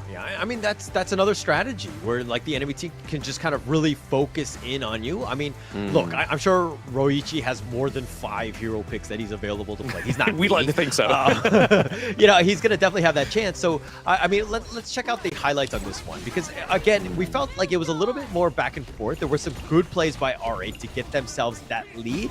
This is a really nice play by Abdo, kind of securing it, and you're kind of thinking, the wheels are in motion. R8 is starting to hit that stride, but then Gen.G just strike back. Yeah, I mean, you're looking back at this replay, you can see a very familiar victim. Every time that board comes up, it's always Inua that's stuck in it. He's always running into the corner like, guys, someone get me out of here. I know Abdo's going to come along and just take me down into the back lane. It's actually really funny to watch, but just showing again that R8 had the handles on this game 1, but then they just completely fluffed it when they gave Gen.G the room to just breathe and just compose themselves together, get a few neutral objectives, see Clue come through on the Zhongfei as well, and most importantly, take down Abdo in the early games, in early team fights. Yeah, and forcing it out. I mean, it's like, look, I'm not entirely sure of just like the initiations, like when they were trying to do the right team fight. Like this Tremble Mortal's decent. He's trying to go, but look at how far up he is, right? He's completely out of position. The rest of the team is not able to kind of follow up with him, and they just die one by one. Gen.G will happily take this. All 5 members still alive, and Roche is, he's just picking people off from afar. That's like the perfect best case scenario for a farmland. Yeah, perfect. But I feel like that's the kind of like the double-edged blade of Lubu, right? He is probably the meaning of when you commit, you have to commit. He's the ultimate commit when it comes to a big dive into the back line. Like, there's no way out for him. Yes, he may have a flash, but that's only going to get him so far. No, not much farther than his leap would normally, but that's the problem with Lubu, and I feel like maybe they just need to hone that skill for Abdo. But it was still a great display, especially in the early game, to actually stifle Gen.G in that early game. Yeah. And I do agree with that. I think that you get out of position or you kind of get a little bloodthirsty, you're going to have a tough time. But the Yixing Lubu combination works. I think that, again, if it was a more traditional jungler, and don't get me wrong, I totally agree with you that they're not showing all of their best cards, so to speak, and they're kind of going with the lamb. But I think that, maybe if I were in their shoes, I would probably have picked probably like a Dune or something like that, just to kind of, I want that game 1 win. I want to put a little bit of pressure on the enemy team, force them to play something that, to let them feel a little bit of pressure. Yeah, I mean, you definitely want the game 1 win, but you can't really credit too much credit to Gen.G in terms of the draft. They have really drafted one of their biggest and most promising drafts in game 1, especially with the likes of the Dharma, the Zhongfei, as well as the Zhou Yu as well. That's a big amount of prio picks for the side of Gen.G. Now we're going to be seeing maybe a reliant on the Ming. We may not see it come through in this game because they've already banned out the Lady Sun on the side of RA, because they know that that was one of the plays, one of their biggest performances for Roche and Clue was that Lady Sun and Ming combo. Yeah, and it's a terrible combination to go up against. Like, I'm a Ming player myself, so I'm just always looking for Lady Sun players, right, to just kind of team up with. But the potential power play is very strong. But I think that to R8's point, what they're trying to do is just force Roche to play heroes that are, you know, maybe not, he might not be as strong on, although Shoei was actually very, very good. It's tough to find because he's just very flexible. He has a huge hero pool, but he's definitely the player you want to target. So what you're telling me is that he's done a lot of yoga before going into this best of 5, right? He's very flexible, clearly. He's doing yoga, whether it be physical yoga, mental yoga, we won't know. Maybe in an interview at some point we can get him on there. But we're seeing the Dolia come through for R8, which is what I was kind of hoping for in Game 1, especially paired with that Lu Bu. That just would have been so much stronger in that Game 1, right? Just having the Dolia there to give over that second ultimate would have been able to give him get a gel card that he needed so badly, especially towards that late game. But we're looking over to the side of Gen.G. Wawa's going for the Elaine, and now it's going to be Roche on the Arlie. Yeah, this is Roche on the Arlie. This is a scary hero to put into his hands, right? I think that they're going to have a hard time to deal with this. Roichi, look, they're going to pick up the Shi and the D-Ren-J in return. But R8, this is a situation where, you know, very squishy, right? Roche has that potential to kind of blow people up, outmaneuver you, and outplay you, and get out of jail free, right? So it's got to be super.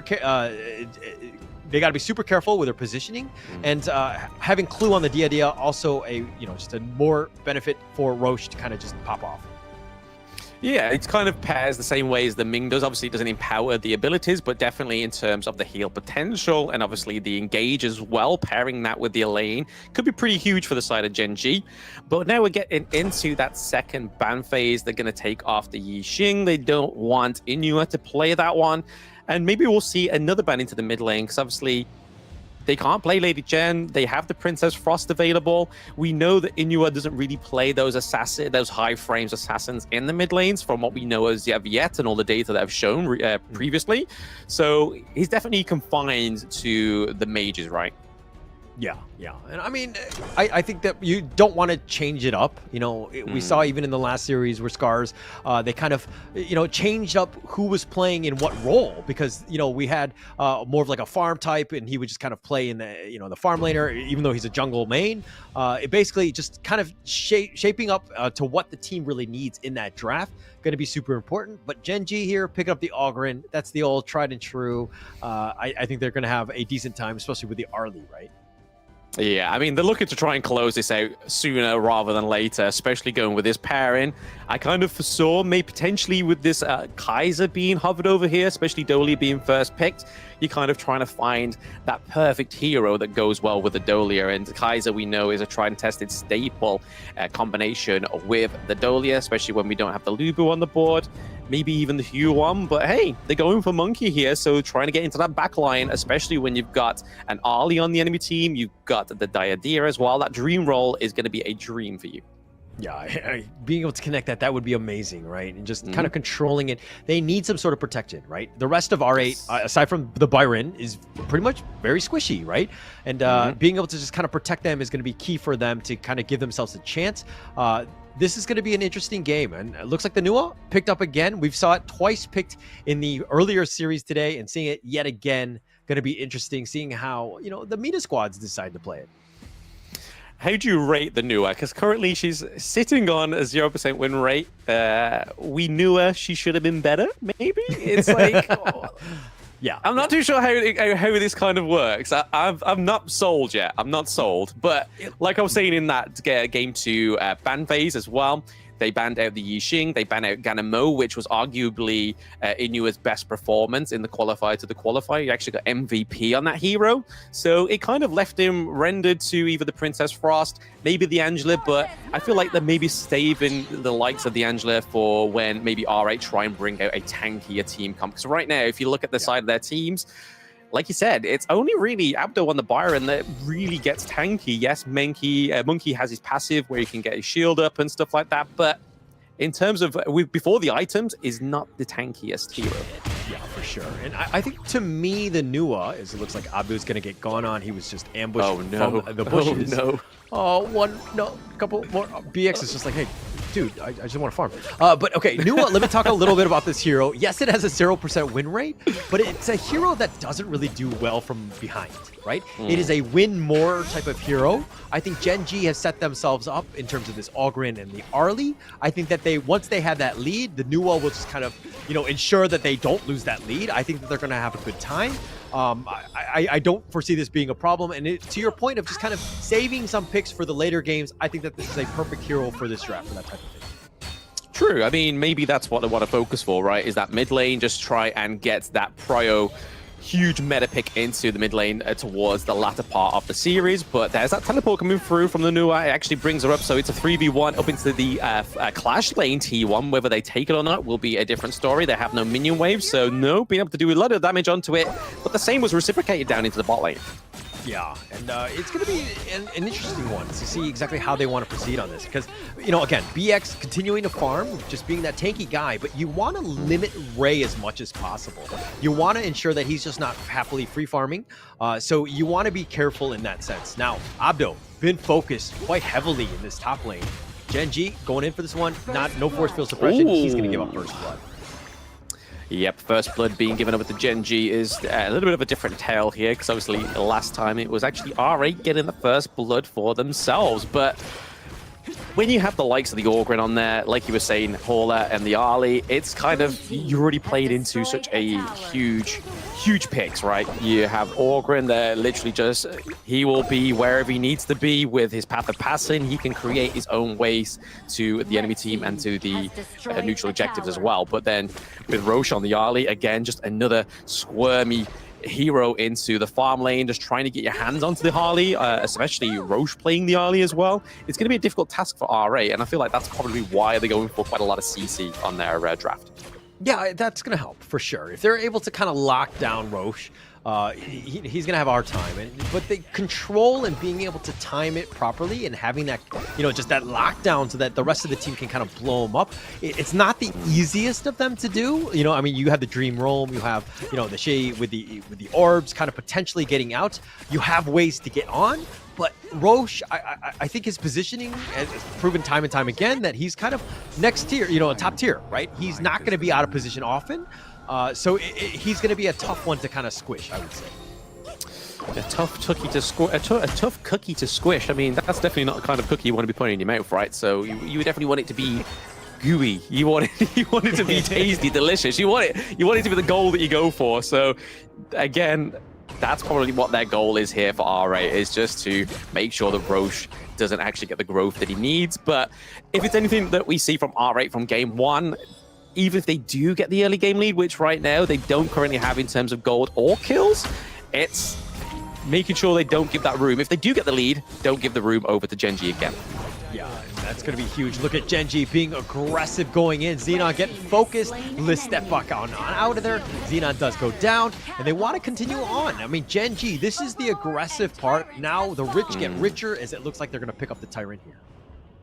Yeah, neutral objective first going over to Gen.G here, not even contested by the side of R8, but even though we saw that R8 had the priority in the bot lane, they still managed to get the neutral objective and get a kill onto RÜYA as well as, I mean, trade there for Clue, but unfortunately, the neutral objective really helped in that one, that extra damage.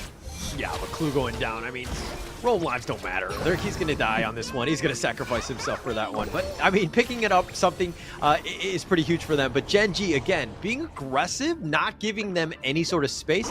Wawa's been on point with those meteor kills, and he's forcing it down on that bottom T1. Abdo's trying to return it in kind on that top T1, so they're looking to trade.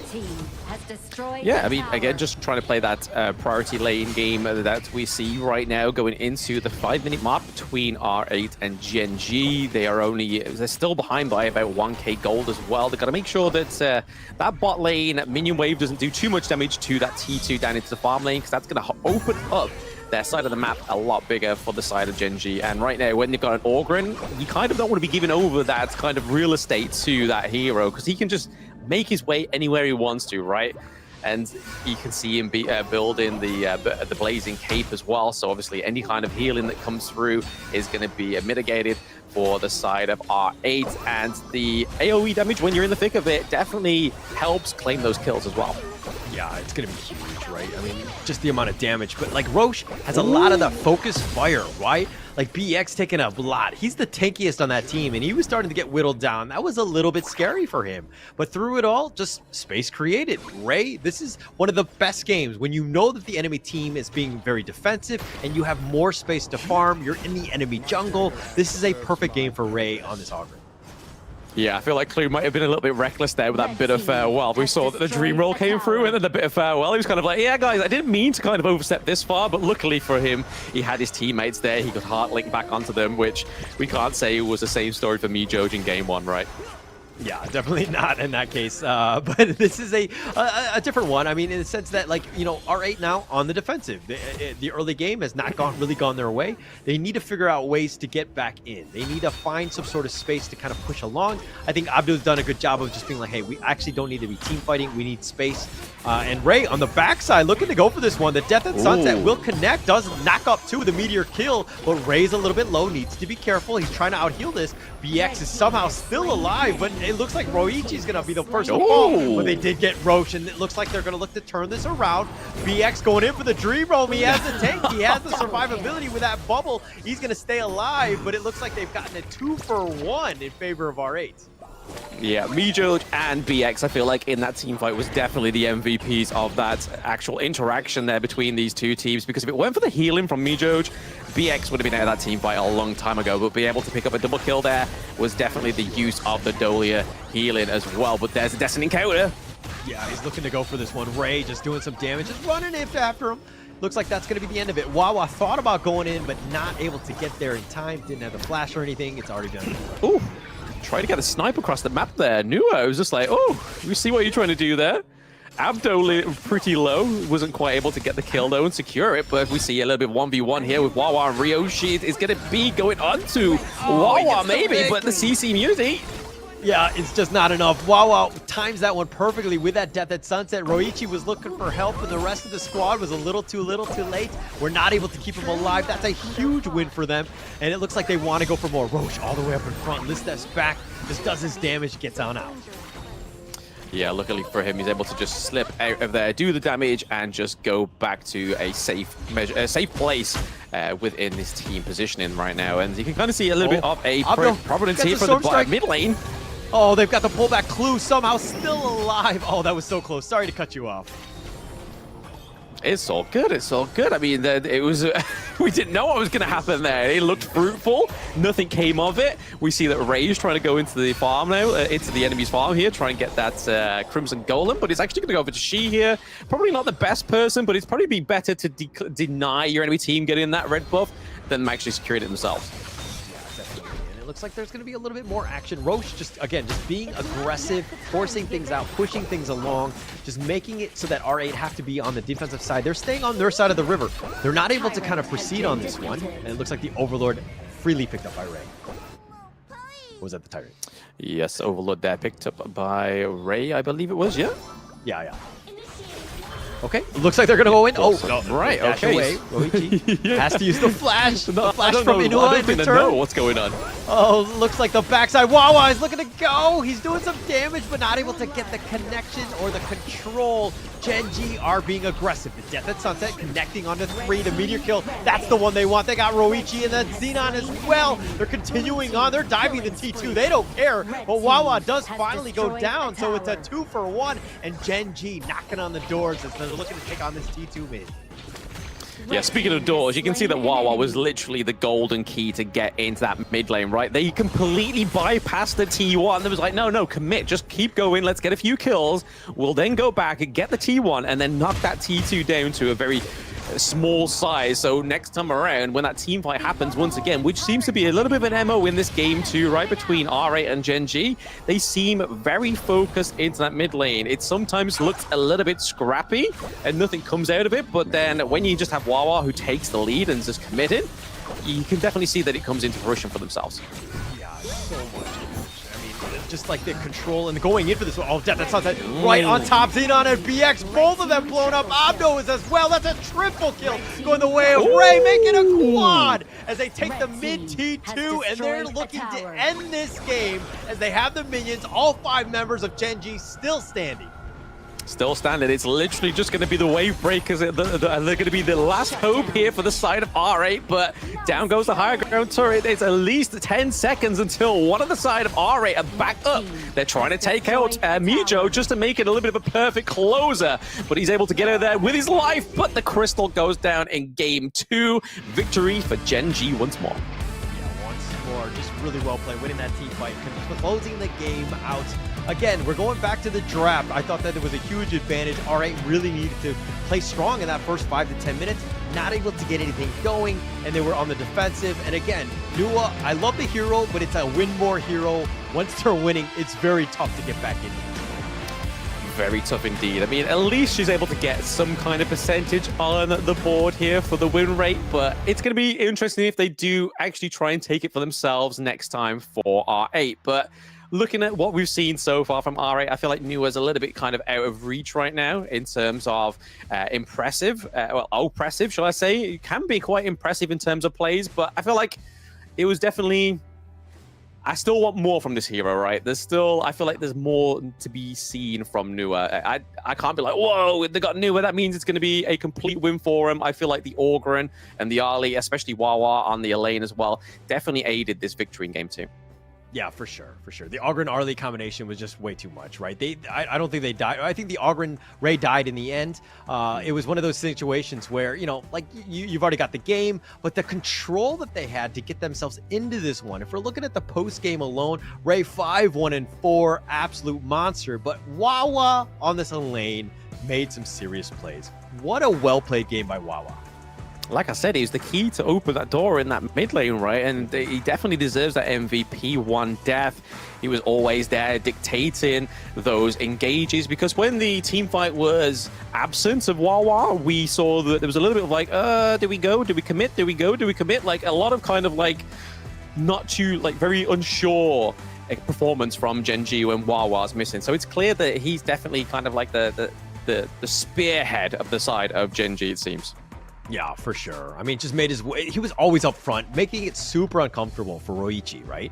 He was constantly harassed, not able to freely farm, didn't really get anything going. And Roichi kind of, you know, he struggles when, you know, like anyone struggles when you're getting focused like that. And Wawa did such a good time of just making sure that he had a bad time, right? Just constantly focus firing him. Very difficult game for Roichi to get into this one. Yeah, it definitely seemed more of a better performance for Gen.G this time around. Like game 1 was definitely like, but I feel like we could put that down to R8 going for such a strong draft in game 1. Game 2 was a little bit of a different story. We saw a little bit of promise from the side of R8, especially locking the Dolia in the early part of the draft, maybe trying to go for something that's synergized a little bit better. But I feel like it just, other than keeping BX alive in that neutral objective camp, right, getting that double kill, I don't feel like it really shined as much as it should do, as we've been seeing previously with Dolias. Yeah, it just really did. It didn't, unfortunately, not as good as we thought it would be. But let's check out the highlights of that game, because there were definitely moments where the Dolia could have potentially made a little bit, saved it out or whatever, but it didn't really have that much of an impact. It was kind of like the Gen.G show, just chasing after him. So like isolating different team members, kind of focusing it out. Like Roichi gets picked off there. Then there was a little bit of a turnaround here. This is one of those situations where with Roche dying, a lot of the damage, and BX really turning it up with that nice dream roam, they had a potential. But then it seemed like they were chasing a lot of kills. Like that was a huge commitment there. Abdo actually tried to flash in forward, but then, Inua flashes on out of there, ends that one, turns this entire team fight around as Wawa with that Death and Sunset, absolutely huge here. Yeah, I feel like it was actually Wawa and Clue that really set up that engage, right? Because you saw that Destiny encounter was really keeping the side of R8 away from those minion waves, because if R8 was able to actually just get in and just take down those already battered minions, they could have absolutely defended that mid lane there. But it was thanks to Clue, thanks to Wawa with those 2 huge ultimates, and then we can't forget the quadra kill here from Ray on the Orgren there. Fantastic closer of this game 2, and definitely a GG WP moment moment for Gen.G. Red Yeah, team for sure. They were in has full destroyed control a here. tower. I mean, just closing the game out. I mean, Gen.G, that's textbook, right? That's what you want to do. We've seen this time and time again where this is a team, this is how they like to play, right? Where they just close out games. And it's all on the back of Roche, but with Wawa and Clue kind of really stepping up that game, that was a huge game by them. That was exactly what you want to do. And now being up 2-0, that's got to feel really good. Oh yeah, I mean they're just one step away, right? One step away for taking another 3-0 from R8. But I do have to give props to R8 because we were literally watching the VODs, all three of us together on Thursday, and R8 in those qualifiers weren't the R8 we're seeing today. They've definitely stepped up. They've made a massive kind of like a statement to try and take out Roche as well, and they've definitely been very successful at doing so, and trying to even get that game 1 victory from Gen.G is just miles better than what we were seeing the other day. Yeah, for sure. Different team.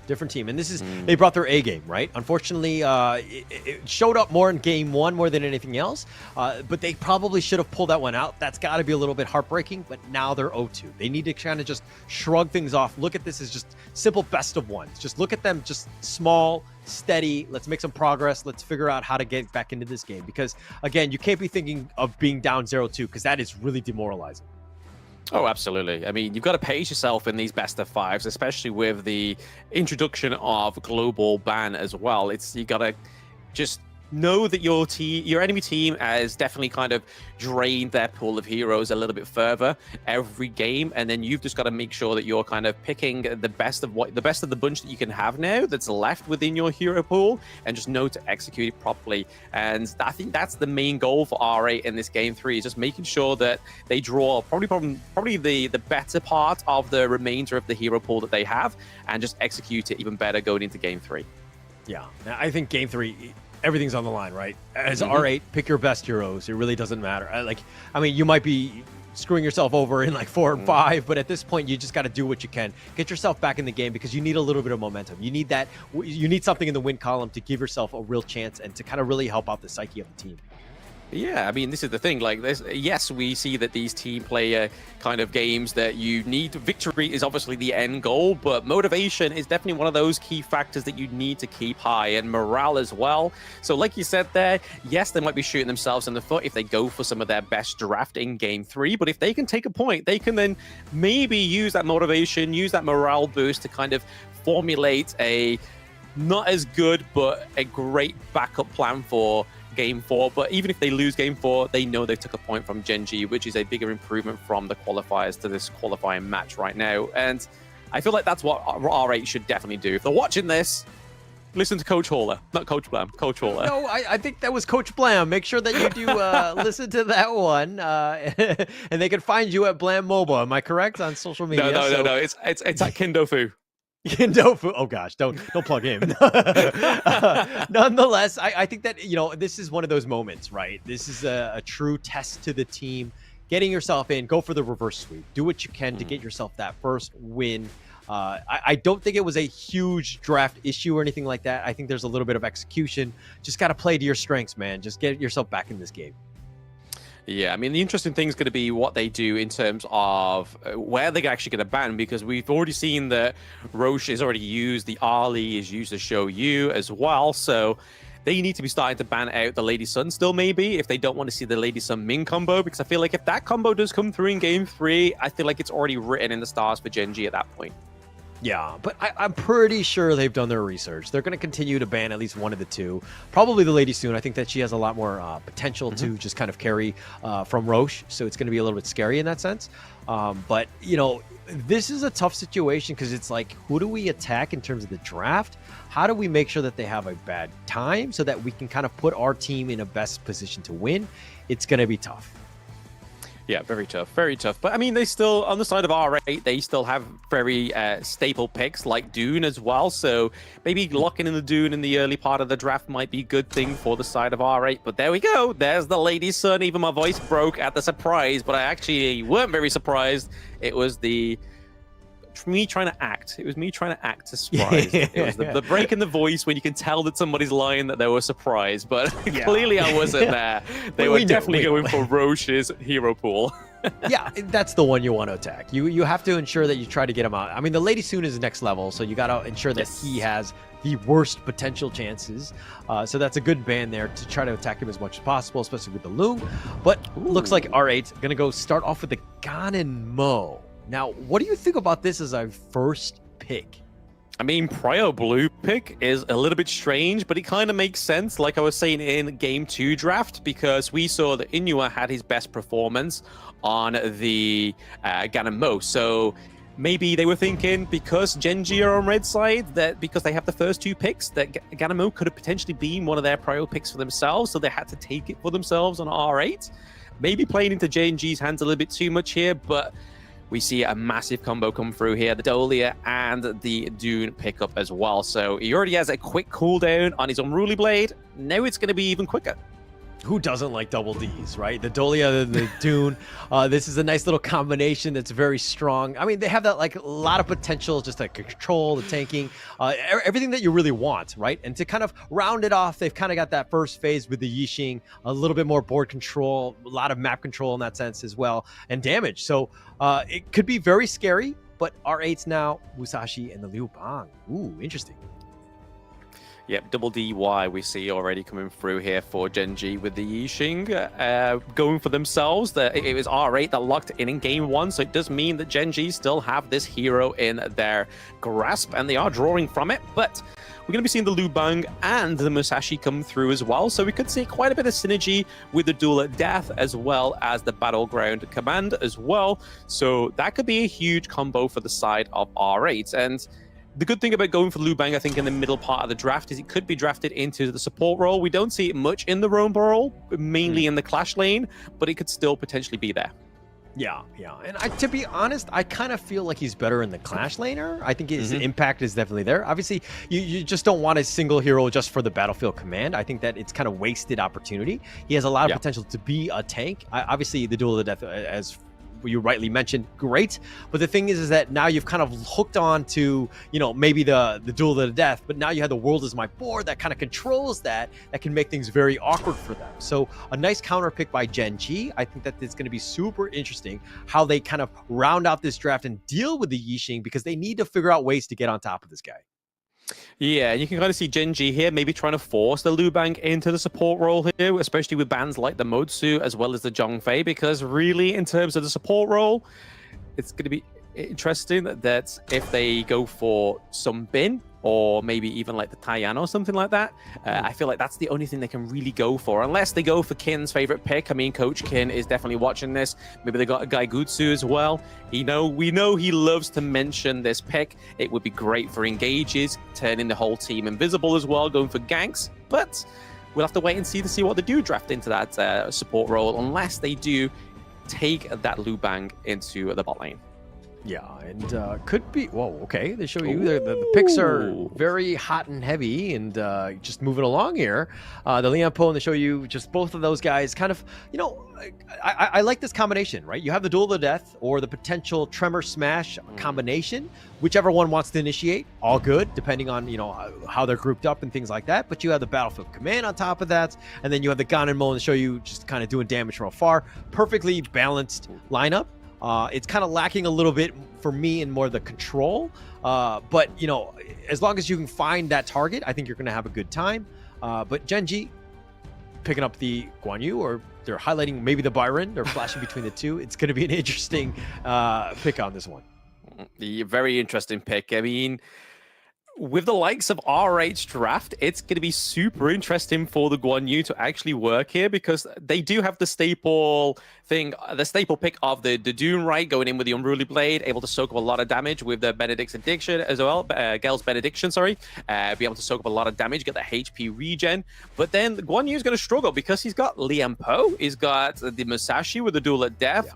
Then you've also got Liu Bang, who's able to taunt you. So there's quite a lot in the side of R8 that's trying to be able to make a big obstacle course for the Guan Yu, I feel. Yeah, and do you think that the Guan Yu over the Byron is the right pick here? I mean, they need a little bit more of a knock-up for the side of Gen.G, so maybe to counter the Zhou, I feel like the Byron would have been better, especially with the amount of dashes as well that you have, and you also have the shielding of the force field suppression. So yeah, I feel like the Byron probably would have been better, but hey, we're the casters, they're the players, we're not the coaches either. That's Kin. Maybe he's got a lot to answer for. No, but okay, like I think that, to be honest, I think the Byron is the better pick, but I also think it's more of like a reserve pick for one of the later ones, because it's Byron by itself is almost good in almost any sort of like draft, right? The Guan Yu, on the other hand, is a little bit more selective. I think that he has a little bit more synergy with like the Yixing, with like the world is my board, and then maybe you can kind of like Razor cavalry them away and kind of control people. I think the potential is there. But to your point, there are definitely some weaknesses with the Guan Yu, right? It's definitely not as strong. There's a lot of potential bursts that R8 can do and just kind of control him. And he could have a rough time. So it's going to be interesting to see how Wawa really plays this one. Yeah, I mean, he's definitely going to have a rough time. I don't feel like he's going to have much of a influence in terms of the engages into the team fight, so I feel like maybe the play style and the cores are going to have to come from something like Ray on the Dune here, because he's going to be the tanky one. He's going to be able to get in with the Unruly Blade, potentially get out with the second Unruly Blade from the Dolia as well, so I feel like a lot's riding on Ray, maybe a lot of responsibility going into this game 3. Yeah, there's going to be a lot, right? I think that, I mean, he's up to the task. I think that Ray has proven time and time again. He's definitely a very good jungler. And being able to put his team in a position to win, huge for him, right? And Dune, very tanky. All you need to do is pretty much survive. Obviously, the damage and the control, super point. But on top... Ooh, okay, there's first blood going over to BX there. So Dune not quite able actually to be able to have his full optimal build there with the Gale's Benediction as well for the soak of the damage. So early game, that's where you kind of want to try and pick off the Dune. If it was a 1v1 scenario, I felt like it probably would have gone into the favor of Ray there, but they just happened to clash heads up into the clash lane. All right, that was my fault. I actually complimented Ray, so that's why he got focused. Obviously, that's on me. So hopefully, okay, we need to just insult people. Clue right now. Don't compliment Clue right now. He's just got out of there. Yo, Clue's a little bit low. What's he doing? But still, I think that was a good pickoff by R8. They need a little bit more of that. They need a little bit more control. Give BX as much time and space as possible, right? He's very good on the Musashi. Being able to find Ray could be a tough time for him. And Roche, of course, you know, on the Marco Polo. Is his positioning on point? It's definitely better than Kin's Marco Polo for sure, right? I think we maybe need to set up a 1v1 just to test out that theory there. I feel like Kin's pride cannot let that go or slide. But right now we are seeing that R8 are definitely having a stronger foot into game 3, which is what we were saying in the drafts, right? They need to kind of pick these better picks, these more stable picks for themselves, a little bit more comfort for themselves going into game 3 to try and take a point. Looks like, oh, Tremor Smash, a little committed, a little early. Majoj, more than anything else, I think was just kind of flexing there. Just be like, hey, look at this ult I got. Just hitting level 4, but that's going to be on cooldown for quite some time. Not able to do well, but Wawa gets picked off. Zenon using God of Grave to absolute lifesaver there to keep himself alive, but it is going to be Wawa that gets taken down into the clash lane, and I fear that our prediction was right here, Hauler, that the Guan Yu just wasn't it. It was definitely the Byron they want to go for, but maybe, like you said, they're going to try and take this to a game 4 and keep that Byron for themselves. But it still means that R8 may know their game plan. They could ban out the Byron in game 4 if they do go for it this time around, but neutral objectives are up. I feel like we can see a bit of a clash here. This is more going to go so in the favor of R8 as they've just run that down so completely with all team effort there, and obviously having that lane priority down into the farm lane just made it a little bit more easier for them to get onto the neutral objective. I think in terms of farm priority though, Wawa, like, he obviously shouldn't be dying in the top lane, but he should definitely, like, as long as he's like not losing that top T1 and, you know, just kind of holding his holding the line, so to speak, I think he's going to be fine, because you have Ray, Inua, and Roche who can pretty much do the damage that you need. All you need to do is kind of be that control. Let Inua set it up for you, and then you can kind of take him down. As long as he's able to do that, I think Wawa's going to be fine. He doesn't need to worry too much about this laning phase. Yeah, I feel like it's a bit of a switch up of a playstyle for him that we've seen over the past 2 games, though, and I think that might be a little bit hard for him to acclimatize to, especially him being the shot caller that we saw in game 2. going from a lane to a Guan Yu is definitely a different play style. You kind of have to play the Guan Yu a lot more like BX it did with the Lamb in game 1, right? Yeah. For sure. And I do agree with that. But again, it is weird because we're like, like they show their hand in terms of like highlighting over the Byron and the Guan Yu. It seemed like an interesting sort of pick. I don't know if they were trying to play like, the psychological game with them and, the mind game, so to speak. But it's still a situation where, hey, if you have a potential to close out a series and this guarantees you a spot into S3, why not put your best foot forward? You'd think so, right? Or put your best wheel forward here in terms of Guan Yu on with Wawa here. But already Mijo taking a lot of damage here from the side of Gen.G. Oh, Inua going into the backline there, trying to just cage the animal that is Liam Po within there. So the world is my board. Used very successfully there. Kind of just denies the Tremor Smash into this late part of the gameplay here. But Abdo gets caught out. It's going to be the kill. Going over to Ray here for the side of Gen.G. Finally getting the kill on the board for themselves. Yeah, very awkward positioning by Abdo. I don't know what they were thinking. I mean, BX was there. He had his extreme speed on his way to get out. He had that get out of jail free card. Abdo, on the other hand, was just like, hey, where's my ride? Where's my Uber? What am I going to do? And he got caught out. Unfortunately, his positioning was a little bit off there. You need to play a little bit safer. Yeah, just a little bit safer there, but there we go. We are seeing Ryoshi who's able to take down Clue as well. Another kill going over to R8, so putting them up to around about a 1k gold lead, which they've had before, but they've just got to make sure they maintain this growth in the resources and don't give room over to Gen.G again. They can't make that same mistake from game 1, right? Yeah, for sure. They need to push things out. Give BX... Like, I feel like they need to be so far aggressive that they're almost in the enemy jungle, at pushing at all times. The fact that BX is all the way in his own, just like pushing the lane, okay, that's minimal farm, though. You got to take advantage of this lead that you had. It's only 1k, but you can kind of push the initiative a little bit. You can force things out. Abdo's doing a good job of that, just split pushing in that bottom lane. But on the top... Oh, yes, we can see a little bit of interaction going up in here. It's going to be Roche getting taken down. That splendid revolver is not going to do enough to take off or guard away R8. It is going to be a 2-1 trade up into the Clash lane. It looks like R8 may not be done there yet. The couple blades coming through, piercing Ray enough to get him out of that team fight. And now I feel like R8 just need to try and get some priority in these lanes with Wawa recalling, with this mid lane crashing in as well. Potentially we could see some turrets going over to R8, but it looks like a great defense here from Gen.G. Yeah, they're going to hold here. They're going to deal with the minions. Very smart play. Slow things down, right? Gen.G right now down in terms of net worth as well as kills. All of that stuff is kind of flexing into R8. But again, you just need to hold the line, right? Roche dying there, pretty huge for him. He got caught out. He even used the Fevered Barrage to little to no avail, so to speak. Not a whole lot of damage, but, it's one of those things where you got to give Roche as much time and space as possible. Let the man farm. But again, BX doing a great job of just kind of harrying Roche, making things a little bit uncomfortable for him.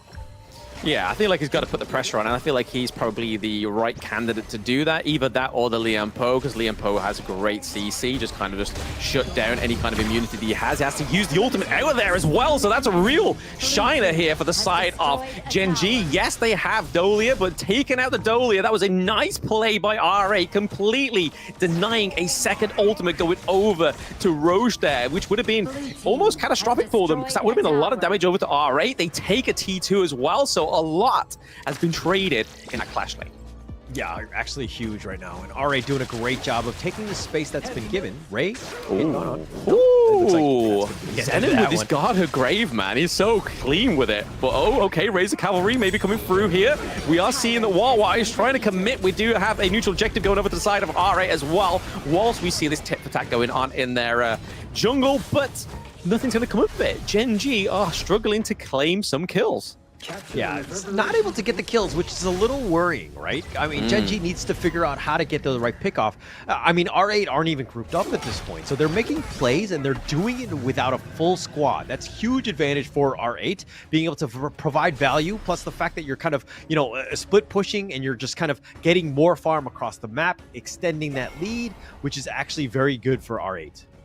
I mean, you can see that Wawa just built the frigid charge here, right? He's going in for a huge commitment for the next Razor Cavalry, maybe. He wants to get that group crowd control, just enough stun so his team can come through and maybe capitalize on the next team fight. Because right now, Gen.G is just failing to do that in every metric. They're currently at only 2 kills. They're behind by about 2k gold as well, almost 3k. So they have to do something to stunt the growth of R8. And R8 need to do everything to not give them the room. But we can see that Ray's going for the Overlord here. Are they going to steal it? Oh, potential here. Yes, it's going to be Ganamo that takes it, but it is going to be Zenon that goes down as well. They get the Tyrant also, but it's going to be a double kill going over to Gen.G. Wawa goes down as well. Inual looking pretty low, so that's a 3-2 trade for R8, and it doesn't look like they're done yet. We see that BX is committed onto Clue. Double kill goes through as well. It is going to be a team wipeout in the mid lane for R8. BX doing a great job. I mean, the fact that they were able to take the Tyrant, which is low,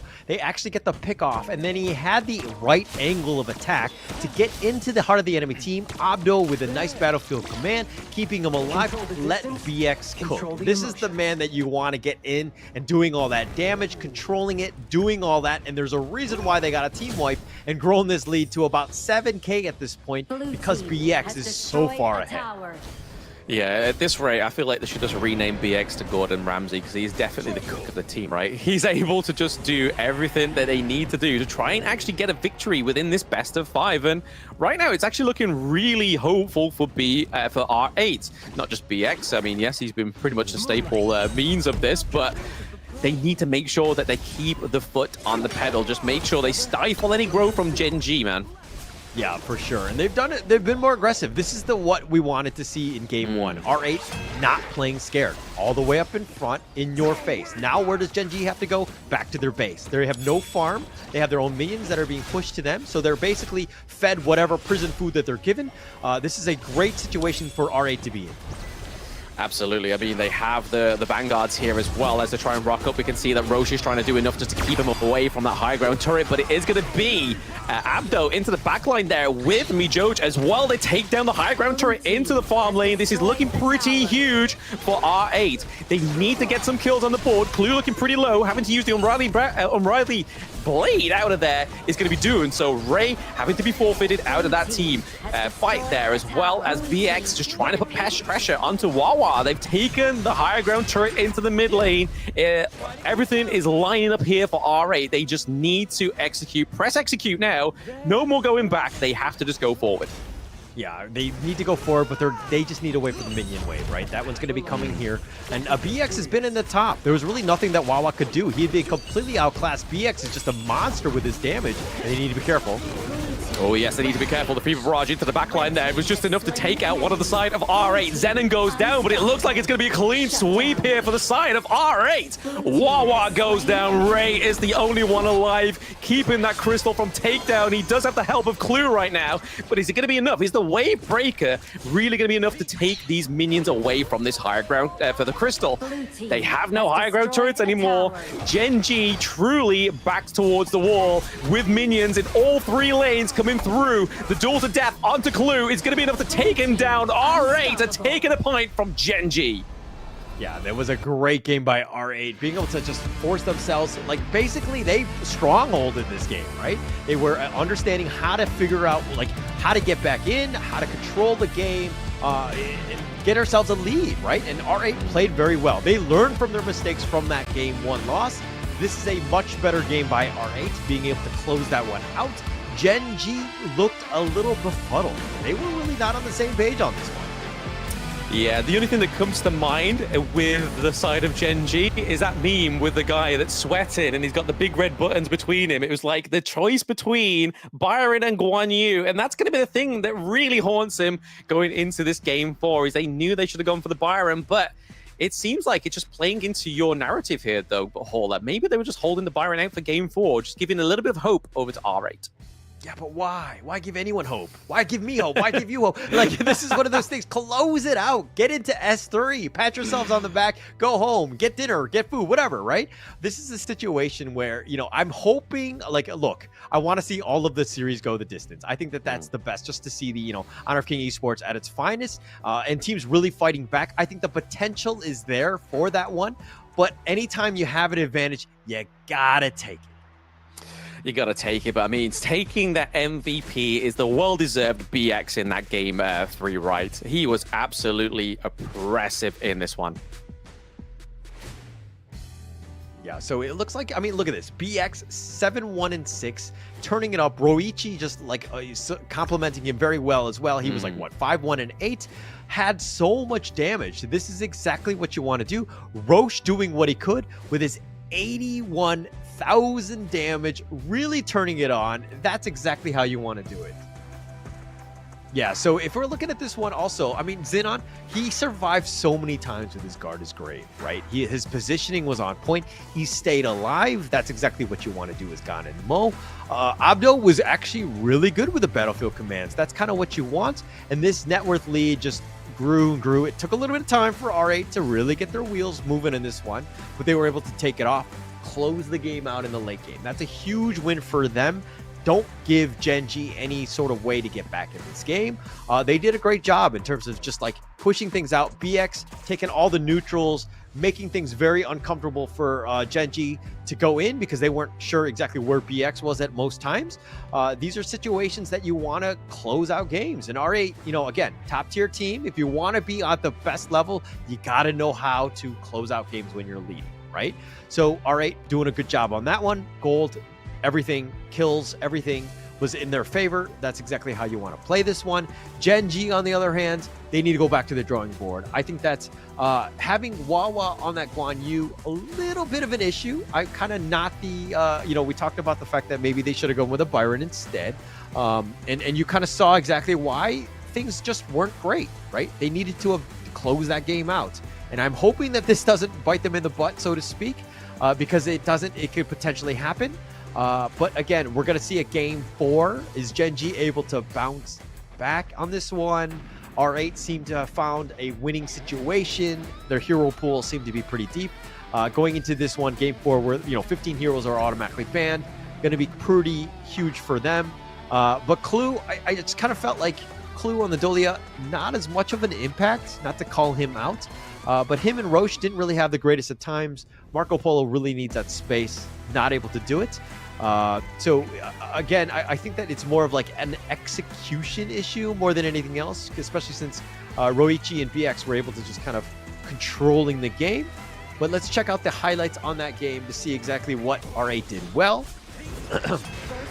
We're going in. This is the part where, you know, they made Wawa have a rough time. Raid giving up first blood on this one, and then they caught out Roche. That's a huge one. Slowing Marco Polo down at any moment is huge, right? Being able to close that out. Yes, BX did die. I think that was like his only time he did die. Aside from that, he was just pretty much farming and just controlling. But R8 with some really good team fights, good initiations, controlling things out, understanding how they were going to do it. But look at this pick off by Xenon, taking that Overlord out. And yeah, it looks really rough for R8, but here comes BX. He had taken this one out. He's looking to turn the battlefield command right on the flank. That was perfect, setting it up and letting BX roll, just blowing this one down, and just an absolute monster that BX is. Yeah, absolutely. I mean, just a great display and kind of like a last stand for R8. And hopefully it's a little bit more than a last stand. Maybe it's a comeback of dreams, because R8 last year didn't quite get into that main stage role, right? They were all pretty much like always stunted the growth by Team Falcons, and Gen.G is Team Falcons, so they really want to try and take this best of 5 from them. Yeah, you can't. I mean, this is it's a situation where, you know, you got to go again, draft the best that you've got. You got to continue on. Don't give R8 any sort of hope. That's the biggest issue that I have, especially if they want to move forward, right? Anytime you have that potential to close out a series, you need to go into this one. It's going to be huge for them. Now, how does Gen.G bounce back after that game? I mean, they've got to bring out that Byron, maybe. I mean, we saw it being hovered over in game 3. It could have been over if they just chose it, but no, they went for the Mercy. They was like, no, we'll show them a bit of Mercy. We'll try and make the Guan Yu work. And we've rarely ever seen Wawa on the Guan Yu. So that's what kind of like the red flag that was already going in my mind already, is the fact that this is not one of those staple heroes we see him, but it's maybe the consequence of the global ban pick that makes him forced to go for the Guan Yu in one of the later parts of the game. But like you were saying, Hauler, it should have just gone straight for the Byron, go for the 3-0, and just completely got their ticket to Manila, right? Yeah, it would have been much easier, right? And now you gotta like look back. You gotta figure out another game. It's you know, I mean, not to say that these guys are gonna be tired after like 3 games. No, but going in and extending it, it's one of those things where it's like, hey, I just wanted to close the game out. Now you're giving the enemy team hope. This is a problem, and you cannot. If you're a good team, you can't give the enemy team any sort of hope. That's the thing as well, right? It's not the fact that they're tired, but it's the chance that they've just let that opportunity slip away from them. I feel like that would probably be the thing that would haunt these players the most. If they now take a reverse sweep from R8, that would be kind of soul-crushing for the side of Gen.G. They'd be like, oh man, like we should have just locked in the Byron, just drafted maybe just a little bit better in that game 3, and we could have won. We could have been straight onto the jet to Manila, right? Yeah. I mean, it comes back to like how quickly this series could have turned, right? If they RA were able to do what they did in game 3 in game 1, they would have been, 2-1. They would have been in the driver's seat and being able to close it out, right? I think that Gen.G have to be thankful and grateful that they're in this situation where they still have that opportunity. It's still match point for them on this next one. But they can't mess up. You need to ensure that you're playing with everything, right? Go all in on this one. Be super focused. Get the comms right. The coordination, because that one, shaky all around. I'm going to give them a C- on the grade as a team. Not great. I would say D because they were defeated, but I think a C- and they went for Dolia and Dune, so you may as well go for a triple D if you're going for a double. I only like the double D. But you grade the D as well, so there's a little bit of truth to it. But no, I feel like giving Wawa all the flack maybe a little bit unfair. I feel like that Roche on the Marco Polo didn't actually do as well as I thought he would have done. But then when you go and look at R8's draft, the amount of the huge area of control that the Lian Po gives over, the oppression that Masashi gives over, as well as they also picked out the Lu Bang as well. So there was a lot there for him to try and counter, but it just wasn't enough for Roche to actually overcome because there was no early game lead either, right? So I feel like the Marco Polo currently looking like Roche's worst performance in terms of the farm lane. Yeah, did not have. I mean, I don't know if it was just like a lack of space, but he was definitely. I mean, he did die early, so that after that slowed him down. And Marco Polo wants to get going. He doesn't want to actually deal with that story. He just wants to be isolated for as much as possible, and then just kind of he'll show up when he's got the farm. And he was not able to show up with that farm. He was really far behind. But also I don't want to completely focus on Roche. I also think that Clue the Dolia didn't do as much in that last game. I just felt like the impact really wasn't there. But again, let's go into this one. This is, of course, group game 4. We're seeing the picks. What do you like about this first one here, Blam?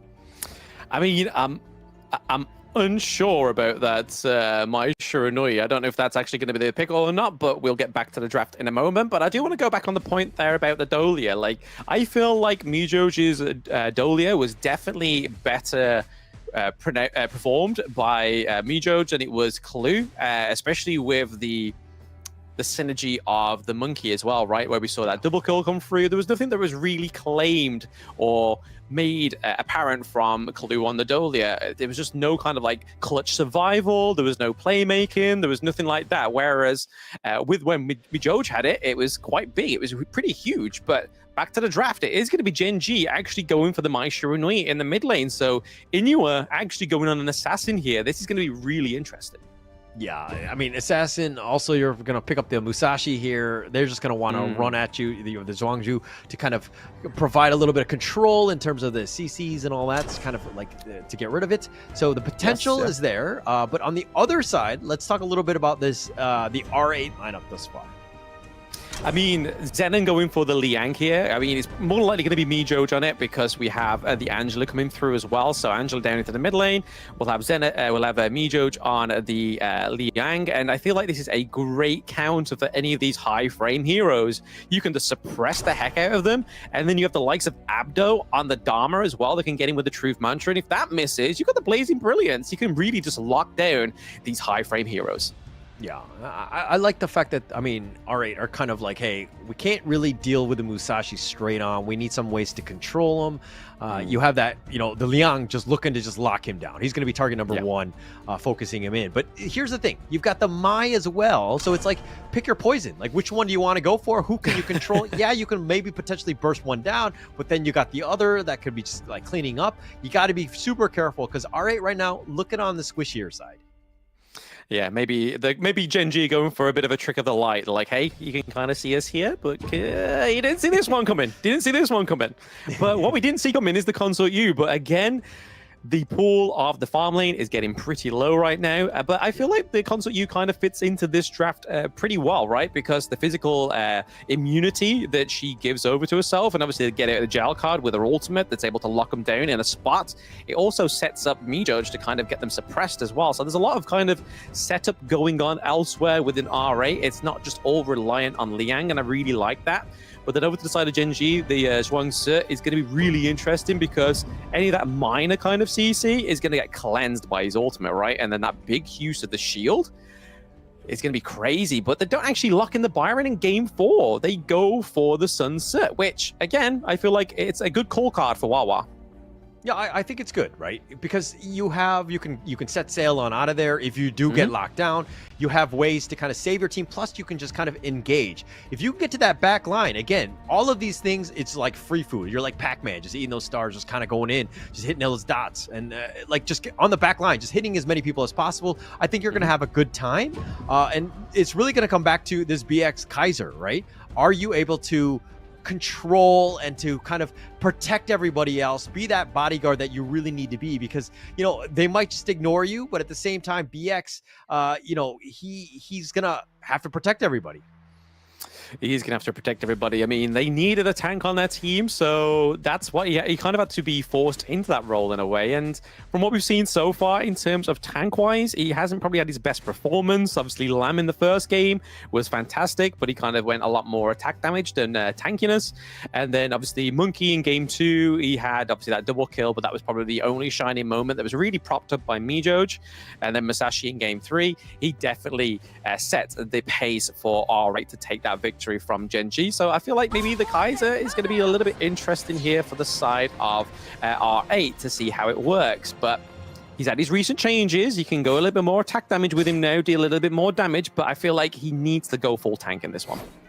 Yeah, which is unfortunate because we just saw BX just have a monster game on the Musashi where he was able to just be that carry, right? Just go in, just blow people up.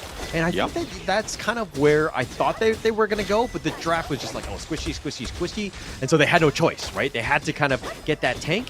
Not to say that BX can't play it, but it's like one of those things where are you really playing to your player's strengths at this point?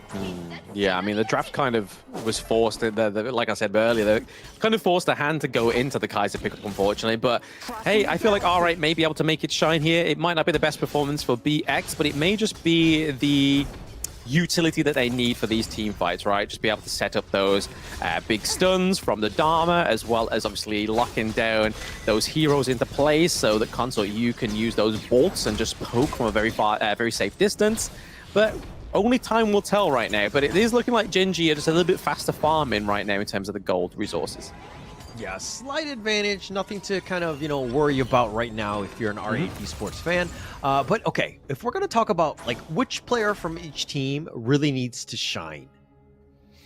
Oh, well, I feel like Ray has to shine on the Musashi. I'm not too sure about Inua on the Mai Shiranui because, again, we don't have the data for it. We haven't really seen him play these high frame heroes.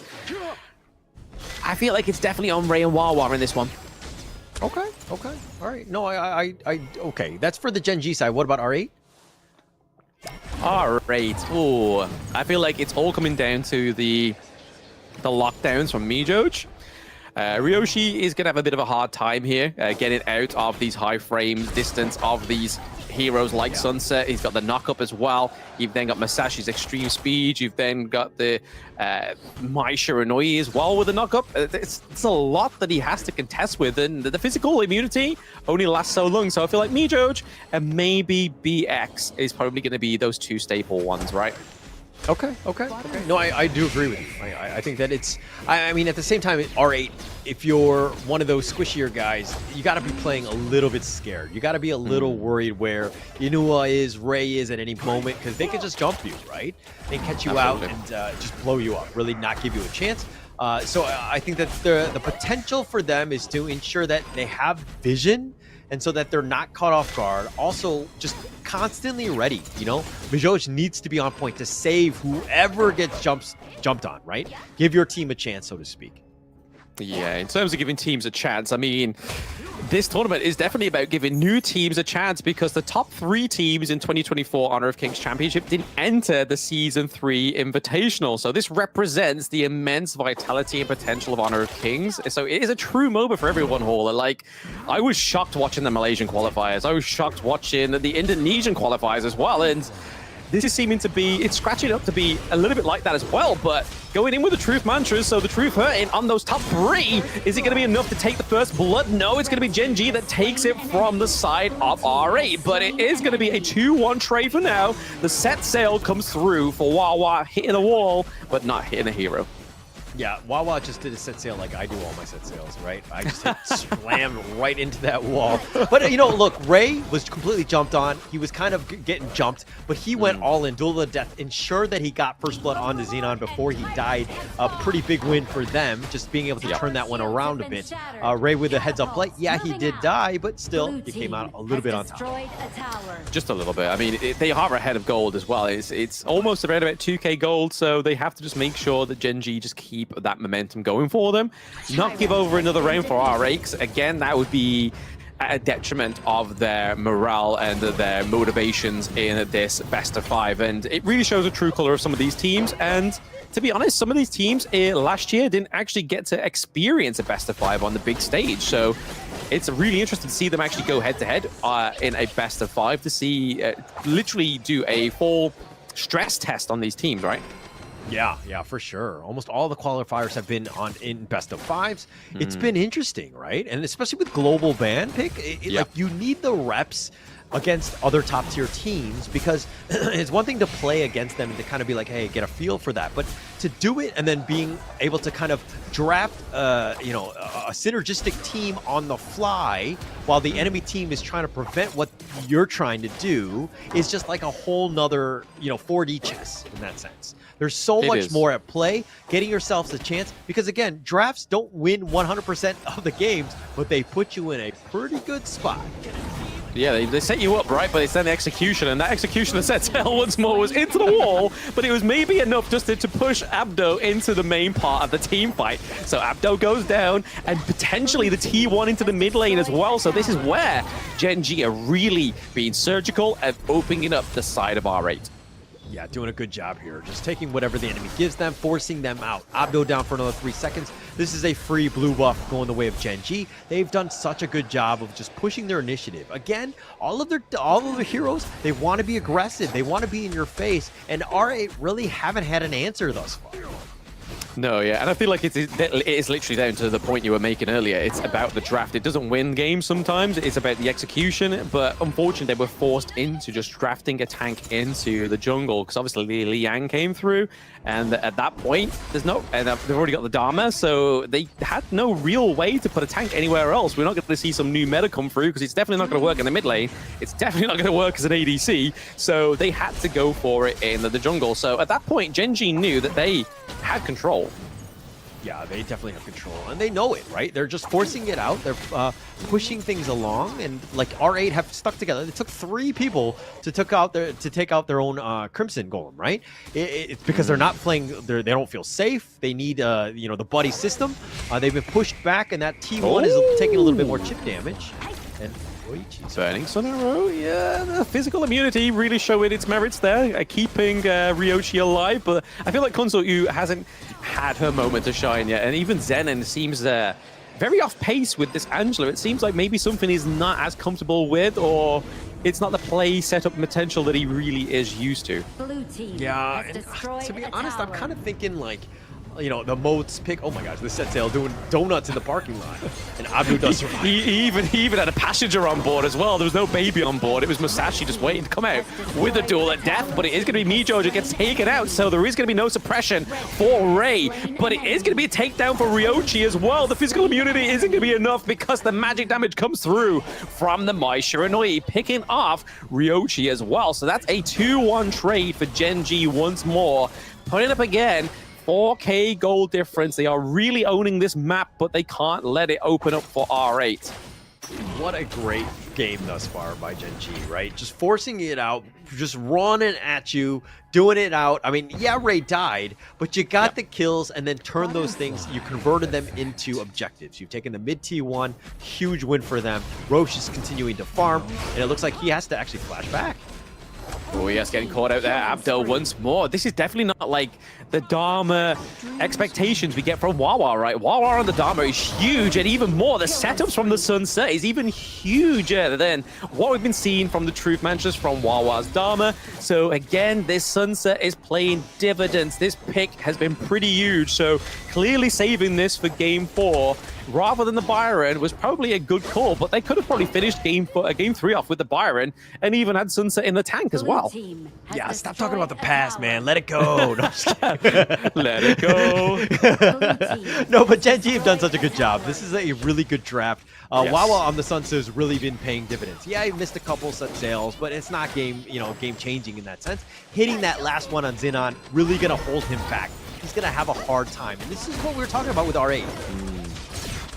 Yes, absolutely. The engage here coming through. It's going to be Angela taking down Inua as well. So down goes the Mai Shiranui, but Mijo once more going down. So the Liang really not playing much dividends than I thought it was going to be. Not as effective as I once thought going into Gen.G's draft. But diving in is the Dharma once more. Abdo gets the takedown onto Roche as well. So a lot of damage already been taken off the side of Gen.G. I feel like the only damage they have right now is the Sunset. So maybe R8 can capitalize on this, get a bit of push in the late. Yeah, actually that was huge by Abdo. I was wondering, oh, he's going aggressive, he's going for it. But yeah, hey, go for Roche. You got to do it. I think that at this point, you got to go for broke in that sense because your team is reeling at this point. You need some sort of win. You got to slow down Roche in some way. Get yourselves a chance. Right now, look at Ryochi, not even safe. He doesn't feel comfortable even farming this lane here, and they're just going to run right back because, again, they can jump you at a moment's notice. This is scary times, but you had an opportunity. You need to figure out how to get a couple more kills and to get some sort of pickoffs because, again, Gen.G, if they just run at you, they're going to just tear you up.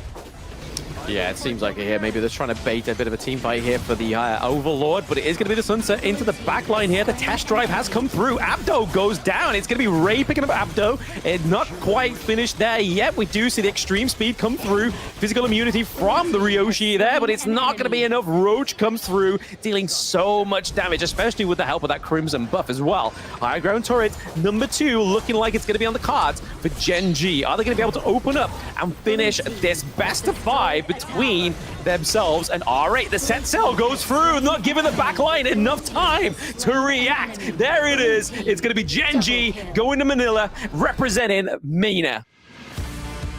What a great game, by Gen.G here. And we talked about the fact that draft doesn't win you games, but it definitely puts you in a good position to win that one. And the fact that they insta-picked the Ho Yi is a counter pick to the Consort Yu. It's like, yeah, you have the protecting wins, but how many arrows can you actually stop, right? And he blew them up every single time. Ryochi had a tough game because of that. Gen.G really in the driver's seat, understanding how to close out this game, and that was a scary lineup. They were just like chasing after you the entire game, blowing you up, and Wawa on cleanup duty with that Sansu, just really on point. Very well played by Gen.G. Absolutely well played by Gen.G. That Sunset was definitely, when it was drafted into that Game 4, I was like, I know what's going to happen here, especially Ray already having his huge pick of the Musashi as well. I felt like it was just kind of written in the stars at that point. The fact that Gen.G was just getting all the picks. Yeah, I mean, Roche going on to something like the Hou was probably the biggest pick, but when you get into game 4, his champion pool, his hero pool really does start to dwindle at that point. So he has to rely on his teammates. And like I said, Wawa and Ray was definitely the key, the sole points of this. Yeah, what a great game there. I mean, that's exactly what you want by Gen.G here. But let's kind of look at the breakdown, right? I mean, Wawa 307, he was everywhere when you needed him, right? You just call him out, he was there in a heartbeat, right? But Inua 316 on the Mai, really picking it up. But Roche was, for me, one of the game changers in this one. Just being able to blow up RüYA. RüYA never got anything going in this game. Yeah, unfortunately. I mean, he's played a very strong performance, I think, for the majority part of this. And this one was definitely not one to remember. It's kind of like, yeah, maybe the console you maybe should be drafted in when the rest of your team have a little bit more of a better draft, a bit more of comfort picks going for themselves. Then you can kind of relax on this pick rather than kind of relying on it to be the thing that's going to get you through to the end, right? So unfortunately for R8, but like both of these teams, they seem like a lot of their picks was definitely exhausted. Yeah, just really well played. I mean, let's check out the highlights to kind of see exactly where, or how we got here, because Gen.G just the full control. I mean, the gold graph is just speaking volumes of just how this one played out. They had that lead. They were able to close things out. That's exactly what you want to do as a winning team. But again, let's just see exactly what they did. They did have a decent kill. I mean, they tried to go for Ray. Ray turns it around, gets that first blood onto Xenon, and it kind of just started from there. But the set sail here, boom, insta-out. That's yeah, Ray being a ray of sunshine for the side of Gen.G, really setting up this game 4 to be a monstrous victory, to be honest. I feel like there was no way for R8 to actually come back because of the draft was not the greatest. Like I said, they were forced into having a tank into the jungle, and that was the only way they were going to survive these team fights, which towards the end they were able to pick up a few kills like we saw previously onto the likes of Roche as well as Ray. But when you're committing and Ray being the sole controller of going into these team fights, it was kind of like they had to go that do-or-die approach with the Musashi. But here, Roach seeing the pickup here onto Abdo there was pretty huge, using the Burning Sun arrow just to be able to kind of stop that close quarter combat from ever happening. And like I said in the post-match analysis, Roach on the Hou was probably not the most impressive performance, but it still did the job. Yeah, it still did the job. I mean, look, he was just blowing them up. I mean, BX really didn't get enough items to kind of be that tank, that frontliner that they needed, because they were just getting all run on, right? Everybody else is so squishy. It's hard for BX to do what he needs to do and be that tank and to kind of keep everybody else alive when everybody else is just dying, right? When you're by yourself, you're going to get blown up. And, basically, Roche on that Hou is just, he was just killing them. He would just target priority, next one dead, and just kind of moved on. Yeah, they was literally just locking in and he was locked in, right? He was just waiting for the side of R8 to come through and just make sure he's able to just deal enough damage, but also giving the kills over to his other teammates. But there we have it. It is Gen.G qualifying for the Season 3 Invitational once more. So obviously this team was very prevalent in last year's competitions as well as Team Falcons, but now they get to show their merits as Gen.G on the big stage for Season 3. Yeah, it's huge, I would say, burden has been lifted. You need to prove to your org that, hey, we are going to make it. We're going to be there. We want to ensure that we're going to be able to represent you guys. And this is a huge win for them, putting themselves in a position to, be on that big stage. Season 3 is going to be huge. Again, you were talking about the fact that the top 3 of the championship last year didn't even make it. So it's anybody's game, right? And a new champion will be crowned. It could be Gen.G at this point. It could be. They show much promise, to be fair. I mean, they did quite well in the KC 2024 as well, so they were able to actually get out into the knockout stage, so the top 8, but then obviously that's where they pretty much fell a little bit short. But I feel like with this new roster, with Roche on their side and the new lanes that they're all back into, especially Wawa with the comfort pick onto the Clash lane, Ray back into the comfort of his jungle, I feel like it's something special for Season 3. Yeah, they're starting to brew something special. You're seeing the synergy, you're seeing the strength and just how strong they look. this is a good win for them. It's going to be a huge pat on the back, ensuring that they're able to kind of put themselves in a position. And this is one of those things where even moving forward, you want to build on that momentum to kind of get yourself in. I think that this is a great one. You know, and they'll feel it going into season 3. How will that kind of, you know, motivate them and see that momentum going into that next level? We're going to have to find out, of course. Yes, absolutely. But it's going to be interesting to see what these players think. Obviously, we are going to go to an interview soon with them. We're just waiting for them to get ready. I'm pretty sure they're all pretty hyped and stoked that they've won. But yeah, we are pretty much ready for the interview. We're waiting for the players to come through, and let's hear about their excitement.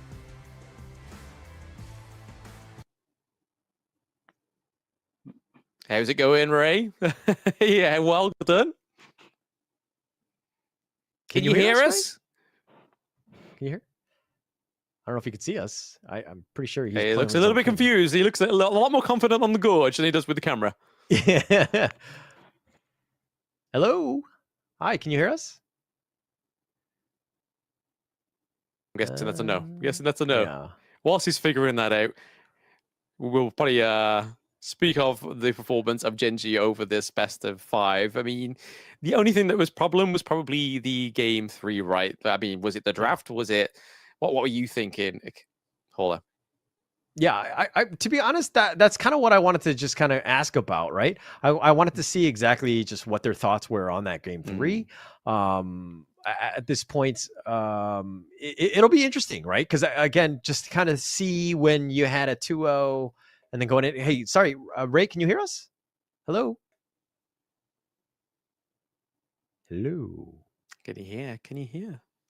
Okay. No. All No, right.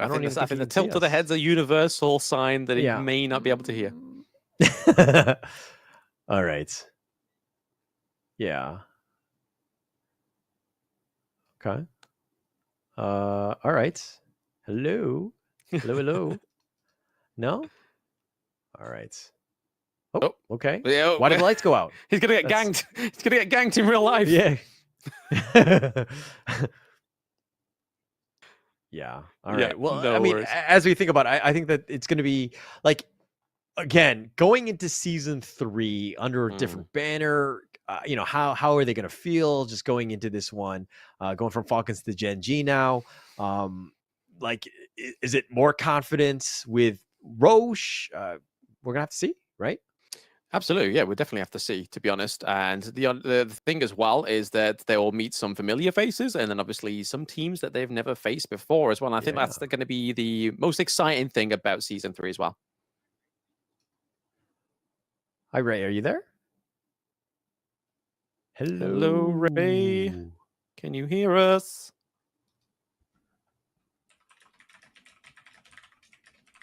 I assume that's a no, but yeah, I mean, in terms of familiar faces, they may come across, obviously, depending on how it's all going to be seeded, but they could come up across their like blacklist as well. Obviously, that's a team that was in the KC 2024 championships, as well as Kagendra also. So it's going to be really interesting to see not how more so how the familiar faces do, but more so how the new blood do in this next tournament. Obviously, season 3 invitational. Unfortunately, there seems to be a little bit of a technical difficulty there, so we'll skip out the interview and we'll just take out the excitement for the team for themselves and let them just celebrate and plan their trip to Manila. But we will be going on a short break very soon. Obviously, we are going to be setting up for next RÜYA against Team Vitality, a new roster for Team Vitality as well against the Turkish region next RÜYA. So again, will it be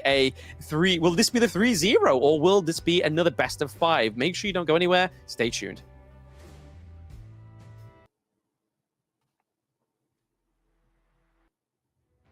Oh, we'll go back for a second. Good closing. Great series, man. Oh, Good yeah, stuff. thank you. Honestly, I needed that week.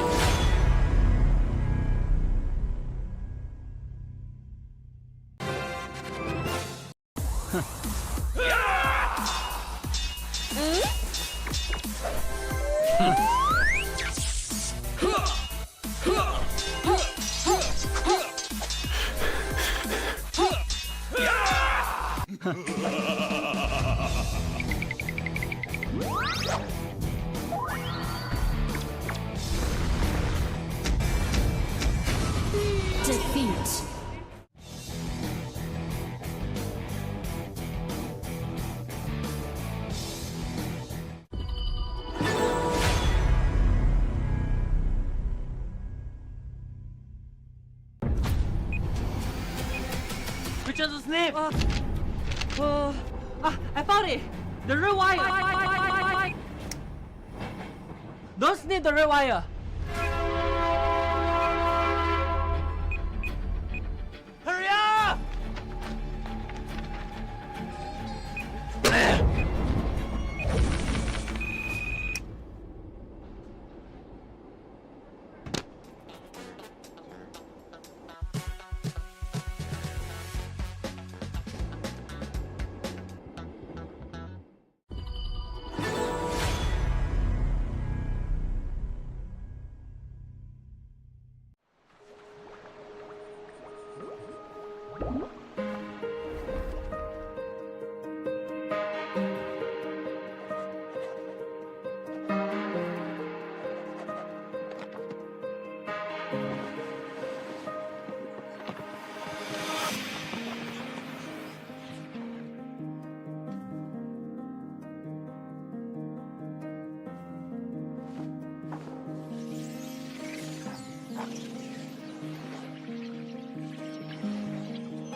Defeat.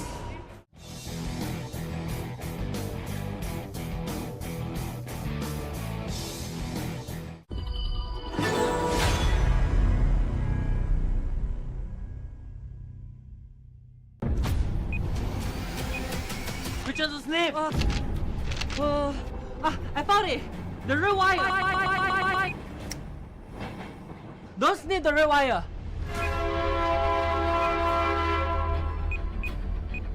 Hurry up!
Defeat.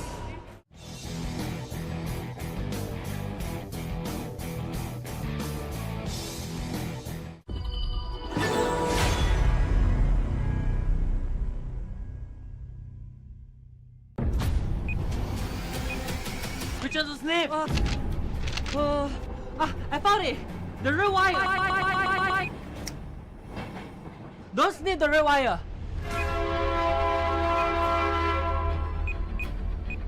Hurry up!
Defeat.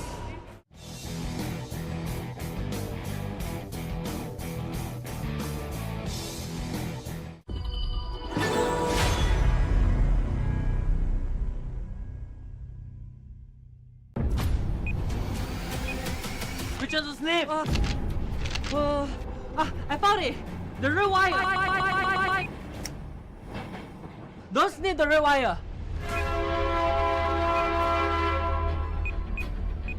Hurry up!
Defeat.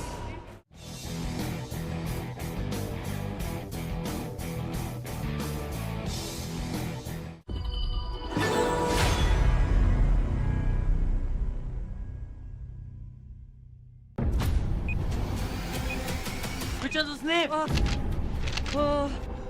found it! The RÜYA!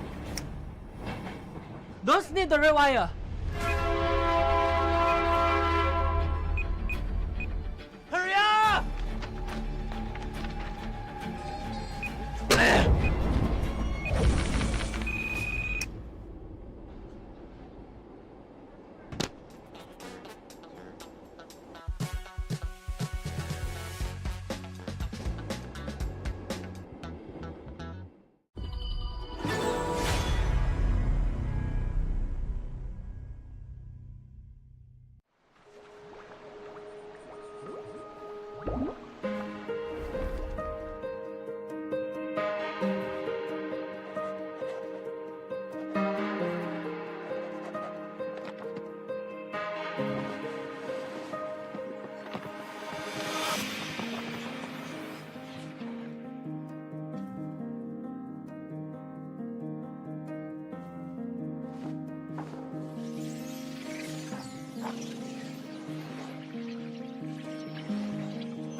Defeat.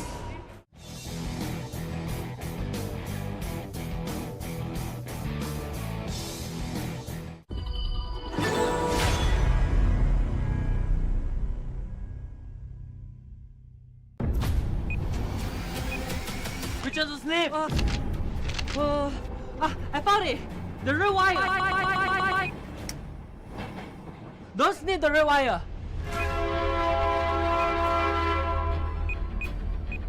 Hurry up!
Defeat.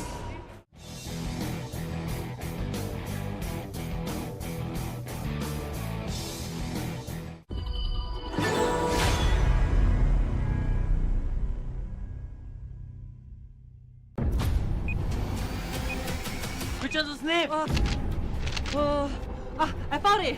The real wire! Don't snip the real wire!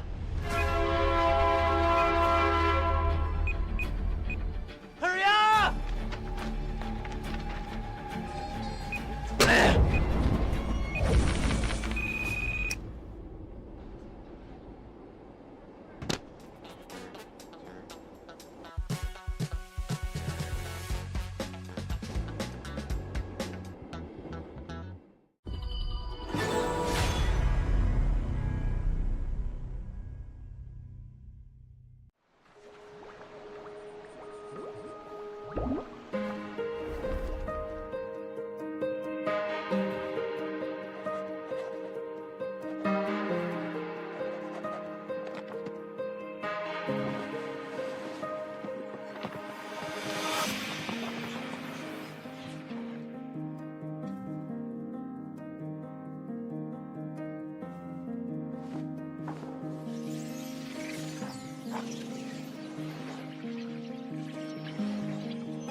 Welcome back, everybody, to the Honor of Kings Season 3 Invitational Europe Qualifiers. Obviously, I am Blam, and with me is joining Mr. Kin Do-Fu. How are we feeling going into this series?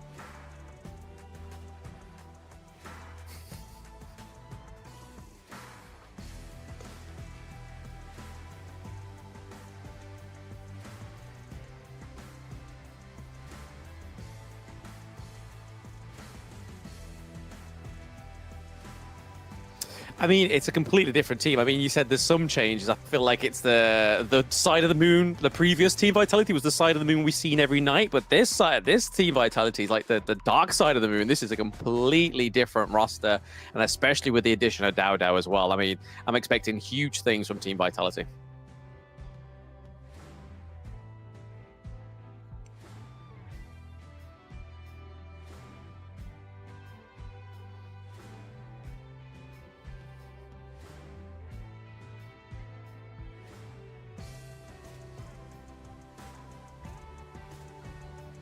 Well, I mean, there's players on there that you may know of, especially from the Open Series and stuff like that. And obviously, there was the Turkish Championship towards the end of last year, and I believe they were second place to Foot Esports. But you've got the likes of Atix that's on there as well. And I think, I forgot the other name, but basically, there's players on there that have been part of the Turkish scene for quite some time, and they've just kind of like amalgamated into this one group now. So there's some real good performance between them, but it's going to be interesting to see how they play against Team Vitality, especially that we've, like you said, we have no prior data between these two actually clashing on the Gorge.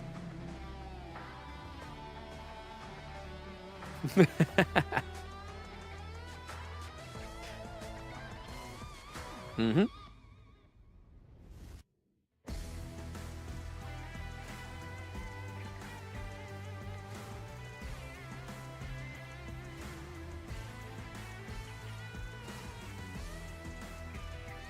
Absolutely, yes. The addition of global bans, I mean, we've even just seen it ourselves within the last part of in the last series, that it really does test the limits of some of these players. We've got all the way to the best of 5 in the Series 1, and then all the way to Series 2, we went all the way to the best of 4 games out of 5. So you can already show that there is a lot more vitality within the rosters, within the players, and definitely some stress testing as well.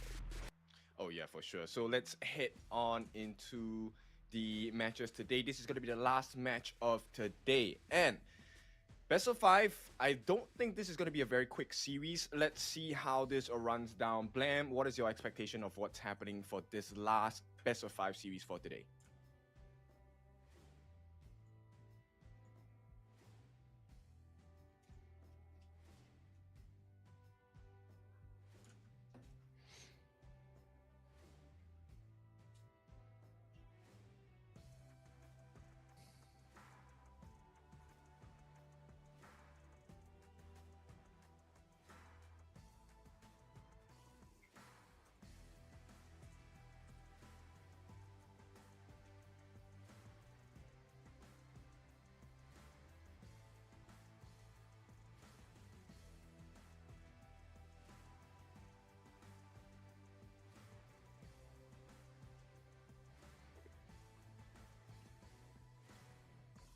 Okay.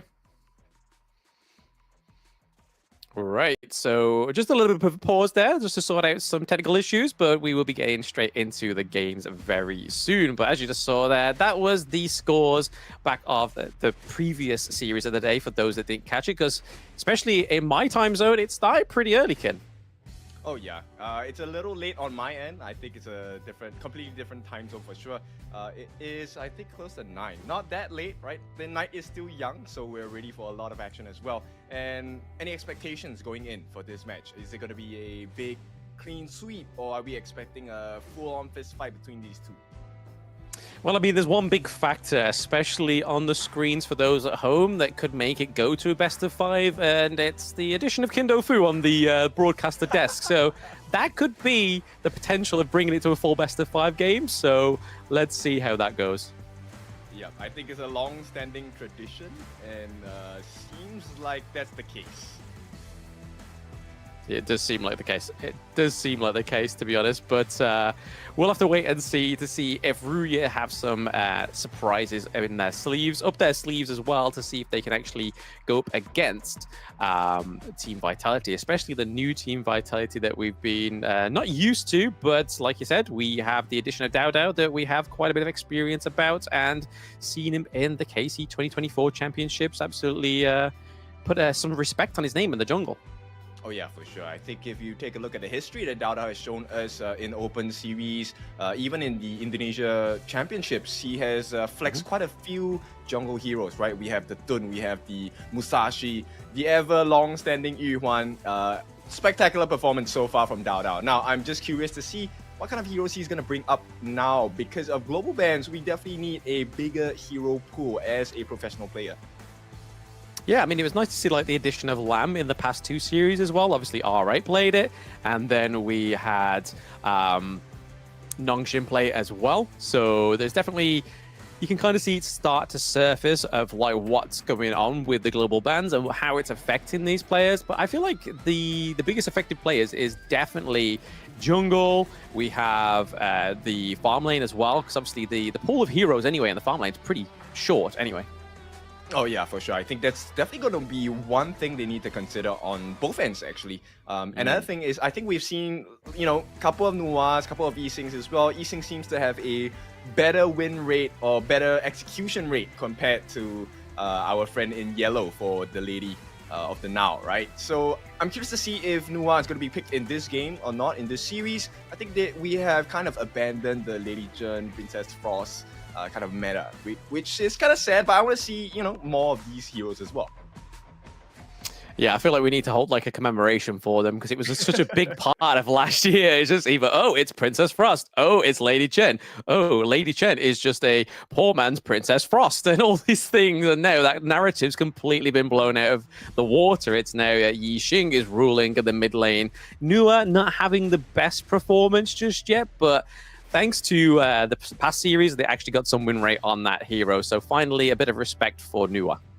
Yep, excited to see Liang as well. I think Liang has been, I mean, personally, I love Liang a lot. I think he's a very strong pick against certain specific heroes. So for me, I like playing him against Lam, and it feels great because you get the lockdown as well. But so far, I don't think we've seen much success on Liang from any of the teams today, right? So hopefully that's a different case for either Team Vitality or next RÜYA. Yeah, I mean, we saw it come through for, I believe it was R8. R8 definitely did decide to go for it, especially when Gen.G drafted the likes of the Masashi and the Mai Shiranui. So that's probably why we have that problem with the Liang as well. So let's see if, like you said, let's see if the Liang is going to be more successful for the likes of Team Vitality or next RÜYA. All right, so let's take a look at what's going to happen in the games. I think we'll fix some of the issues we're facing currently. No problem. Last one, we saved the best for the last. And at this point, maybe you want to make some predictions first. Let's take it as a given that it's going to be a full BO5. Who are you giving this to? I'm going to stay true and tested to my region. I'm going to go for Team Vitality. Okay, Ken. I will step on the other side, right? I want to see what next RÜYA has for us in store. What has in store for us, and maybe they'll take everyone by surprise, right? I think we have a couple of the fans already in the comments, and really excited to see how it's going to really go down, because it might be a long one today. It could be. I mean, it already has been. I mean, I don't think many people was expecting a full best of 5 for at least the first series, especially how Nongshing destroyed SCARZ in the qualifier. But then SCARZ came back with that 2-2, and then it was just Nongshing that just took it just a little bit overboard. And Ewan Hall were definitely always shining and honing a light onto Arashi, and Arashi was definitely the playmaker, it seems, within that one. Definitely the maker or the breaker, it seemed.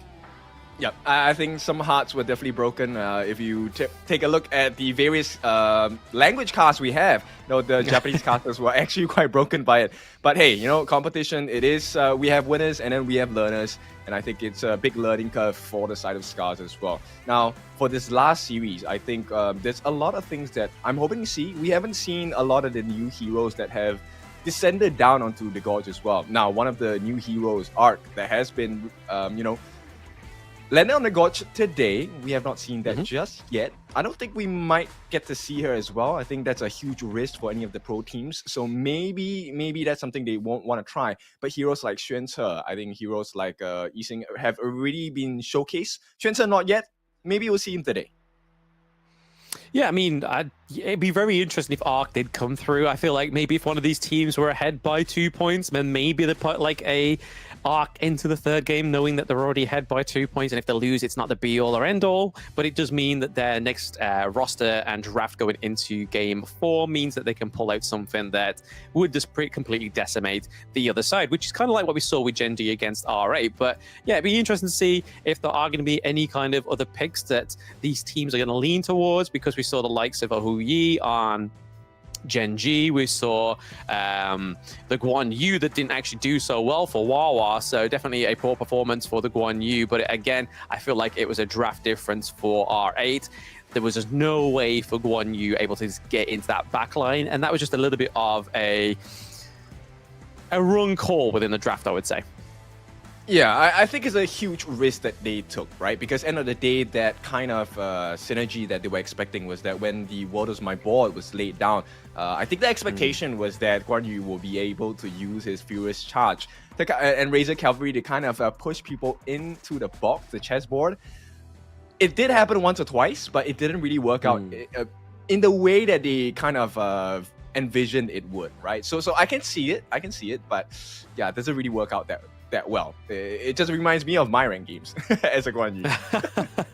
It's like, I can see the potential, but just no one's executing it. Why can nobody see my big, bright idea that I can see in this draft? I think that's definitely the issue that Gen.G had in that game 3. But to be fair, I mean, R8 had Lu Bang, they had Masashi, they had Ganamo, they had Lian Po. That's a lot of heroes that can just push you in all directions and take apart that huge play that you may think will come through with the Guan Yu and the Yixing as well. Oh yeah, for sure. I really like the creativity we've seen today from all the different teams so far. So maybe Vitality or next RÜYA will be able to show us something new as well. We have not seen a style of strategy that has been straying from, you know, the big heals, big shields. I think that has been the name of the game so far, right?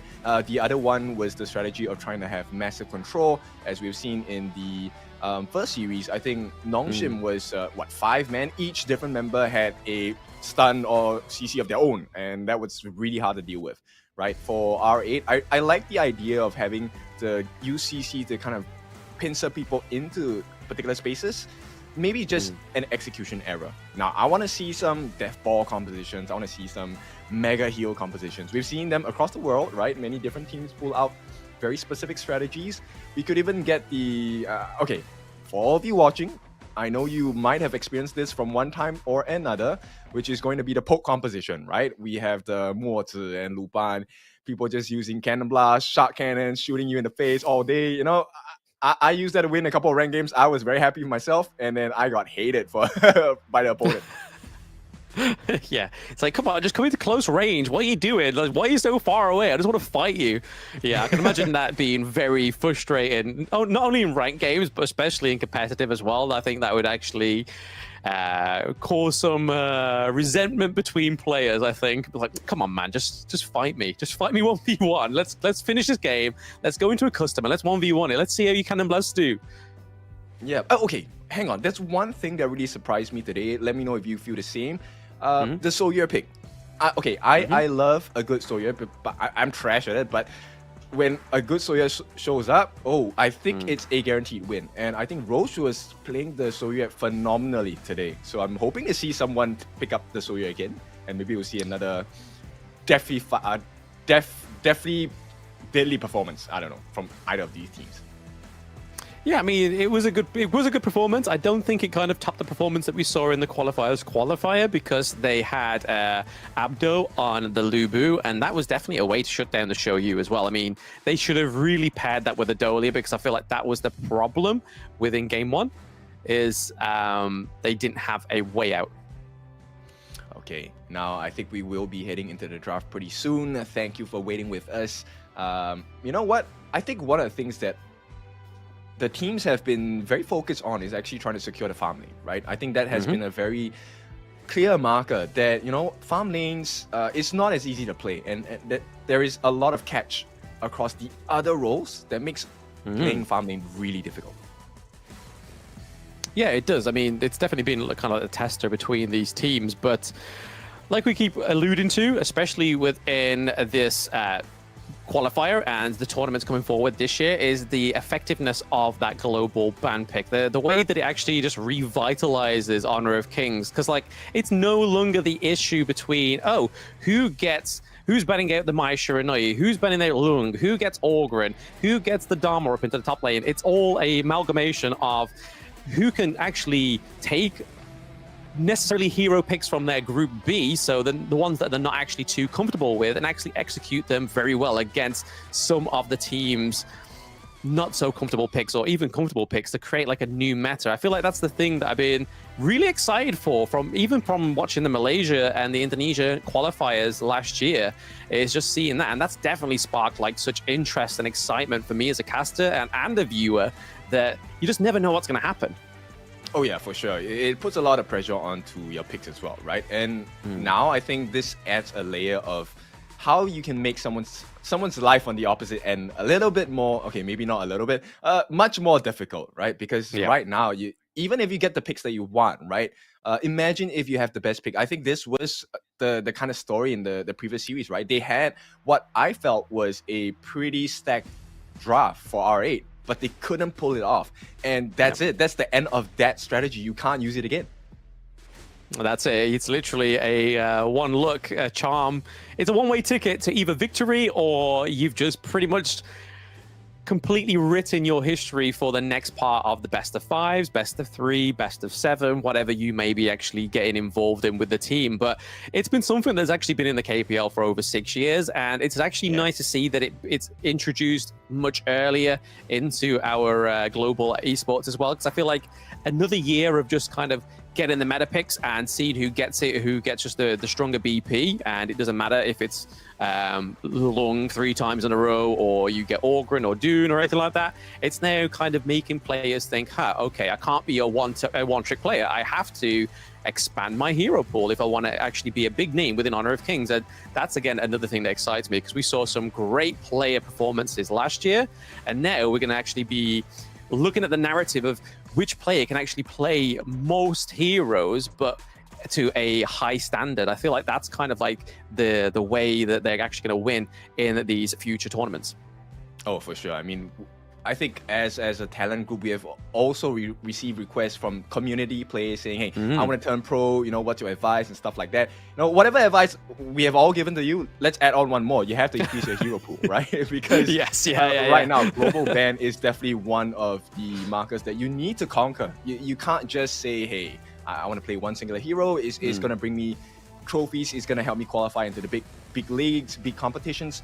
That does not work anymore, right? And at the same time, this is where the levels at the new level that you need to achieve, because we take a look at the history, we take a look at the stats. Every single team that we thought was going to come through in Season 3 and show up in Manila, Philippines, nada. None of them. And, we've spoken to the coaches, we've spoken to the players. I mean, this is the spirit of competition, and you definitely have to be at the top of your game. So if you're looking to join this competition and be the next superstar, right? Let's go see how this is going to work out. But of course, with that being said, I think we want to get a little bit more time to fix some of the technical issues. So when we're back, we will be going into the first game of the series between next RÜYA as well as Team Vitality. This is Kinofu and Blam. We'll see you in a bit.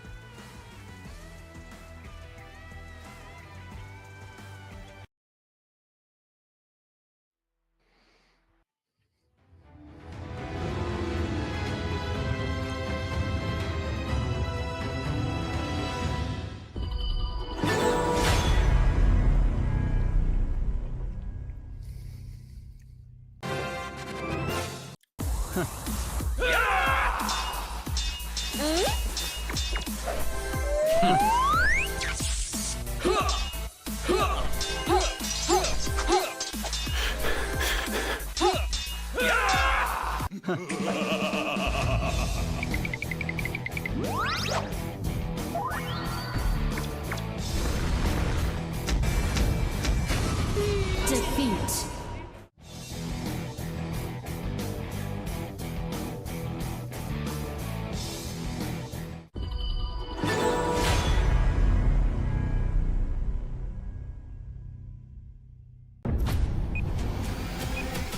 Which is the snake? I found it! The RÜYA! Don't snip the RÜYA!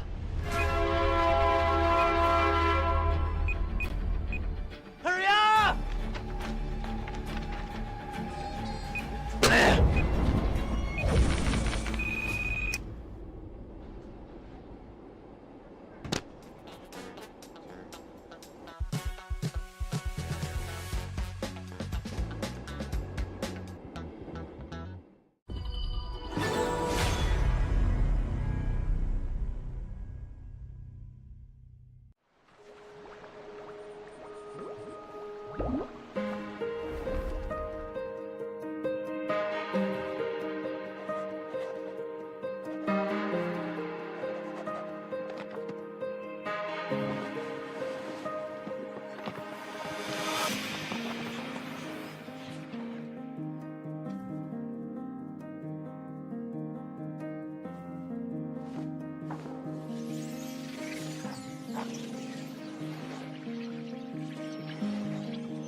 Are apparent and in the stream, but that now we can see the draft. That is the player that I was on about. We got Boogie and Bobned. Bobned has been obviously a support player for, I believe, next RÜYA for quite some time. He was part of NRX. I feel like that is the same organization, just a little bit of a change there. But yeah, Void as well.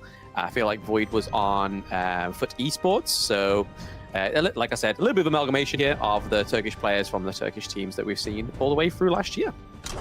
Okay, and yeah, I think Vitality is pretty much a new lineup. I only recognize Dao Dao. Yeah, that's our staple point. That's our go-to. But okay, we know Dao Dao. That's all that matters. We can familiarize ourselves with the rest of Team Vitality as they play and show us their skill.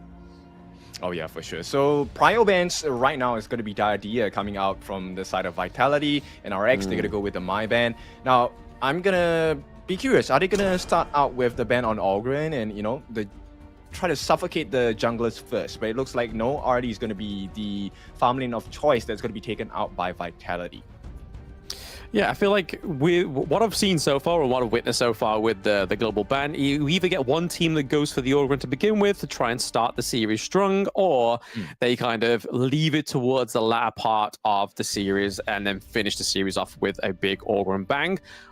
But the one thing I've noticed that they probably should do, what I feel like RH should have done, they picked it first game and then just kind of banned it throughout the rest of the game so that the side of Gen.G at that point could have taken the Ogren. So it kind of denies the Ogren all the way around, and it kind of makes them force them into different jungle heroes. But you kind of see a lot more ban emphasis, especially into the farm lane, but it looks like we may be potentially getting a Dolia prio pick in for Vitality.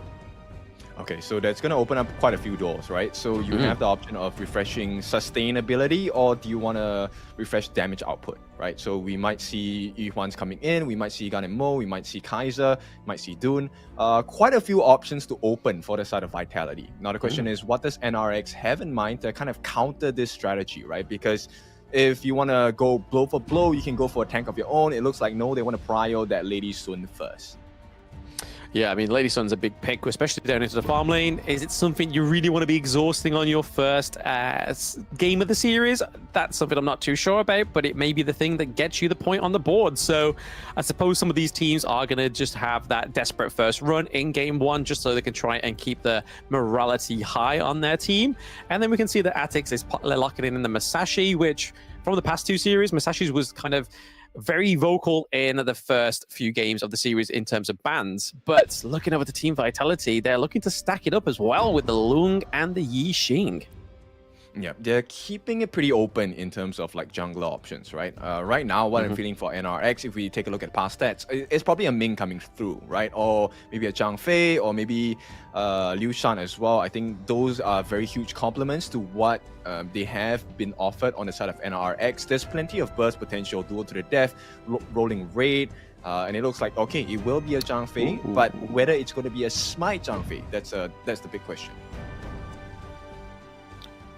Right, Zhang Fei is going to be right. Yeah, I mean, yeah, Zhang Fei can be quite good. We always see that Clue goes for it first as well. So it's again just it seems to be a game one kind of get your foot out the door. But due to technical difficulties, NRX will be missing one ban, by the way, guys. So if you do see that there is no ban third or fourth, do know that it is just due to either a forfeit that they had to go through if they were late, or technical difficulties. So just so you know, they will be missing out a ban in this next phase. But yeah, the Zhang Fei, it kind of locks in that strong front line for NRX, I feel. Yeah, they definitely have done their homework, right? Yuhuan is a Dao Dao special, and Yuhuan is going to be taken out by NRX. Now, Vitality takes out the Frigid Prison, Princess Frost.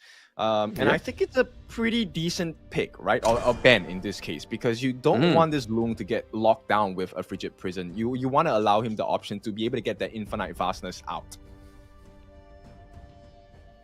Yeah, you don't want to let the Lung sort of be caged, right? I mean, that's the whole point of him. He can fly up, he can turn into a dragon. He's as free as a bird, but unless a bird looks like a dragon in your eyes. So, yeah, definitely denying any kind of AoE shutdown like the Winter is Coming or the Frigid Prison, I think is a good call, especially if you're going to be using My World is a board, and then you can use, obviously, the Winter is Coming over that board. It kind of makes it you don't want to go in. You're not going to be making the full use out of that oppressive ultimate from Yixing. And I think the Lady Chen here is probably another great ban for the side of Team Vitality because of Destructive Deluge. Yeah. You know what? Actually, this opens up a lot of doors for the side of NRX as well. Ganemo is actually one of the heroes that actually does really well against a Lung, especially when she gets the couple blades down on an unexpected positioning, right? If this Lung doesn't know how to position or is caught out with a surprise gank, it's instant death for Ganemo. So I think I would suggest that, you know, NRX can put that in mind. Potentially. I mean, it's not been banned, so there is not much left for the side of NRX in terms of that mid lane, to be honest, unless they want to go for the likes of the Shangguan, which I feel like would be a little bit too high frames in terms of this team comp, because you've already got the Masashi, you've already got the Dharma as well, looking to switch around and kind of catch people off from the back line as well. So they do need something staple that can just do a lot of damage from a longer range, and the Ganemo sits into that role pretty well, or they could end up locking something into the Angela, but I feel like the side of Team Vitality, the team comp's not tanky enough to kind of waste that pick for me. I am actually loving the Dianwei pick. I think it fits very much into what they require, right? So what they require for this Lung and this Yixing is that they need someone to create the chaos. They need someone to be the focal point of the fights. And when everyone else on the side of NRX is going to be jumping out on this person, that's where you get that perfect chessboard down. This is where you have freedom for the side of the Lung to just lay down the flaming palms, get the right riding with the wind. It makes sense, right? But on the other side, NRX is looking for the exact same situation as well, right? So we might be looking at Zhang Fei coming in, or even the Arctic's Musashi going in. So we're looking at lone rangers going into the fights and the rest of the team backing them up with the stuns, with the CCs and whatnot. Yeah, I mean, the Motsu fitting in there perfectly, right? He's able to actually set that up very well with the Cannon Blast. So I feel like that is another great mid lane. We generally always kind of regard Motsu as a support hero, but then we always forget that he can go into the mid lane. I mean, if you're not too comfortable with the Ganonbo, if you want to still have that effective lung range, then Motsu is your guy. I mean, just stack him up with some AP, and he definitely hurts like a truck. And if you look over to the side of Team Vitality's draft, they're actually quite squishy. Yeah, true. I like the fact that they might go for a more aggressive kind of mode to build, because at this point, magic damage does allow his passive to stack up this shield value as well. So forgive me if I play mods very aggressively in terms of itemization, but I think it works best, right? Go for more damage, go big or go home. And right now, I think it is going to be very big on execution for the side of NRX. If they get the execution right, this is not going to be a simple game for the side of Vitality. No, because I mean, with the likes of the Motsu, he's going to be able to disrupt any kind of plans, especially if it's used effectively as well. I mean, it is going to be on somebody that's not Bobned. So again, Shot Caller is normally your support. So mid lane's going to have to take a little bit of a backseat, but kind of play to the communications of his team. So he's going to have to drop them Cannon Blasts kind of at a short notice rather than set up those plays. Yeah, right now, I'm kind of trying to telegraph what's going to happen in the fights. Right now, I think Vitality will do well for themselves. In the first few minutes of the game, before anyone hits 4 on the side of NRX, they need to get a kill, right? They need to get a kill on the Lady Sun. They need to get a kill on the Mortar. Someone needs to die on the side of NRX. That's the win con for Vitality, because if they allow NRX to hit level 4 with no repercussions, you can be expecting a very huge unbridled outburst, plenty of stunts. There's so much control, and that's going to allow the Lady Sun to have freedom of choice to choose where to have her rolling rate going in, plenty of damage coming in. Yeah, I mean, I feel like with Dion Wei being drafted onto the side of Team Vitality, I feel like it may be his role to try and gank into one of these lanes, maybe possibly up into the Clash lane, just to kind of give a little bit of a hand over to their Clash lane, because obviously going up against Dharma is going to be a hard one-to-one to actually try and come out on top of. So I feel like maybe that's where we'll see First Blood. Is there any kind of potential ways that you feel that First Blood may take a position elsewhere, like onto the Lady Sun or something like that. Okay, I agree with you. I think it might be Dao Dao on this Dian Wei. I think very much this is a very different Vitality team because, you know, from what we have known of the old Vitality, I think they are pretty passive in the first few minutes of the game. They want to keep it safe. Yes. They don't want to risk too much. But knowing the aggression of Dao Dao, I think there is a chance we might witness a level 1 or even a level 2 invasion into the jungle on the side of NRX. And if that happens, I guess it's a toss of a coin, right? Who is going to be in the jungle of NRX when Vitality chooses to do so? And that is going to decide the fate of the next, 4 to 5 minutes of the game. Because if they successfully get the steals, maybe not even steals, they get the kills, then NRX is going to have a very hard time. I mean, I could even potentially see like maybe a level 1 invade into the jungle, right? We could see that Dian Wei makes his way up to the red side of NRX's jungle, because we all know that Masashi generally always goes for the Azure Golem to get that blue buff, just so that his skills have less of a cooldown, and obviously mana will no longer be an issue for him. So I feel like maybe we could actually even see like a level 1 invade, maybe go up to the Crimson, then go up to the Clash lane, take down that 2v1 from to the Dharma, and then maybe even rotate down to the mid lane. That's if they want to be really aggressive, which we know that like players like Dao Dao can be, that could be potential a situation that we could be seeing in this game 1. Yep, but you know what? All the theories are wonderful. I think we have seen quite a lot of games, right? And I think that there is definitely a certain level of expectation we have for Team Vitality because we have seen them grow from, you know, from Open Series, Qualifiers, EWC, Esports World Cup, and they have definitely gotten stronger as, you know, the time passed right now. And with this new Vitality roster, I actually do have quite a high expectation of them for this game. I mean, we could almost rebrand them Revitalized.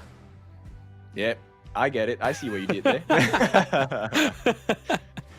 But no, yeah, you are right. I mean, they had some great feats within the 2024 Honor of Kings Global Esports as well. They were pretty much always in top 8, if I'm not misquoted, other than probably 2024, the championship, right? So that was probably where they really kind of met their makers in terms of the teams, but there were some fresh new teams that they never played against as well. So it was just definitely a battle with the unfamiliar, which is going to be potentially the narrative of the Season 3 Invitational in Philippines, right? It's the first time we have it in the Philippines. It's going to be super duper exciting to see how Global Ban Picks goes into this and affects this, but then also these new teams, the new blood, trying to take on the tried and tested. Oh yeah, it's definitely going to be a different ambience, right? I think Philippine esports fans and audiences, different class. They create an environment that is so stressful if you are not their favorite team, and I freaking love that because I think that really shows, it tests your mettle, right? How good of a player are you to be able to withstand the pressure that the audiences give you, and at the same time, the amount of stress based on the draft, based on the execution, 1v1s, so many mechanical skills, technical executions, too many things to consider, and really, you have to be creme de la creme to make it out in Philippines. You do, absolutely. I mean, it's going to be no holds barred, I think, is definitely the best way to put it. And I reckon it's going to be quite scrappy, especially in terms of the effect of the global ban pick. And we already know that it's quite scrappy with the previous qualifiers because not even the top 3 from the Honor of Kings Championship 2024 have even made it through. So we have no Black Shrew Esports, we have no Team Secret, and we have no Dominator Esports. So again, that's just, it's frightening, but it's also so exciting. And I think that's the thing that really invigorates this as not just a caster, but a viewer. As I said before, it's just something that's like, you don't know what you're going to predict. Like all the kind of casting sort of narratives that we had last year is going to be completely different going into the Season 3 Invitational. And that to me, not just as a viewer, it's so exciting. Oh yeah, definitely reminds me of where I saw the poke strategy. It actually came from the Philippines qualifier. Okay. And shout out to TG. I know you're in the chat. He's the coach for Blacklist International. They've made it through, right?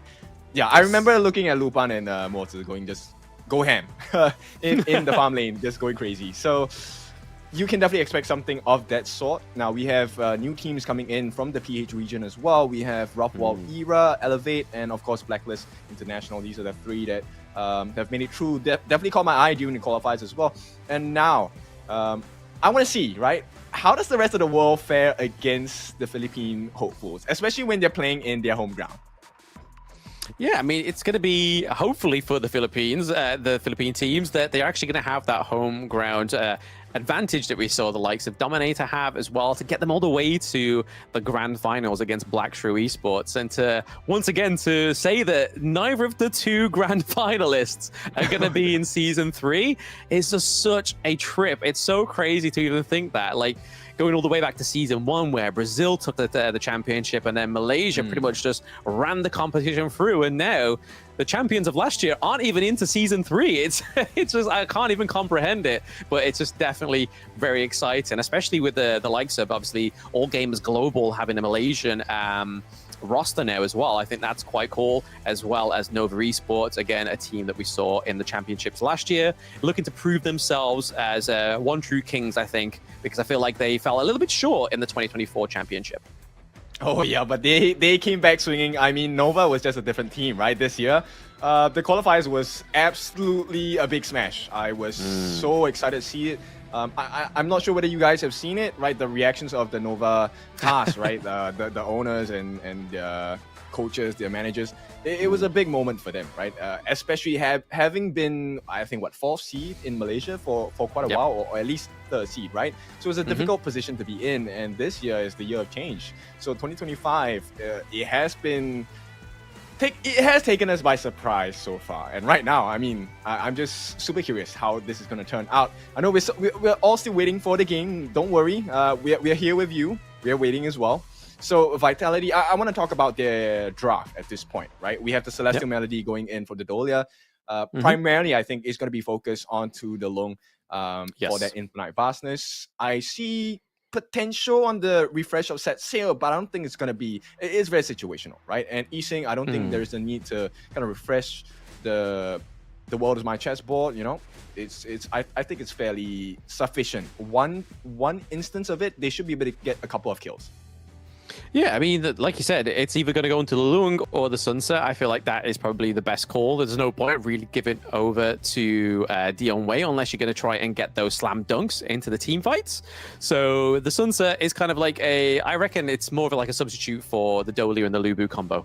So you can set sail into it. If you don't quite get the target you want to, you can then just go back around in a big loop and then come back in with a smackaroo and then completely change the landscape of the team fight. But here we are, less talking, less rambling from Blam and Kin, reminiscing about 2024. This is 2025. It's already very exciting. Different teams already made it through to the Season 3 Invitational. We're looking to see the next team that's going to make it into the Philippines.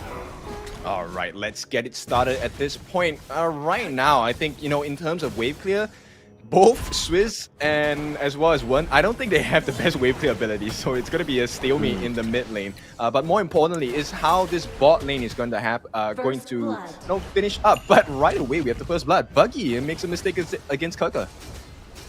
Oh yes, I mean you can't underestimate Team Vitality, especially the unknown. I mean, speaking of unknown, Dao is actually going to be playing into the farm lane rather than in the jungle. So it's actually going to be Anne in jungle, which seeing Dao flex into a different role, especially another carry role. Super excited. And look at this, flaming palm straight through, completely taking down Void. Like Bobnet didn't know what was going on.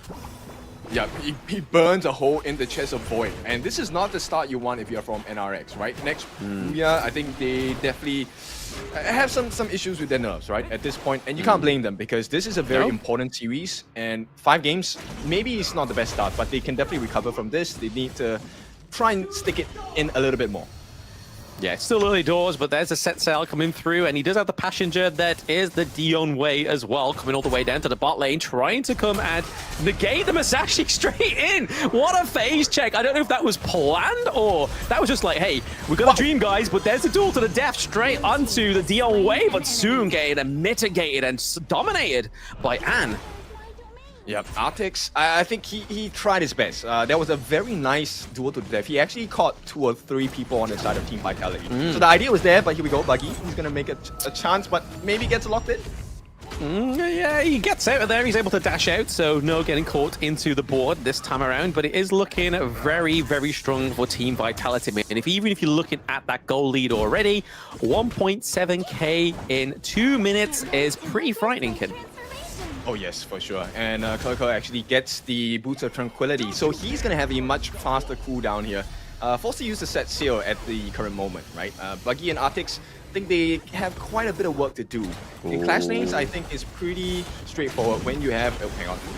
That was beautiful. Like you were saying there, Ken, he was just like, hey, you had to use a set sail to get out there. But no, he was literally, Dion Wei was just like, I've got to order a taxi, and here's my boat, and we're going to go back in for a 2v2, and then come out on top. Attic's going down, but it's not going to stop there. We may get a first blood onto the side for NRX. They do take down the Dolia, and as well as the Yi Xing. So Wen and Muchin both going down. Thanks to the infinite vastness, Dao is staying alive right now. He has to clear this wave on a 3v1. He needs some help from his teammates right now. It was a valiant effort, but they need to get Dao out, right? This is the move the next RÜYA needs to make. If they don't get the kill, oh no, it's a horrible miss there. The flash committed by Void as well. Yeah, I mean, Dao was able to get out there without using the flash. And, he gets hit by the cannon blast though. That was a little bit unfortunate. Yep, he gets hit with the Switcheroo there. What a nice cannon blast. I mean, I was not expecting that as well. I think Dao maybe just caught blindsided that Switch would actually even try for that right beside the tower there. I mean, you've got to try and take every little bit that you can get, right? Every shot not taken is a shot missed, right? So you got to take those cannon blasts when you're pretty much the odds are stacked against you as well. I mean, Dao was pretty low in health, so it would have been a insane man not to take that bet. Well, I think maybe the shades of greed coming out from Dao, right? But so it kind of fixes the problem for Void. So the farm lane now should be pretty even. But right now, you know, next RÜYA, they're still having a little bit of trouble because Clash lane is not doing too well. Buggy is still close to maybe half a level behind, and they need to kind of fix this problem because his rotation speed is slow. Killing spree. Very slow. I mean, there we go. It's just constantly harassment of the Masashi here. It's like we've gone for Dion Wei, which isn't necessarily classed as like a meta pick within the competitive scene, right? So first game, this performance on the Dion Wei is crazy. Like how prominent and his just pure performance across the gorge is crazy. And right now he's going in with the ultimate straight onto Lady Sun, but the ultimate shell is going to hit from over the wall, but misses the Dion Wei, but is still taking a lot of damage from the Zhongfei, getting caught into the wall. It is going to be Lady Sun getting the kill there once more, so it is a 1-0 trade so far for next RÜYA. Can they pick up any more? Do they phase check when here? The cannon blast does come through, connecting onto 2, but I don't think Zhongfei and Motsu can make anything out of this one. Not right now, but there is significant damage. They will go in again. Oh, there we that's go. a big kill. Yeah. Muchin, I think at this point, he's doing well, but I just want to highlight a couple of things that Bobnet did really well. I think he kind of shimmied his way in that jungle area, right? And I think for a moment, An thought that he was safe and sound, but the jump came in by Bobnet, got the stun, and that allowed Void to really just get off the rolling raids at the correct timing. And right now, Buggy, I think pretty much recovered. Yeah, he's definitely recovered. He's now level 8 to KK's level 8 as well. So he's just definitely making bits. And I feel like that fight down into the bot side of the map, into the middle, around the Crimson Golem, definitely really put NRX back into their strides. They're only behind by about 100 gold now. So already definitely taking that deficit and putting it back into their own pockets. Oh yeah, for sure. And now you start to see the benefits of the draft on the side of next RÜYA, right? So there's plenty of control. I think Swizz has been pretty clean with his cannon blast, and that's really impressive. I don't think it's really easy to do. I mean, I play mods myself as well. In order to get the correct timings, it's actually quite hard. And he did land a very nice thing inside the box with the flash as well to, you know, allow that situation to happen early in the game. Yeah, I think that's the duality of Emotsu though, right? You either use your cannon blast to phase check, or do you exhaust it and wait, or wait till you go into a team fight so you can set up a play. And that's the whole thing. You have to make those split-second decisions to see what benefits you or your team, and sometimes you do make the wrong decision here. But speaking of decisions, it looks like Vitality are going to try and go for the Overlord. They do take down the Overlord in the first part of the game. Set Sail can put, actually does it hit with a little bit of AoE there.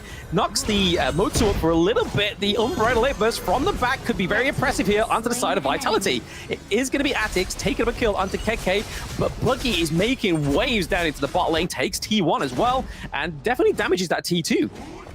Yep, you know what? It looks a little bit shaky for the side of Vitality. Another kill coming to the side, and it's going to be Muchin this time. As NRX, I think very prominent positioning, very strong pressure coming in.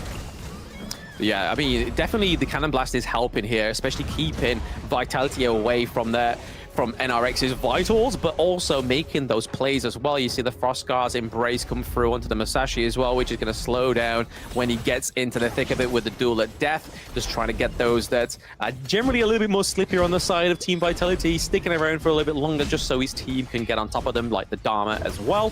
But I think this is a good recovery for NRX. I think it's great. I mean, take a look at the gold lead, right? 5.9 thousand in the hands of Void. He already has the Eternity Blade along with the Axe Deployment. So there's Armor Shred, there is critical damage as well. And right now, I think he's going for the Shadow Reaper as well. And I think that's a huge growth of items. Buggy in a 1v3 though. Yeah, Buggy in a 1v3. He does take hit by the ship, but can he just take down the Vanguard? Because right now, NRX definitely have the priority in the map. So the Gorge definitely belongs to next RÜYA for now. And right now, the early game Team Vitality seem to have taken, after their tail, took between the legs for now.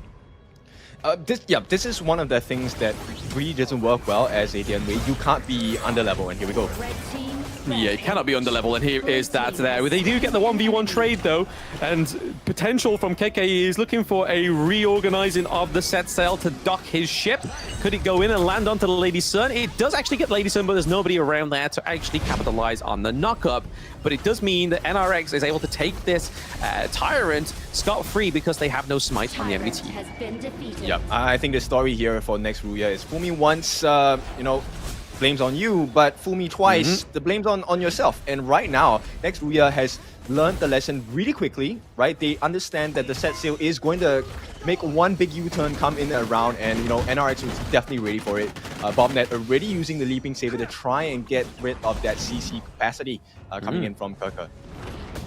Yeah, I mean, look at that gold graph. Like, that was dominantly going into the favor of Team Vitality, and now it's just going over to next RÜYA. So we're definitely seeing the pendulum swing here, but between both of these teams. And going into this one, I didn't think next RÜYA would actually put up this much of a fight, but this drafting game one, albeit quite a big pull from a group A of heroes like your Masashi, your Dharma, your Lady Sun, and then obviously your Zhongfei.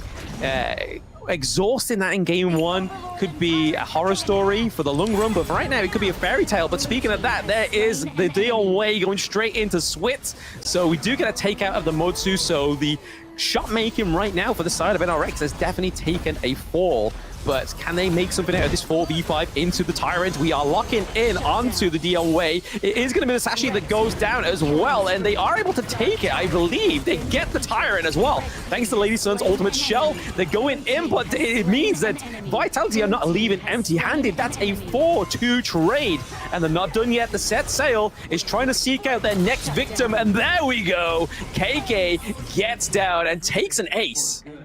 Oh yeah, Vitality, they feel that they are just that much better. I'll be honest, it was very impressive, the fights taken by both sides, right? Both of the junglers taken out in the first instance of that skirmish. But more importantly, it's the fact that, you know, I thought next RÜYA was going to win that fight clean out after the jungler died. And I think he did a great job of trying to start the fight. And the rest of the team complemented that decision, allowing Dao Dao to just lay down the pain. And Kirka, I think he definitely needs a brand new style of license. He's driving, or his boat sailing is just off the hook.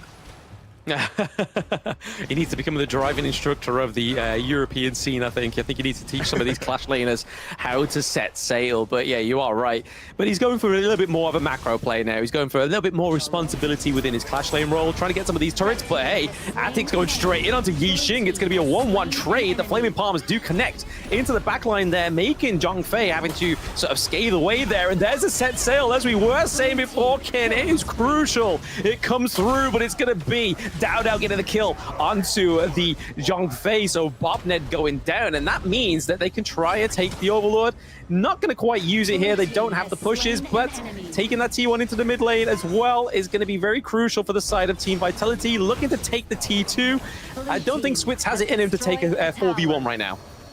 Oh, definitely not. At this point, it's a different style. Nice stun. He might have to give his life though. Yes, it is going to be. And it's so devastating because you know what?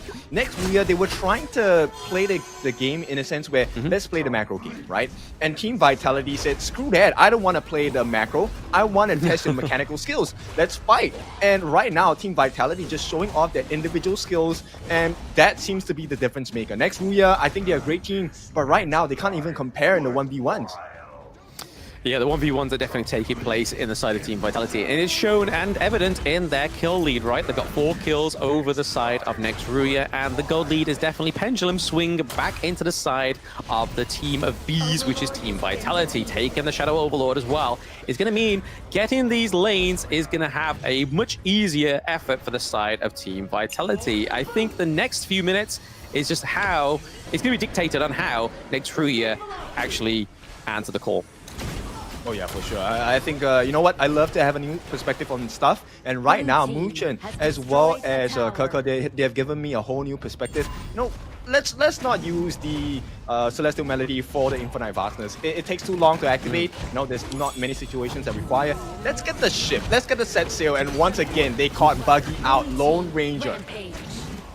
Yeah, long range of the Flaming Palms connecting and also getting the T2 as well. Some nice gold going over to Dao. And I feel like it's getting to that point in the game where this is where Lung definitely shines. It's definitely that mid to late game. He's going to have a lot of items. It'd be nice to see the itemization, see what he's actually got into his back pocket right now. But the Vanguard is in here, and it's going to be Vitality trying to take out next Ruga here. It's the Unbridled Outburst that really stops Dion Wei in his pits. And there we go, back onto the back line of the NRX. It's going to be Masashi, Lug, Lady Sun going down, as well as the Motsu. That is a 4-0 trade for now, as well as 2 higher ground turrets.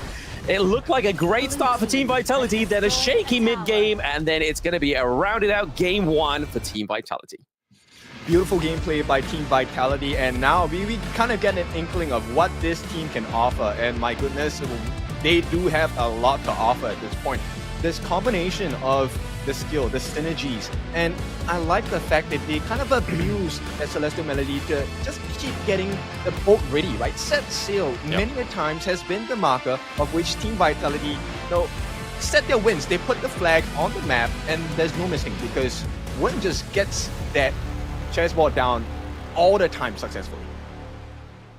Yeah, I mean, this is I feel like the bittersweet pill for NRX. They had such a strong game 1 draft. They literally pulled out a lot of great meta pick heroes, very strong. But now they have taken them off the board now, thanks to the global ban pick. And I feel like Team Vitality didn't really draw too much from that. Yes, they got the Lung, the Dolia, and the Yixing, but the Clash Lane in the jungle wasn't kind of like the top 2 meta picks. I feel like they can still substitute the Sunset and the Dion Wei and still be just as strong in this next game too as well. But whereas NRX, they've down the Masashi, they've down the Zhongfei, they're down the Lady Sun. They can ban them still, but it then leaves a lot more open for Team Vitality, which is going to be frightening in game 2, I feel. Okay, so let me add on to that fear as well. The fact that they perform so well with the Dian Wei as well as the Sun Ce, it also spells that they understand how these heroes work. So it's going to be very scary for NRX because you're fighting against a team that knows the strengths and weaknesses of these heroes. And at this point, take a look at An. He was just going ham, Giant's Grip with the Blazing Cape, Blood Rage as well. And he actually went for the Overlord's Plate Mail first. He wanted to have that extra life just to sustain. And he wasn't even the focal point of the fights. The focal point of the fights was Kirka. He was just going in ham with the set sails. The boats were landing every single time.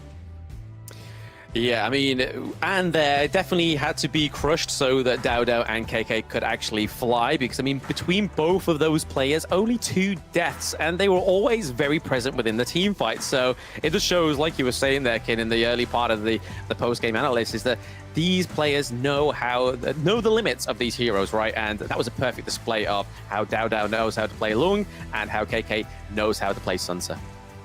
Oh yeah, for sure. Anytime you see a first blood coming in within the first, 1 minute, it shows you this guy is pretty proficient with the hero as well, right? We've already seen this experience from Esports World Cup where the KPL Dream Team was just wrecking people left and right, and they showed a huge, tremendous understanding of the strengths of their hero.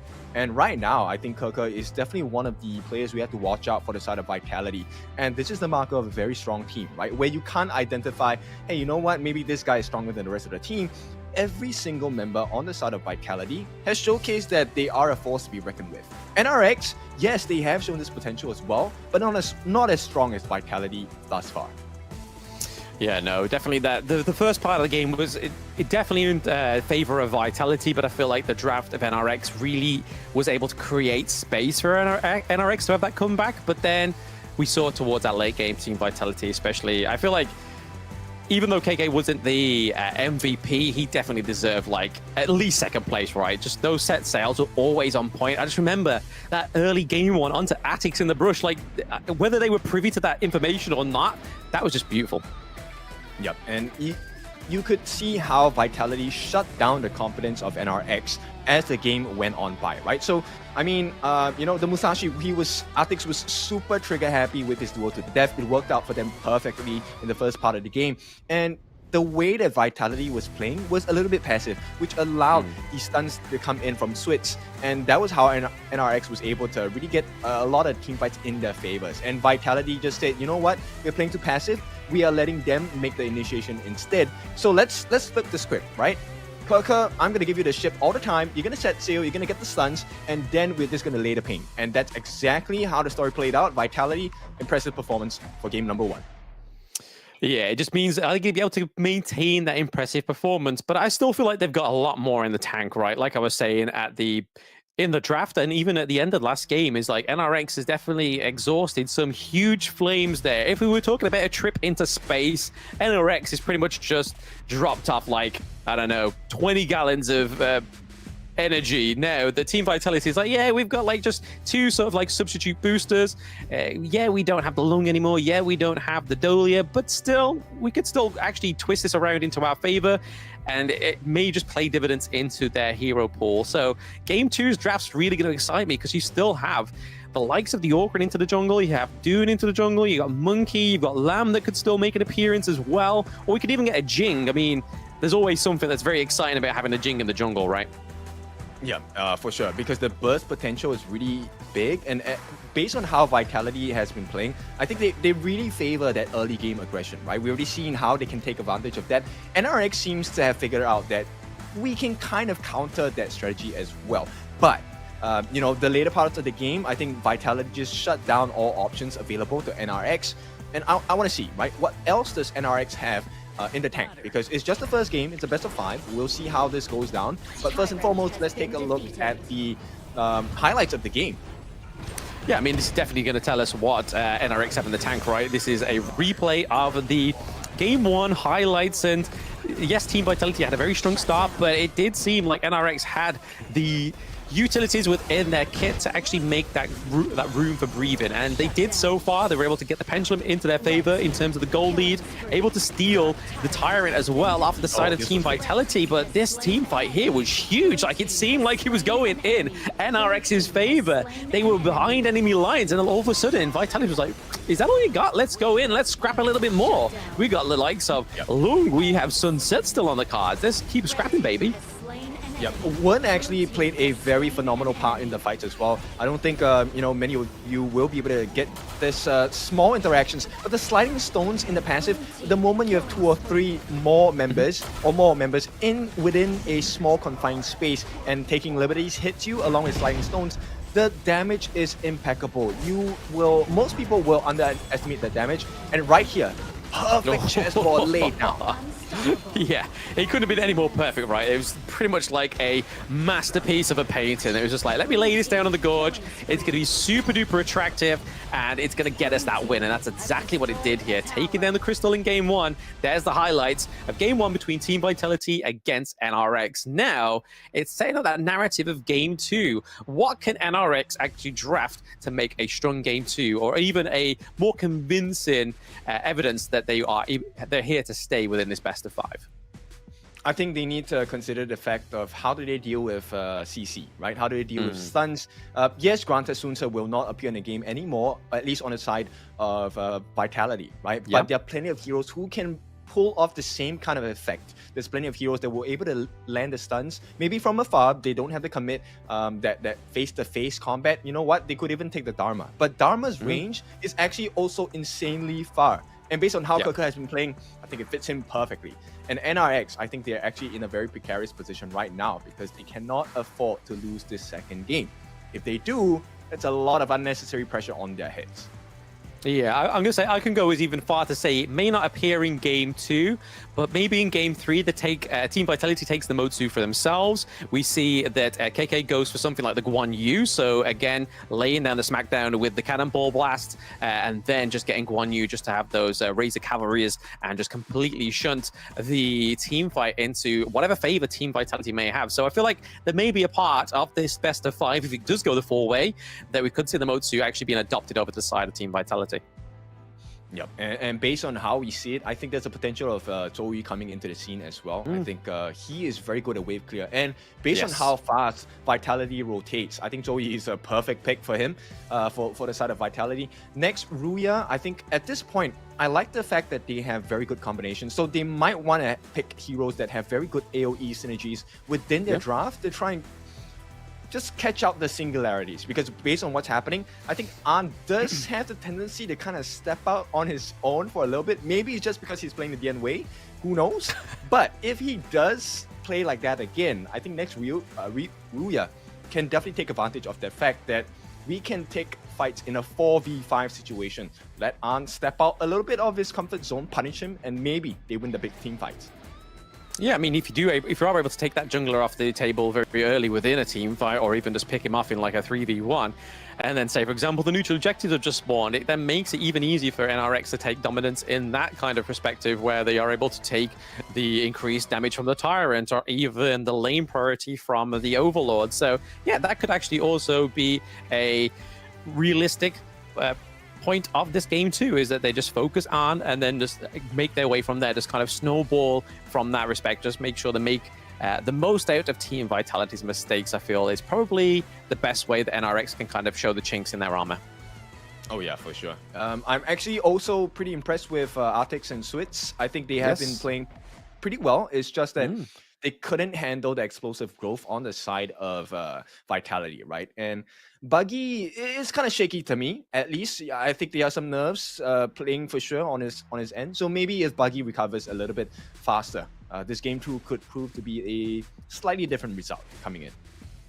I mean, it could be shaky, or it could just be the fact that it's Sunset. I mean, his level 1 base damage is crazy. Like, going up against most Clash laners, it's nuts the amount of damage this guy does. Like, even if you were to pick like something like the Gen.G, it's like he still just makes him out to be such a squishy hero in that early game. So I feel like maybe it was just the effect of the Sunset and just the complete dominance that KK just really displayed up into that Clash lane that really made Boogie think like, oh, well, I'm normally good in the Clash lane, but now I'm having to second guess. Do I play macro? Do I play micro? Do I just stick to what I know rather than try to just outplay this monster on the side of Team Vitality? But I feel like that's maybe it. It's just making sure that the players are high in morale, just make sure that they are playing to their best strengths and just keeping a cool head. I feel like that's probably the way that NRX are going to get into a Game 2 victory.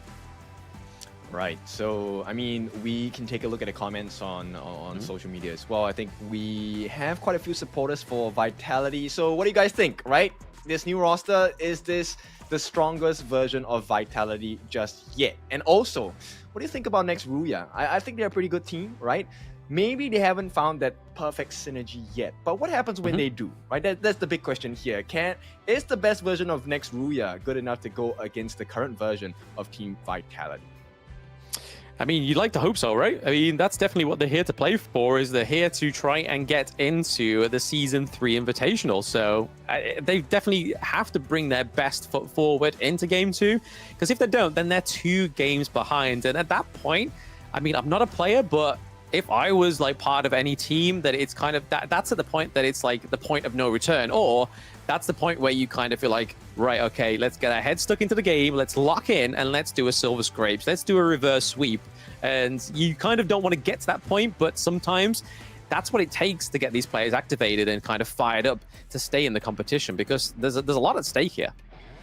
Oh yeah, for sure. And you know what? It's not just about the plane tickets. It's not about, just playing in person in a foreign country as well. It is really just the ability to put yourselves on the map, to show off that you do have the potential to be the best in the world. And I think this matters a lot to professional players, right? They're not here just for the prize money, for the trophies. They are here to make a point, to make a stand, right? That they deserve to be the best, and they deserve to show everyone that there is a good reason why they are the best as well. And right now, this is the biggest challenge, because next RÜYA, they have their backs against a wall. While it is just the first game of the series, there is a telltale sign. Vitality, they expose your weaknesses really well. So next RÜYA, I think they have to do well for themselves to build a better security and maybe find an opening. I think they kind of exposed some weaknesses in Team Vitality's draft and execution a couple of times, but they need to do it more often. Well, I mean, if you think about it, if you go into the analytical side of things, it's like the way they're able to pick the mistakes up was of the Dion way, which we know is not like the biggest meta pick. So maybe that's where they kind of focus their interests in game 2, is if they see anything in the draft that kind of doesn't make sense as a meta pick, or kind of like one of those tier 0 picks that we're used to seeing, that's where they kind of focus and just make the crack in the dam even like bigger as on the side of Team Vitality. So maybe that's what we'll be doing here in game 2, but hey, who knows? We'll wait to get into the draft. All right, so we will be heading into the draft. Let's take a look at what these boys and girls have for us in the drafting BP phase. Now, bear in mind, Void has already taken up the Lady Sun, one of the biggest burst damage potentials within the farm lane roster, right? Besides that, we also have the Arlie, we have the Mumya, we have the Lung as well. These are all big, massive burst kinds of heroes. So let's see, what else does next RÜYA have in store? Because I want to see them play Lung as well. I want to see how they can capitalize on it, because I think they have supported their farm lane very well so far. Yeah, and I mean, just as I was saying before as well, in the first draft, obviously, next RÜYA have a violation, obviously, for being late in the game. So they actually do miss 1 ban in every game of this series. So they're already at a bit of a handicap there due to the violation. So they have to really draft something really good in this game too. I think taking the Lady Sun off the cards for the side of Team Vitality is a really good call, because next NRX can't pick it. So it's definitely a better way to ban it, especially like on a hero, on a player like Anne as well. So it looks like that Dao is actually going to go into the jungle this time, because that's how it looks on this side of the draft. So maybe we will actually get Dao into the jungle this time. Hey, who knows? I think Team Vitality definitely showing us that they can flex, right? And game 1, NRX, they took out the Dao special, which is the Yuhuan. This time, Vitality, they're going to reply in kind. They're going to take out the Mai and the Dolia. Yes. Yeah, I mean, it's another good 2 picks. I mean, Dolia, again, just opens up so much synergy for your enemy team if you don't take it out for yourselves. And then, obviously, the Mai Shiranui, we don't know how Switz plays on these high-frame heroes into the mid lane, but he definitely displayed that he can play the Motsu. But, again, these are 2 different kind of play styles. Motsu is setting up plays from afar. Mai Shiranui is you're literally having to try and get into the thick of it to take those kills, but it is going to be NRX that are picking up the Arlie as well, so we're going to be seeing Void on the Arlie. I like it. I also like the corresponding pick, right? So they actually pick up the Diadea, and this time going to be complemented Dao picking up the Hou Yi as well. And I think it's really good, because when you get the lockdown from this Diadea, it's you can't TP away, you can't live step away during that duration. And based on late game stats, I think Hou Yi will be able to kill out of his fellow Clash farm laner in quick succession there.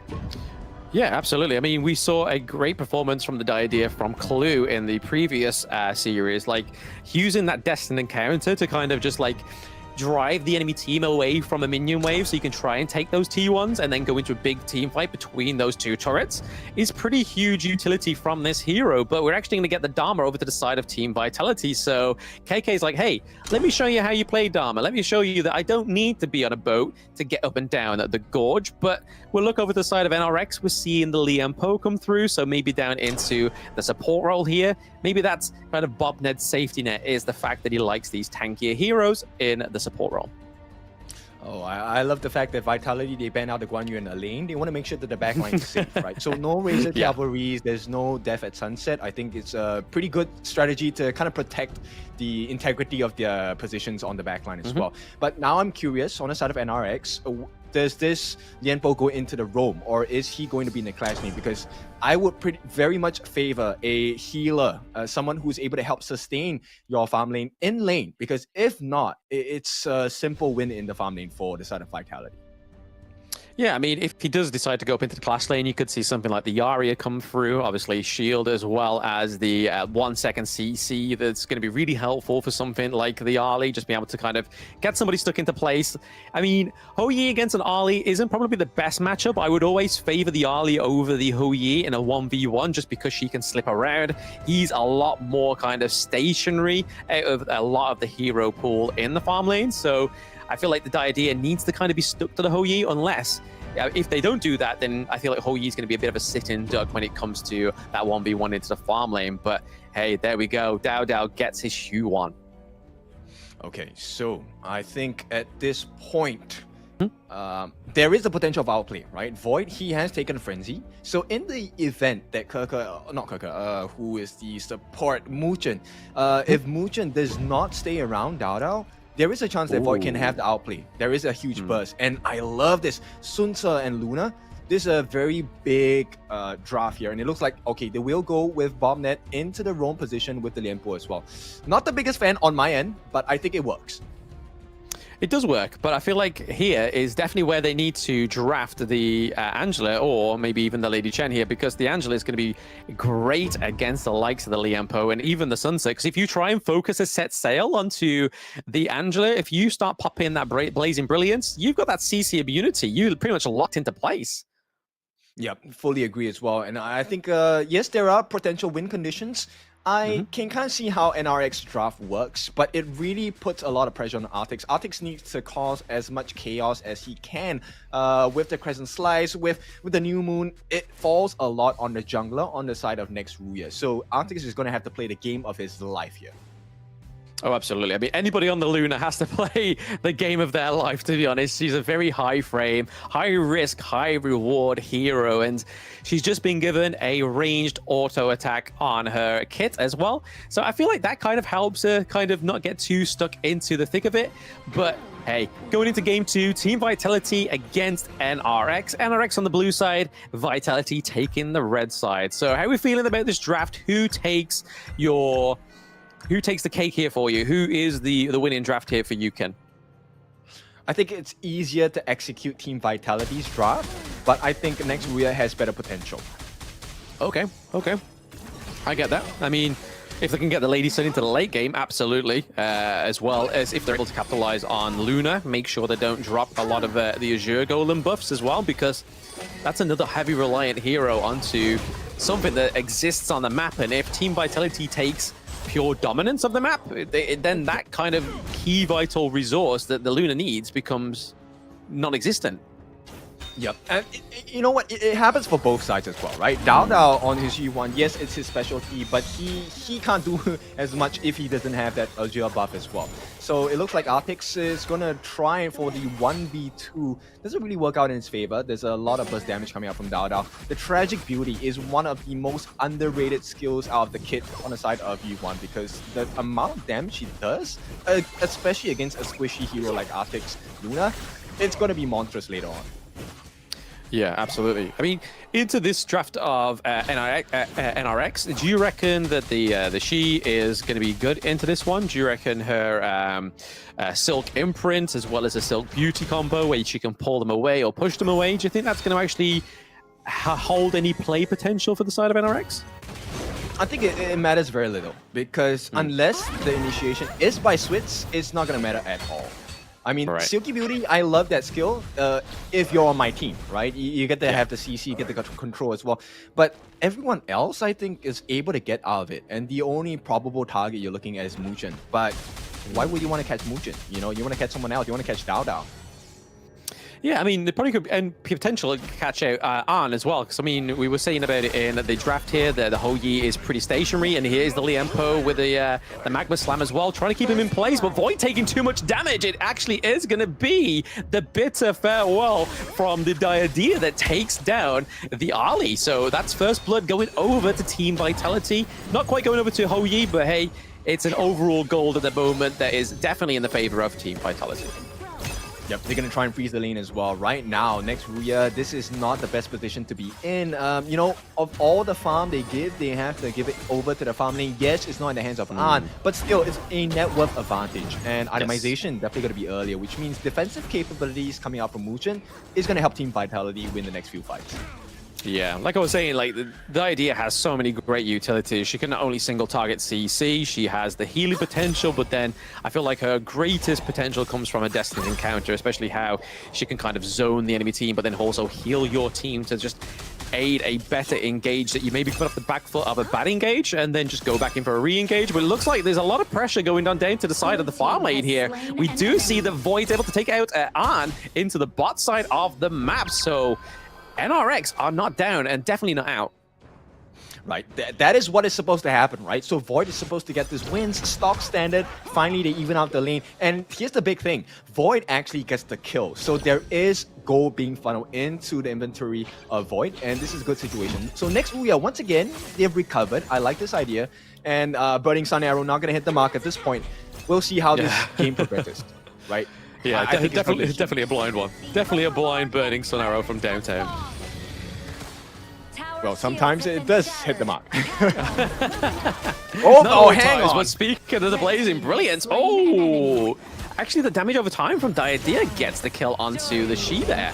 But now going into the back line, the Truth Mantra does connect onto 3. And then we do see the Dow goes in as well. Wen claiming the kill onto the Liempo. And this is exactly why I feel like the Angela was drafted, just to make an example of Liempo. Yeah, that's a huge amount of damage coming out from Team Vitality. And once again, there's a lot of CC coming in. What is he doing? That was definitely a more successful Burning Arrow there. It connected onto the Sunset. I feel like watching Boogie's Sunset, the set sails seem less confident, you know? Like, it seems like it doesn't have as much, like, vigor or zest, you know what I mean? Like, it just seems like a little, like, short boat. You don't actually see the distance, whereas what we saw with KK. I would go even further to say it is not lack of confidence. I would say it's overconfidence, and what a pull! Yeah, but 3v1 here onto KK. They're trying to take down the Beast himself, but it is going to be Sweats that gets taken down as well. So 1-for-1 trade for NRX, and Team Vitality is probably not the trade that they wanted here. You know what? I think it's a big win. 1v3, you get a kill. And right now, yes, T1 on the bot is kind of getting pressured as well. But if you take a look at it, there's nothing much else that next RÜYA can achieve across the map as well. Yeah, very, very true. I mean, if that Burning Sun Arrow actually connected, then it probably would have, but unfortunately it didn't. They're able to take the T1 down into the farm lane, like you said there, Ken. They're looking at the map and looking in retrospect, I think that is probably the best thing they could get out of that situation as well, considering that they've locked the T1 into the mid lane, same within the Clash lane, so they've got to try and get dominance of one lane, right? Oh yeah, for sure. And they're also trying, right? Next RÜYA, I can see what they're trying to do. They're trying to funnel the farm into the main 2 heroes on the side of next RÜYA, which is going to be Artix as well as Void, but it's not really working out too much. Right now, Artix does have a level advantage against most of the cast on the side of Team Vitality, but it might not be enough because the rest of the members do not survive. Here comes a bit of farewell. Oh yes, the bit of farewell linked in with the Blazing Brilliance. Destined counter used a little bit more premature there. It could have been lasted a little bit longer for making a greater impact, but they're able to wipe out that minion wave into the Clash lane. Hopefully these Vanguards can try and take down that T2 whilst the presence is elsewhere on the Gorge. But you can kind of see a little bit from a macro play from Keke is trying to take the T1 into the farm lane just to get that overall dominance of the T1s into Team Vitality. Next RÜYA, they need to figure out something now, right? When there are no cooldowns available for the side of Team Vitality, I think this is the best time. But next RÜYA, I think, unable to really be comfortable with what's given on the map. So Team Vitality, very smart to just not allow any openings that can be exposed from the side of next RÜYA. I mean, we speak about openings. I mean, this could be an opening to T1 into the clash lane for the side of next RÜYA, taking another turret for themselves because they look very preoccupied down into the bot side of the map. Team Vitality, the Tremor Smash is just trying to keep them out of there, but the Blazing Brilliance just wipes out so much damage, so much health, sorry, onto the Liam Poe, and it does open up that T2 down into the farm lane as well. So Team Vitality, they may have not got a kill, but they definitely got something out of that one. Oh yeah, for sure. And Kirker's positioning just very critical at this point because he's actually now getting vision for himself. He knows how many members there are on the side of next RÜYA around the corner, and that allows him, he does have flash, so it is a dangerous situation to be in for the side of next RÜYA. Absolutely. I mean, this is kind of like it's... Oh, there we go! Yeah, a lot of pressure. There's a truth mantra that really set up that whole engage, taking down Switz at the moment. So only a 1-0 trade there for Team Vitality, but it is a start of something new here into the mid lane. Maybe a bit of a push, bit of priority onto the next neutral objective that's going to be up is the Tyrant. So again, so much pressure being put onto the side of NRX. Can they actually come around here? It doesn't look quite well that it's going to work in their favor. Bitter farewell to Void as well. So down goes the Ali, the Blazing Brilliance. Is it going to be enough to actually connect? Oh, it's going to be Huan getting the double kill. So Dao on his signature hero here, doing a lot of damage, having a lot of impact for Team Vitality. Yeah, and this is where Switz needs to understand that he is actually a very important role because he's also a line of defense for the side of next RÜYA. And when he's down, there is no counterplay available for the side of next RÜYA. Yeah, there's a Destiny counter as well. Oh. Huge backline, brutal attack there from Keket, Dharma. Being very strong, very great plays here by the side of Team Vitality. And it doesn't look like they're going to stop there. They take the high ground turret. They're able to take down Atix as well as Boogie. And now goes down Bobned. Is this going to be Void trying to make the last stand between Team Vitality, or is it just going to let them take game 2 as well?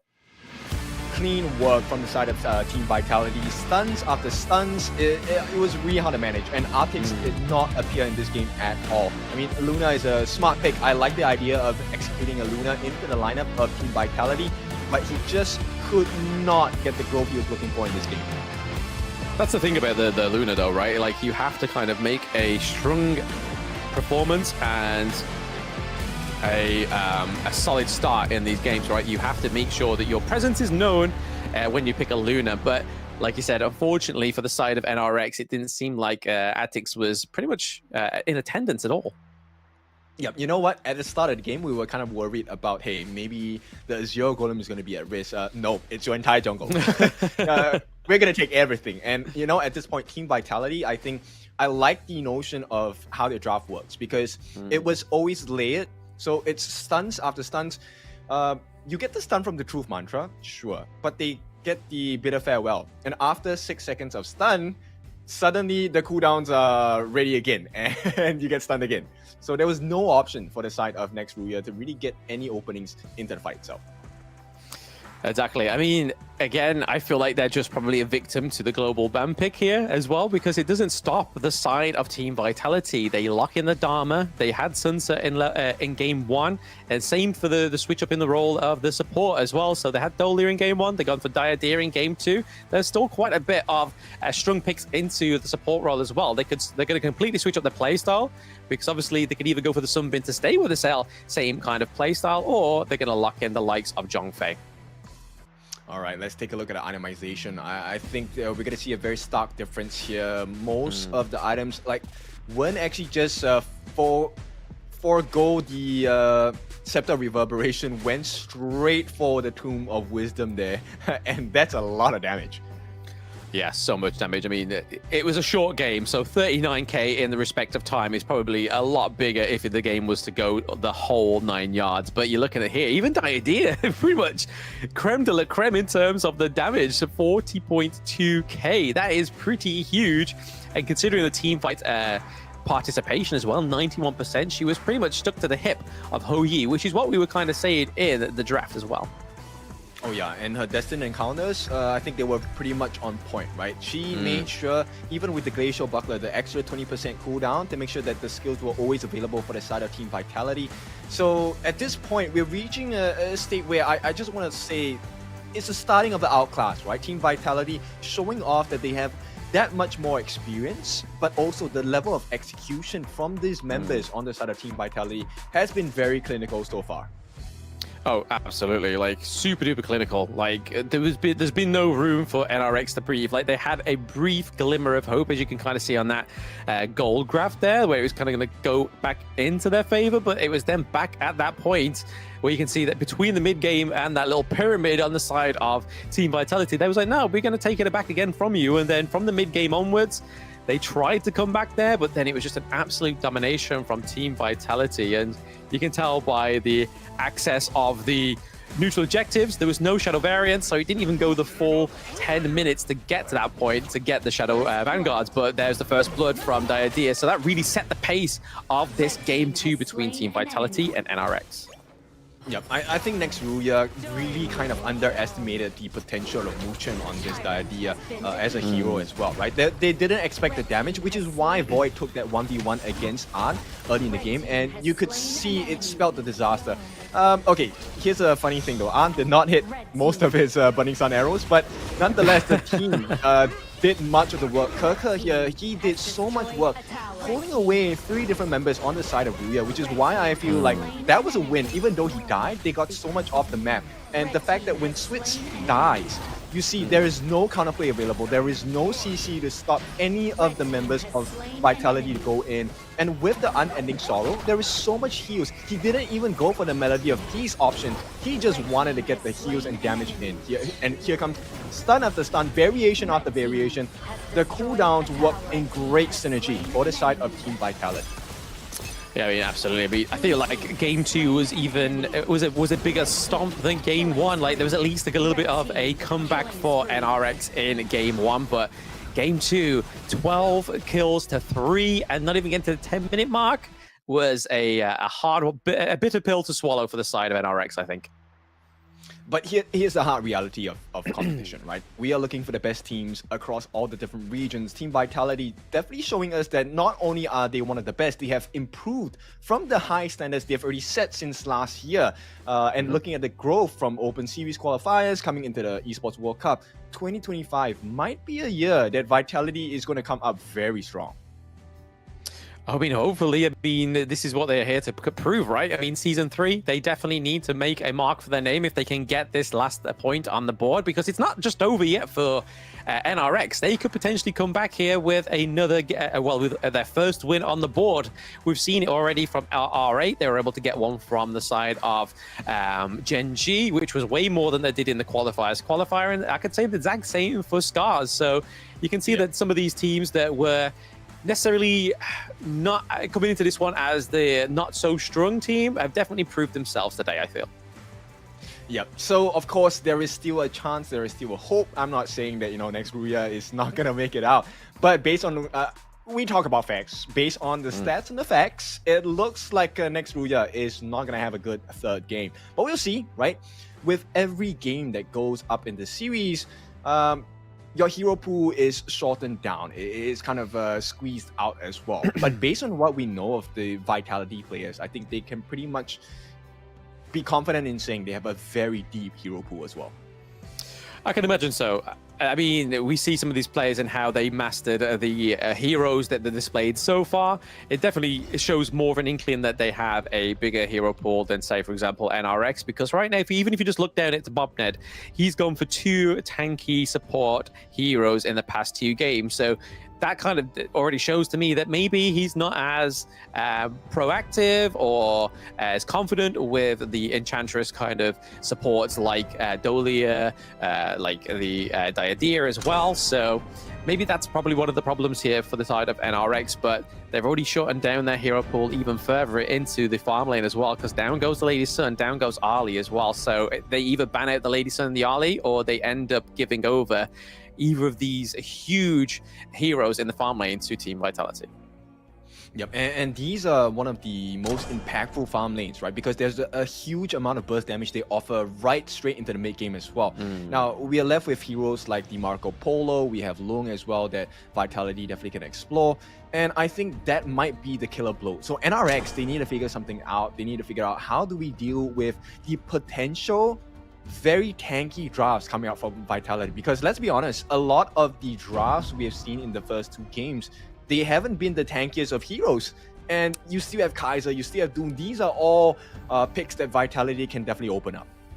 Yeah, absolutely. But you can kind of see here by Vitality's first 2 picks, they are really holding in onto Bobned's support role here.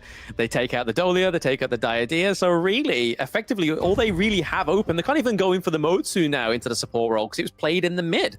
So they only really have the likes of Sun Bin. They could maybe go for Shang Yu or maybe even Lu Bang into the support role. But we may even be getting Xuan Se here into the jungle role for Atex. That would be a completely different pick than what we've been seeing regionally, but Ming and Lady Sun come through, and that's a frightful combo down into the farm lane. Oh yeah, for sure. One of the things you could consider for the start of next RÜYA is I want to see them pick up the Zhonghui. I think Zhonghui works really fantastically well against the Lady Sun and Ming combination. In the event that you can land a hook on Ming, there is no stuns coming out from Lady Sun, right? So it allows you to get your full combination off. At the same time, you cut away that live stream for the side of An in that farm lane as well. But it's a tough one. Right now, they flex the potential Ogren as well. They will be going for the Byron, I'm pretty sure of it. And this is the problem, though, right? I mean, they've already chose 3 heroes on the side of NRX that need to kind of be into the thick of it, especially with Xuan Se's hook back. You have to stay in that AoE range to kind of pull them back to you. And then same with Mai Shiranui, you have to be in there. And right now, they don't have a tank. So I feel like maybe Bobned is probably going to go for something that's a little bit more of a less conventional tank into the support role. Maybe not quite the Quay, but I feel like it will probably end up being like the Lu Bang or potentially a Xuang Yu. But man, locking in the Ogren as well. Like they're on game 3 and they're bringing out some of the biggest punches on the side of Team Vitality. Yep, and they're locking up all of the rooms. Taiyan as well, actually one of the best potential people to kind of leverage against the healing styles. Yep, so everything is generally off the board. They're trying to force the picks on the side of bottom, right? And right now, I think it's pretty much working in their favor. NRX, they're in a very tight spot. Oh yeah, absolutely. I mean, they're definitely got to pull out something that's not quite known to most people. Hey, maybe we'll get a Liu Shan. Maybe we'll get a Liu Shan or a Xuan Se. But that would be pretty cool. I feel like the Liu Shan may be enough to try and disrupt the side of Team Vitality. A little bit of a throwback there, but they've banned out the Princess Frost as their last ban because those that don't know, the NRX was late, so violation is they miss out 1 ban. So that is their bans all done and set up. So they do go for the mid lane ban there for the Princess Frost, but it looks like they may lock in the Liang here, which would make a lot of sense for these high frame heroes. Oh, they're going to go for Shi instead. Okay, I prefer Liang any day over Shi. Yes. And at this point, Bobned, he is spoiled for choice at this point. Zhuangzi looks like the best pick they can have because I don't think a Yara is going to do anything in this game against Vitality. They have too much damage, too much CC. Her shield, Verdant Protector, is just going to be absolutely cancelled out in a flash. Oh, look, the hovering, the Liu Shan. We're going to get it for the first time within like the Western Hemisphere. I don't think we are going to, though. I think it'd be too much of a good choice, but they do go for the Liang, which is a good counter for the Ogren. I feel like that's probably like the best thing they could do here for Bobned is just put him on something that's actually going to be useful. If they actually put the Mulan down, it's game over. I think it's pretty much game over for the side of NRX because Mulan is able to get a lot of CC in. There's a huge burst damage potential coming in. And if they manage to catch out any singular member on the side of NRX, let's be honest, they are not very tanky. They are very squishy, in fact. Yeah, I mean, especially if you kind of focus the Mayin as well. Like, if she doesn't get the great start that she needs to and get the items that she needs to, she then becomes very, very squishy. And you've got nothing else to really back that up because Lung squishy, if you can catch him. Mai Shiranui is definitely squishy. Xuan Se is pretty much a very assassin-based hero into the jungle. So, again, they don't really have much of a front line. And I think, like, that was the whole point of Team Vitality's draft there. I'll be honest, I'll be very surprised if NRX can walk away with this with a W in this series at this point. But we never say never, and we'll see, right? NRX, they have surprises from time to time. I want to see how it goals in this last game of potential last game of the series. Yes, this could be potentially the last point of the series, like you said there, Kin. And looking at the draft, do you feel like it is going to be the point? Game point and match for the side of Team Vitality with this draft. Okay, Xuanze in the jungle, Artix, you're gonna have to pull something out of your hat because this is the last potential game for you. And at this point, oh, okay, that's a good start. NRX. What's going on here? Okay, so KK actually meets his maker there. They do get lung up into the top side of the map because they know that maybe Mayim would have been the prime target here for Team Vitality, and NRX countered that beautifully. Oh, this is the best start ever, and look at it. It's going to be the Crimson Golem available. Artix will be able to get it. Doesn't even need to commit the smite because he doesn't have it in the first place. But nonetheless, Team Vitality, oh, what a way to put yourselves behind. Yes, that's definitely not the start they really were hoping for here. But hey, NRX have got to try the unconventional here. They are pretty much behind the last game of the series that it could potentially be here. So they have to pull out all the stops. They have to be super aggressive. But is he going to come and haunt them into the later part of the game? Maybe not, right? We know how survivable the Lady Sun Ming combination is thus far. And Mujin, I think he has proven to be pretty rock solid in this roam rule. Yep. Yeah, absolutely. I mean, he's able to do what most roamers and support players don't do, and that's stick to the hip of the farm, especially when it's something like the Lady Sun, where you really want to get her into the late game as quick as possible. I feel personally attacked because I always leave my farm lanes alone. But in this case, Kerker is left in no man's land here, 1v3. Yeah, these 3v1s up into the clash lane is definitely not what Vitality want to do, but it does open up the other side of the map. They are leaving this all for Mayim to try and take on Lady Sun, take on the Ming, as well as she is waiting patiently in this bush. And it looks like the T1 takedown is going to be more so on the cards for Team Vitality than it is for NRX. Maybe at the same time they both get it, but there we go. Destroyed a tower. Is it going to be a take on the top side? I mean, if they don't, it's actually a big fail. And yes, Kerker actually manages to stop them. Yeah, manages to come back ride the wind. This is pushing away Ketka, but it does mean that he's able to keep that T1 alive. So in the side of Team Vitality, in the eyes of Team Vitality, that's definitely a win for them. Oh yeah, not the ideal situation actually for next RÜYA because that dwindles the farm that they have, and that directly translates into lack of growth into Void. He is at level 5, Arn is at level 5 as well, but I'm pretty sure Arn does have a slight level advantage due to the fact that they don't have this T1 on the top. Yeah, definitely in terms of gold, it would go over to the side of Team Vitality in the farm lane. Not overall, though. I mean, we are seeing the NRX are just leading ever so slightly. There's a suppression from the Liang as well. The Flaming Palms comes through with Mai. Could this be the takedown? Not quite yet.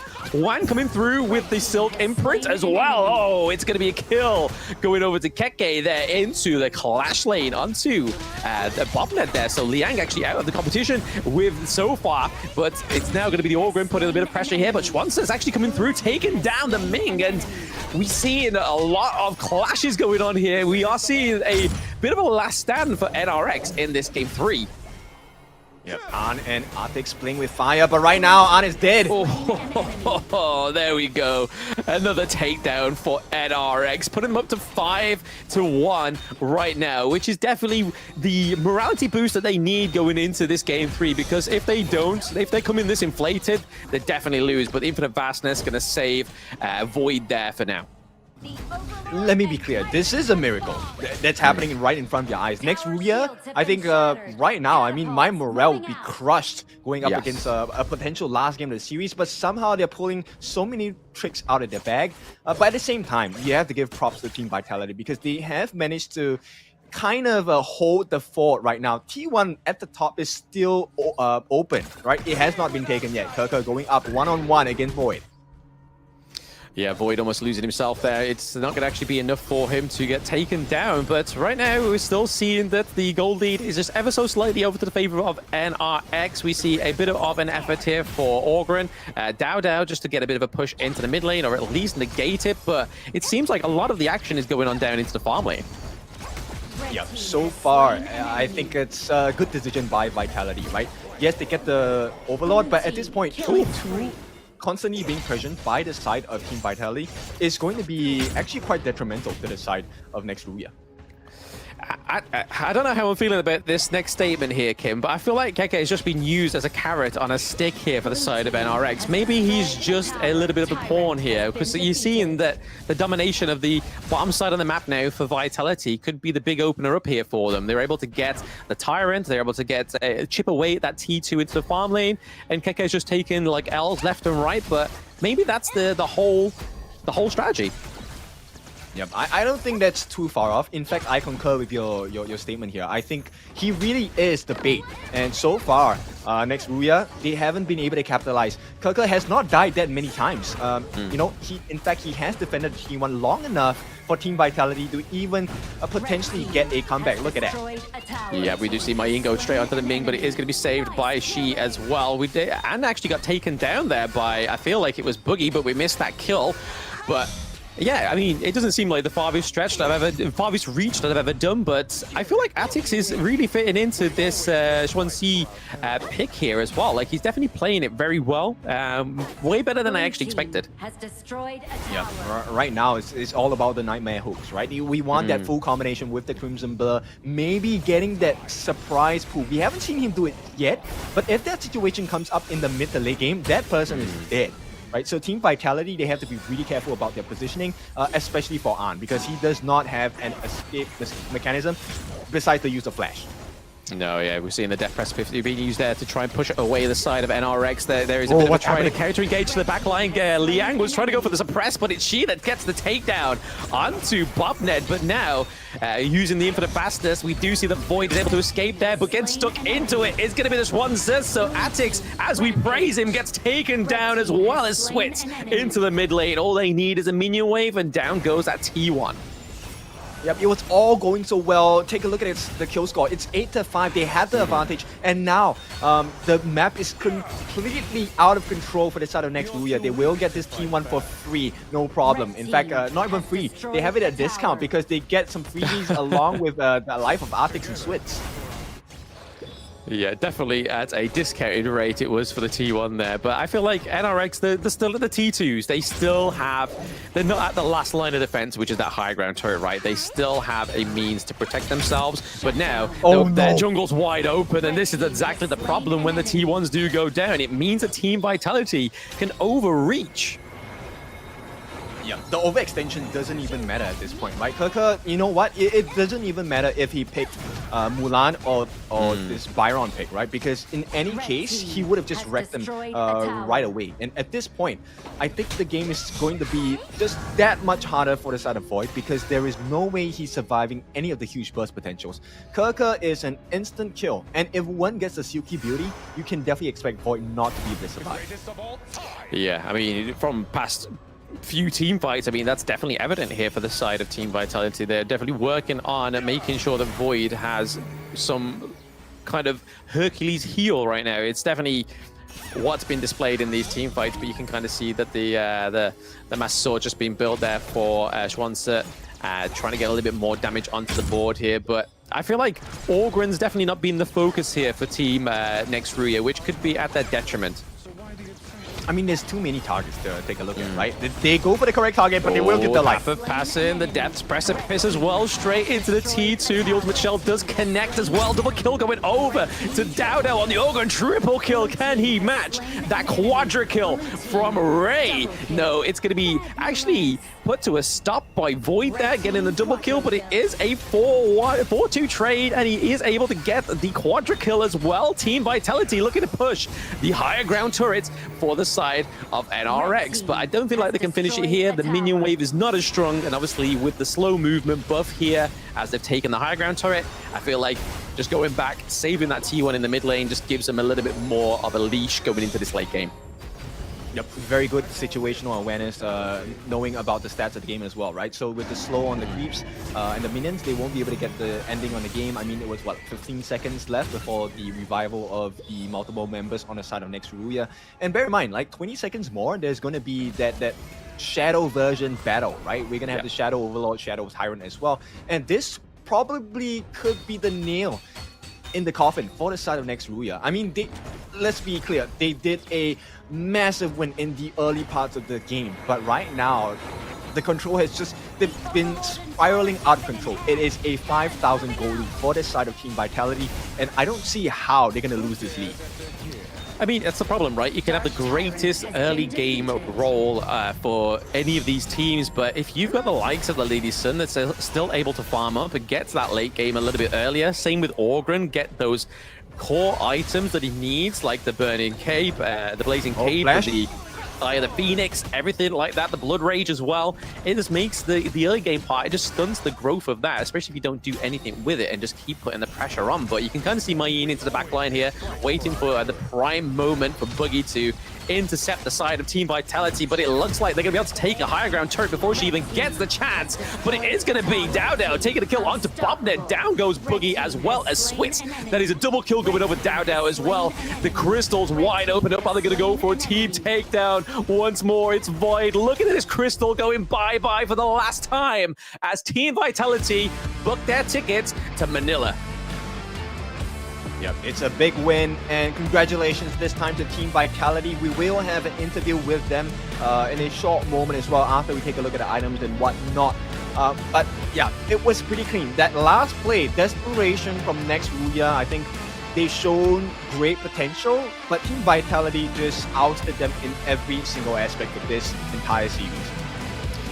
Yeah, I mean, the only way an element of surprise actually works is if you use it, execute it, and then play on it. Whereas they just had the element of surprise, they didn't do anything with it. It then just became a bit of a stalemate, unfortunately, for the side of NRX and Team Vitality with the picks like Orgren, Lady Sun going into that third game. These were huge picks that we were scared of for teams in previous series. And Team Vitality was like, hey, we've got it for our last game. This is pretty much us writing it out and writing our names for Season 3 Invitational.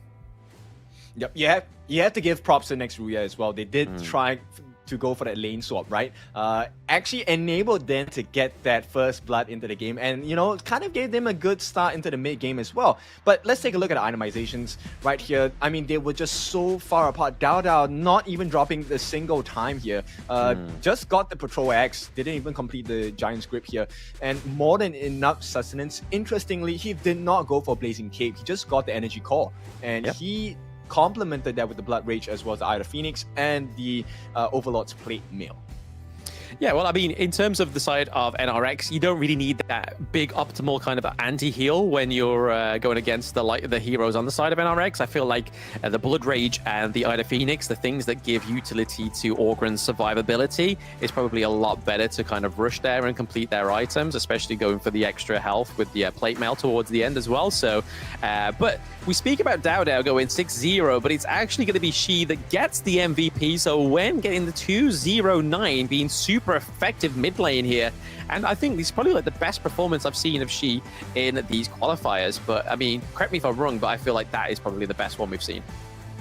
Yep, the counter initiation was actually one of the winning key points for the side of Team Vitality. One of the things you'll notice is the ability of Vitality to force out Void to constantly use that infinite vastness prematurely. And when there's any fight where the Lung does not have access to his ultimate, it's a horrible fight to take, because at any point you have so much burst from coming out from An, and you have the potential crowd control coming out from Wen as well as Kirka, and these are all AoE crowd controls or even AoE damage available. And this is even without mentioning the fact that Dowdow was just slashing people left and right with the Death's Precipice, you know. So I mean, props to NRX. It is not an easy challenge to go up against Team Vitality, especially a Team Vitality that has evolved throughout the months, and right now I would argue is the best version of Vitality we have seen so far.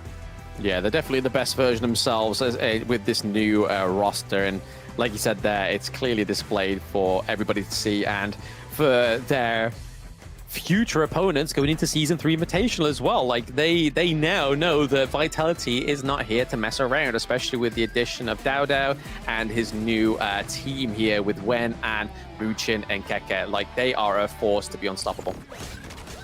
All right, let's take a look at the highlights here. A surprise first blood going into the hands of Void of all people, right? But somehow they lost that advantage. Kirka, I think, like you said, carrot on the stick. He was really just a stop measure, right? Yeah. If he could survive, that was a plus sign. But the fact that he managed to defend that T1 on the top for 3 minutes in a row, that was what was super impressive.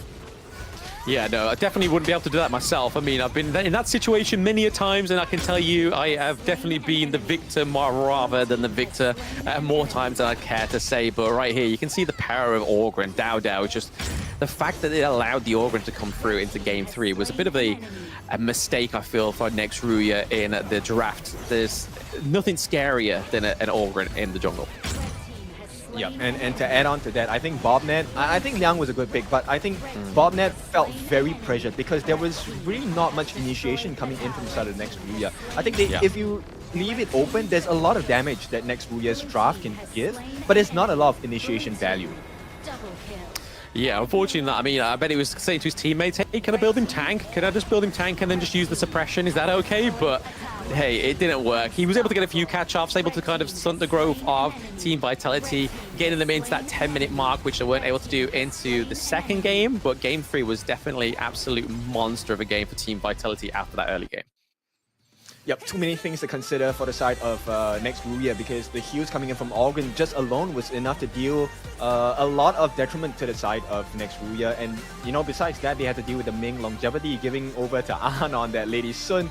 So, I mean, it's a tough call, but Team Vitality, once again, congratulations, winner of the EU qualifier, the Europe qualifier. They will make it out tickets and fly out to the side of Manila, Philippines to take part in the Honor of Kings Invitational Season 3. Yeah, once again, just to represent the European scene, it is going to be Team Vitality for the first time of the global esports of Honor of Kings in 2025 that we get to see them back on the main stage. So it's a little bit of a mixed tale for Season 3 Invitational. We get a lot of new blood. We don't get the top 3 that we had for KC 2024 actually appearing, but we do get some familiar faces as well, like Gen.G, who were previously Falcons, and also Team Vitality as well.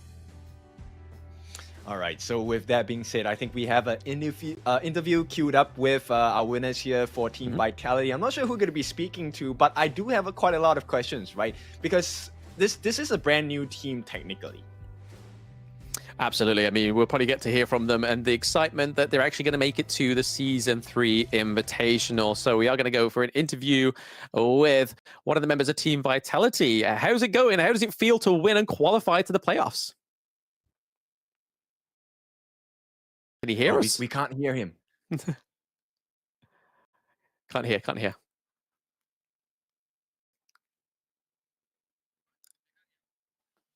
Yeah, we can't hear him at the moment. No. No worries, he will.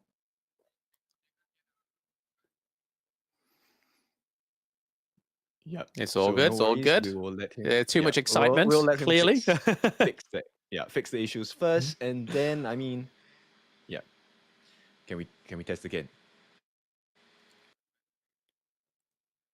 Hello. Alright, Can you hear so- us? He black screen No. or doomed us. Just like Ray got ganked by darkness. It seems to be a fitting thing. That seems to be with the interviews. Everyone's just getting ganked by darkness. Maybe it's a hint to a new hero or something. Maybe it's Sima Yi. No, it's Ark. It's a new release hero. Right? She goes invisible, True. and then suddenly your world goes dark. That's it. But no, I feel like it's going to be good to see the new Team Vitality actually play against some of these new bloods and also some of these other teams that have been well established within the scene since 2024 as well, especially with the global ban pick as well. All right. So with that being said, I think we will try to fix the interview section for a little bit. In the meantime, welcome back into the two of us, right? So Team Vitality, I think actually one of the strongest potentials, right, out of all the different regions I've seen. And you will be damn sure that every other region across in the world is looking at this right now. And I would think it's safe to say, right, that Team Vitality, someone to watch out for. Oh, absolutely. Their new roster. I mean, I think everybody would have had their eyes on this, especially in terms of research and just seeing how they actually work against the global ban pick. But we are going back to the interview. Hopefully they can hear us this time. How's it going? Can you hear us? Test. Oh, beautiful. Okay, let's go. Blam, maybe you want to start off with the first question. Yeah, so how does it feel to win and secure your place within the playoffs? Amazing. This is what we've been working for.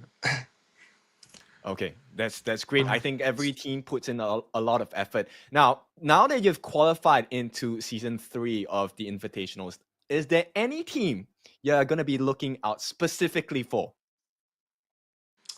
I think Nova because they're very strong and we love a good challenge.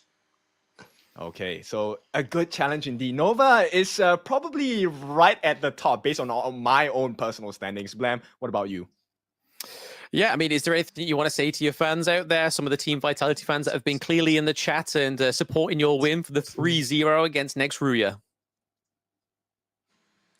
Thank you for support. It drives us to give our best every match. This win is for you. Oh, that's beautiful. Thank you for your time. And, this has been a fantastic performance thus far. I'm really impressed with what you guys have brought to the table. Not just the drafts, but the execution as well. The ability to manage your resources and, very impressive by the entire team. Yeah, that's all.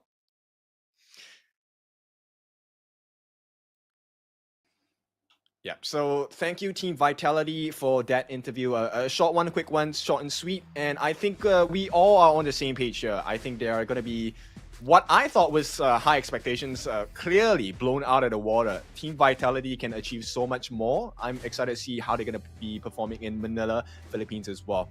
Blam, what do you think about the performance thus far? Yeah, I mean, they were the only team in this qualifier to take a 3-0, so I feel like that really speaks volumes. I mean, it's not like really that next RÜYA were an easy opponent. They definitely showed some potential within this qualifier as well, so I feel like it's just wise words to NRX is that they just need to go back to the drawing board and just basically work on that global ban. But this is basically it for us, so both me and Kin have enjoyed it today. We'll hopefully see you for Season 3 Invitational. Make sure you tune in on the 21st of February. Take it easy, guys.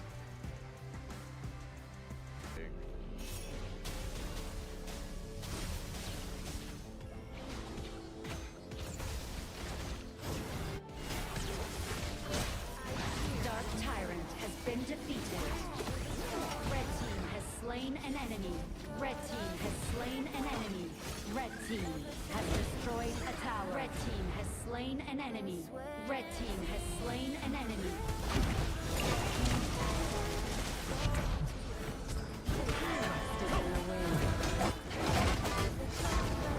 Blue team has destroyed a tower.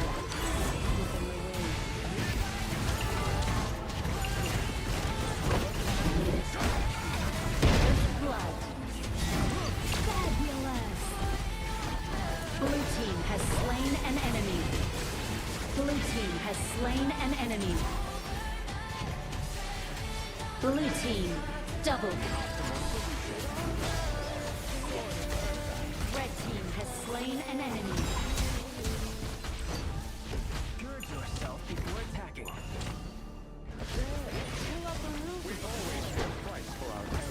Red team killing spree. Red team triple kill.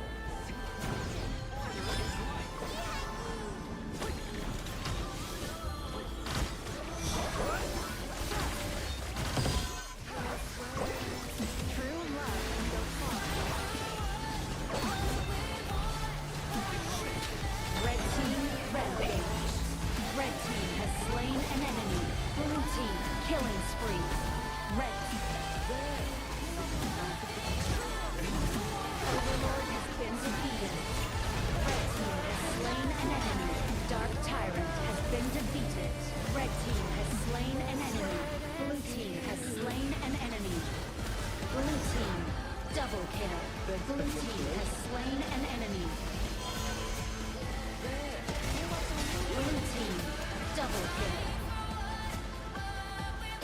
Blue team triple kill. Blue team has destroyed a tower. Shut down. Red team killing spree. Dark Tyrant has been defeated. Red team has slain an enemy. Blue team has slain